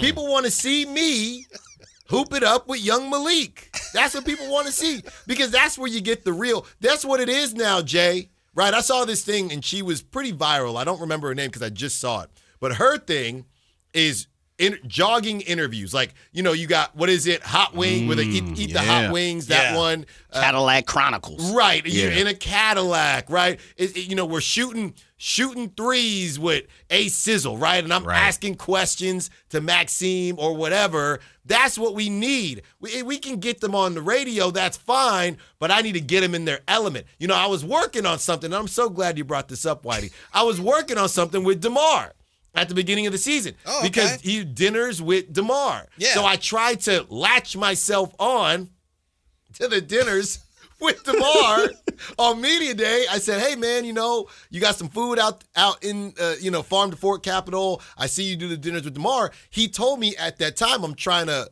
bring it back. And I said, "Man, I used to do some food content as well. If you wanted somebody to go to the restaurants with you," he hit me with the, yeah, we'll let you know. Yeah, we'll let you. yeah, we'll let you know, man. I'm still waiting. So dinner with DeMar never became Snacks with Styles. Never did. That's a great name, though. Yes, that's what it is. I go find some spots, and I have a snack with whatever player, coach, GM, and it's just very casual. Jay, you see what I'm talking about. I see you working, brother. See, anybody can get anybody in a booth. True. But I'm trying to break bread with these people. Yeah. There's plenty of The problem is you just aren't motivated enough to get off your ass and do it. I got to make some calls, man. Jay, I'm breaking down these doors, man. And you never know. Maybe you'll hear from DeMar. He said, "Why did you laugh? I think Why that did you one laugh? Why?" That one. I'm happy. It makes me happy to think that it could happen. Look, I'm going to hit up DeMar. I'm going to say, "Look, man. Look, if you want a guide around these streets, okay, a culinary guide, I'm here for you." The good thing is I have not seen him post, so it's not that he didn't hit me up. He just, this season has been pretty wild. That's exactly what I'm saying. It's not as if he's doing it and he didn't hit me, so I'm sure he's still going to hit me up. That's what I'm saying. That's not what you're saying. That's still out there. 916 says the perks are gone because the team isn't good right now. No. That's when you need the perks the most, right? That's when you need it the most. When team is rough, but I just saw Malik eating, a ribeye with Allen, and it was hilarious. It was good stuff. As somebody who was part of radio back in those days, that's not what we did. That's not what we did. Well, Did he eat ribeye? We have Alan ribeye with something. Yeah, we sit down. I don't remember that, Jay. Maybe you do. Maybe I just don't remember. Shooting threes with your boy. We'll think of some names. Mm-hmm. Just let me in the practice facility. I don't need to be on the main court. You already there. What if I just show up at the end of practice? Say, "Hey, we already here, right? We got this camera. Yeah. You're just gonna finish up. You're already shooting free throws, and we'll chat. We'll just chit chat. What do you think? I like where you're going. You're barking up the right tree in the fact of you're separating yourself from the norm. So That's right. I'm with you on that. And concept shows, especially podcasts, are the thing right now. You know, they've been hot over there. They're starting to kind of go down on the opposite side of the hill, but they're still up there. People care about it. Somebody said you only got a couple weeks. You only got a couple weeks left. Seriously, they ain't gonna be there. Yeah, man. You know what? That'll be tomorrow, though. If he gets traded, he'll probably text you and say, I'm sorry. Yeah. I never got back to you. Yeah, he was going to. You know what, though? After this trade deadline, I think it's pedal to the metal. Because then, of course, there's no excuse now. Hey, everything, we know what the team is. We all just chilling. We're not playing for nothing. Right. You know, somebody says, what about apps with Allen? I like that. Apps with Allen. We go to a local spot, eat their appetizers, and we what? What is so funny? It's just so good. It's just that good. We eat some apps and we have conversation.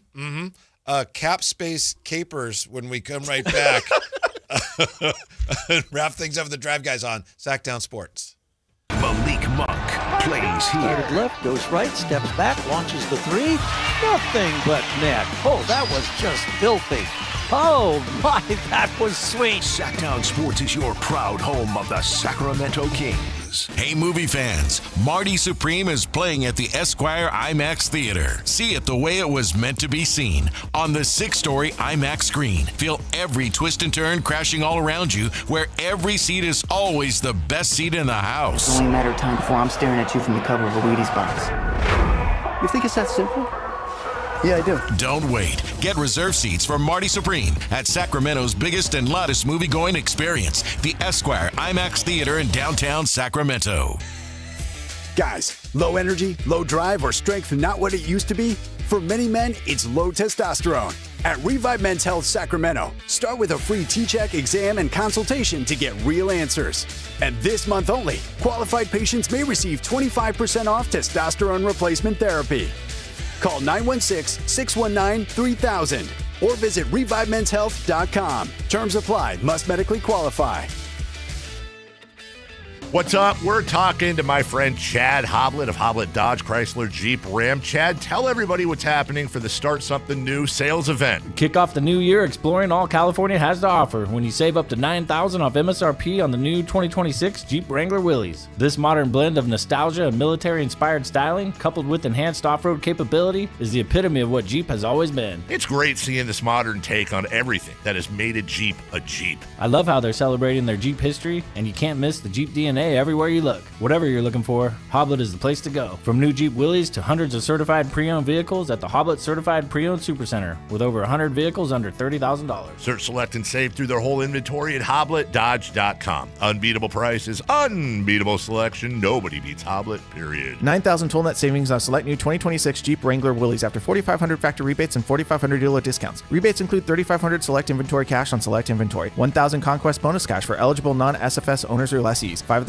savings. See dealer for details. Golf to Go is brought to you by the Hagen Oaks Golf Super Shop. Here's Frank LaRosa. As another new year begins, I'm reflecting on all that has happened. I'm filled with gratitude for the Golf to Go show guests who've trusted us with their time, their thoughts, and their dreams. People like putter magician Scotty Cameron, First Tee's Angie Dixon, former football great Peyton Manning, LPGA legend Nancy Lopez, the heralded team at Hagen Oaks like Ken Morton Jr., Tom Morton, PGA Golf to Go's resident on-air playing coach, and Mike Woods, PGA Director of Golf, and all the PGA professionals and guests who've educated and informed us over last year's 52 shows. Thanks also to you, our loyal listeners, who are there every week with compliments and suggestions when we might get a bit off track. Thanks also to the game that brings us all together. Thanks to the millions of men, women, boys, and girls who play the game. Thanks to the able-bodied, and thanks also to the programs that nurture those in need of a lift, like the California Eagles, PGA Hope, and many more. We are fortunate for our world-class golf and to have lived life and had a chance to play the game. That's your Golf to Go. I'm Frank LaRosa.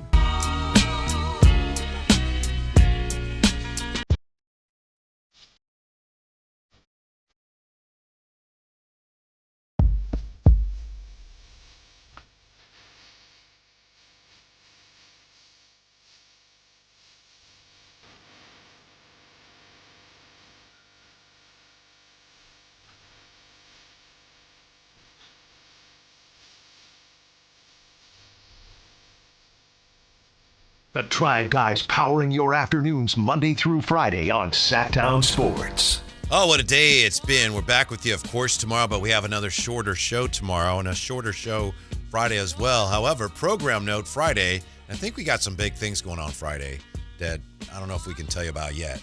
The whole station, if you're a Kings fan. You're going to be listening anyway, but isn't it Friday we got something big going on? Yeah. Jay's Oh, gonna be yeah. there. But also Friday, I don't even know if you knew about this, Jay. I just found out about it. We do our show for an hour, then game night. We're doing game night. That's right. What? Yeah. I still got to Not know. I still got to tell my I wife. didn't know but- either. Yeah. We just found out. You found that out. Yes. She thinks I'm coming home a lot earlier than I'm going. But I'll be there home, sweetie. Yeah. Yeah. She knows now. She knows now. She knows now. But I don't know that I've ever done game night before, to be honest with you. Do it every day. Don't screw it up. Yeah, I'm going to be right here and, Whitey, you throw something to me. It'll be like you were joking about my first week, how I was not as... I was just kidding. No. That's why I didn't say that. I was just kidding. I said, can I talk? I was pleased that by Friday, wow, you were like, shut up, old man, get out of my way. So but that's also, going to be a game night. It's going to be just like yesterday because I believe for game night on Friday, I believe the high flyer will be with us as well. He came with it on yesterday's show. That was a lot of fun. And obviously, I've done plenty of shows with the high flyer, but yesterday specifically, it felt like he was fired up to have this conversation. Maybe it's because they were in New York and Mike Brown, but felt like he was very fired up to have the combos, and I really enjoyed it.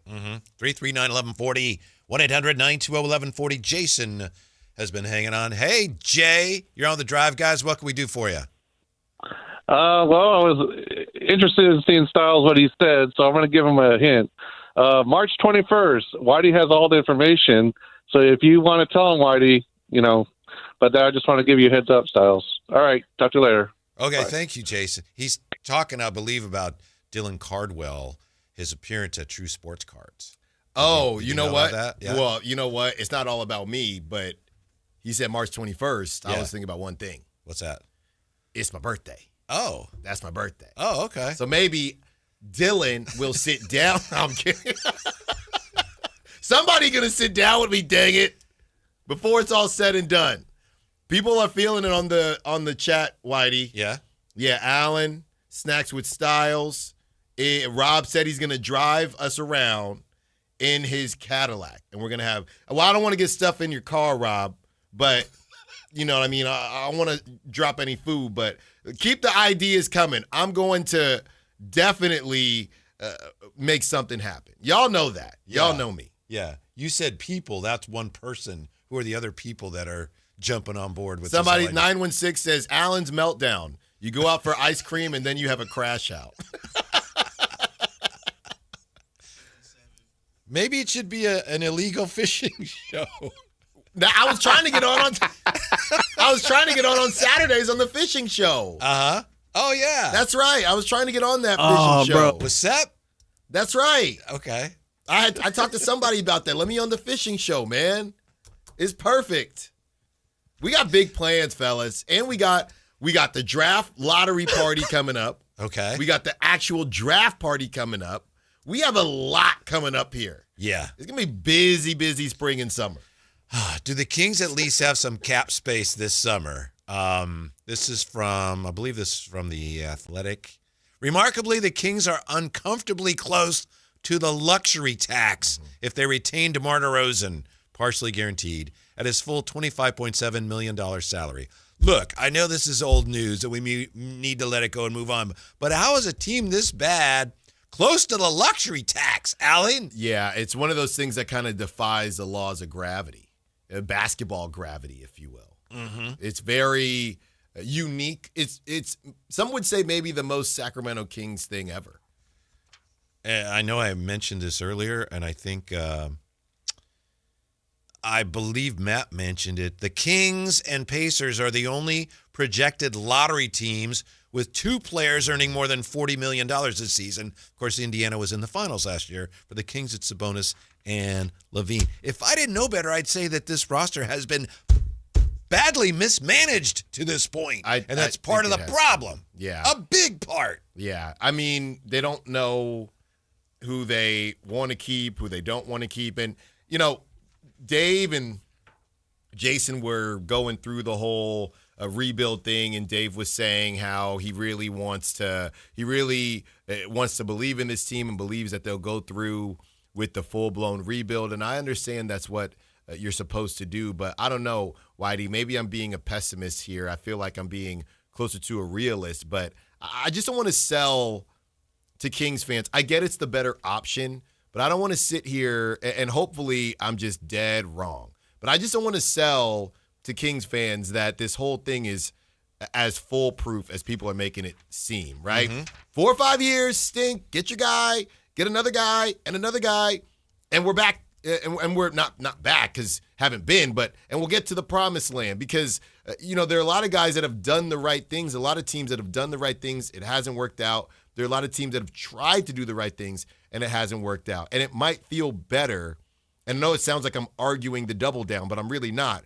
It might feel better to go about it this way, but make no mistake about it. This is still a gamble. Yeah, I'm going to ask you in a moment here what a full-blown rebuild means to you. But before I do, just more on the Kings and the cap space they may or may not have this summer. The choice as of now is likely DeRozan versus the non-taxpayer MLE. That's the mid-level exception, which means the Kings do not have a ton of latitude for much-needed improvements throughout their roster. So it's a lot tighter. Things can change depending on who you're able to move, who you bring in, and when you're able to get out from under their salaries. But right now, the Kings don't have the flexibility that ideally a team that is struggling the way they are would have. Yeah, but that doesn't really scare me because we know who it is, right? It's not as if they're tied up in, I don't know, younger players that, like, if Keegan didn't work out and it's a brand new 3-year, 4-year deal. We're in year 2 of Keegan's 4-year deal that some people thought was an overpay. And now you're thinking, man, what are they going to do with that contract? We know what it is. We know they're trying to move DeMar. We know they've been trying to move Malik. Now, you got to actually do it. But, yeah, this doesn't scare me as much as maybe it should. But we know what it is and that they're trying to improve. It's theoretically manageable, and that's part of what Scott Perry's trying to get done at this deadline. Who is tanking the best? Milwaukee is 23rd in offensive efficiency and 23rd in defensive efficiency, okay? They are among 6 teams bottom 10 in both offensive and defensive efficiency. 6 teams. These are teams that are tanking well. The 6 teams are Washington, Indiana, New Orleans, Brooklyn, I mentioned Milwaukee, and your Sacramento Kings. Do you think that's That's taken, baby. Do you think that's going back to your question of who's got it tougher right now, Doug or Scott Perry? I guess this is another note for my Scott Perry decision because Doug right Keep now. It up, Ellen, you lost. No. It's fine. But Doug right now, a game is lost, right? Or they're losing games. And I'm not accusing Doug of not making adjustments, but a total, rehaul, let's refresh this thing and try something completely off the wall. It's almost like, why would I do that? Now, Doug is trying to win games, but I think even Doug's priority list right now might be developing the young players. So, which is why his job is tougher. Right. That maybe, but the idea of, hey, we're watching the same thing every night, especially with the trade deadline upon us, there's really no need for Doug to completely overhaul what they're doing because of what they're accomplishing right now as far as the T word, right? We're not going to say it, but the T word, the draft position. What, tanking? Yeah, we're not going to say that. Why aren't we going to? You never know who's listening. Okay. Right? And the other part of that. T-A-N-K, tank. And the other part of that is right now we're just waiting to see. It's a waiting game. We're waiting to see if anybody gets moved by the trade deadline. What will be more interesting to me is after the trade deadline, if Doug is maybe more hands-on with specific adjustments with assuming he has more young guys at his disposal. Mm-hmm. Yeah, I know that a lot of people now are saying, fans and people on social media, nothing's going to happen. It's possible, but as Chris Biederman told us, like, the players ain't feeling that way.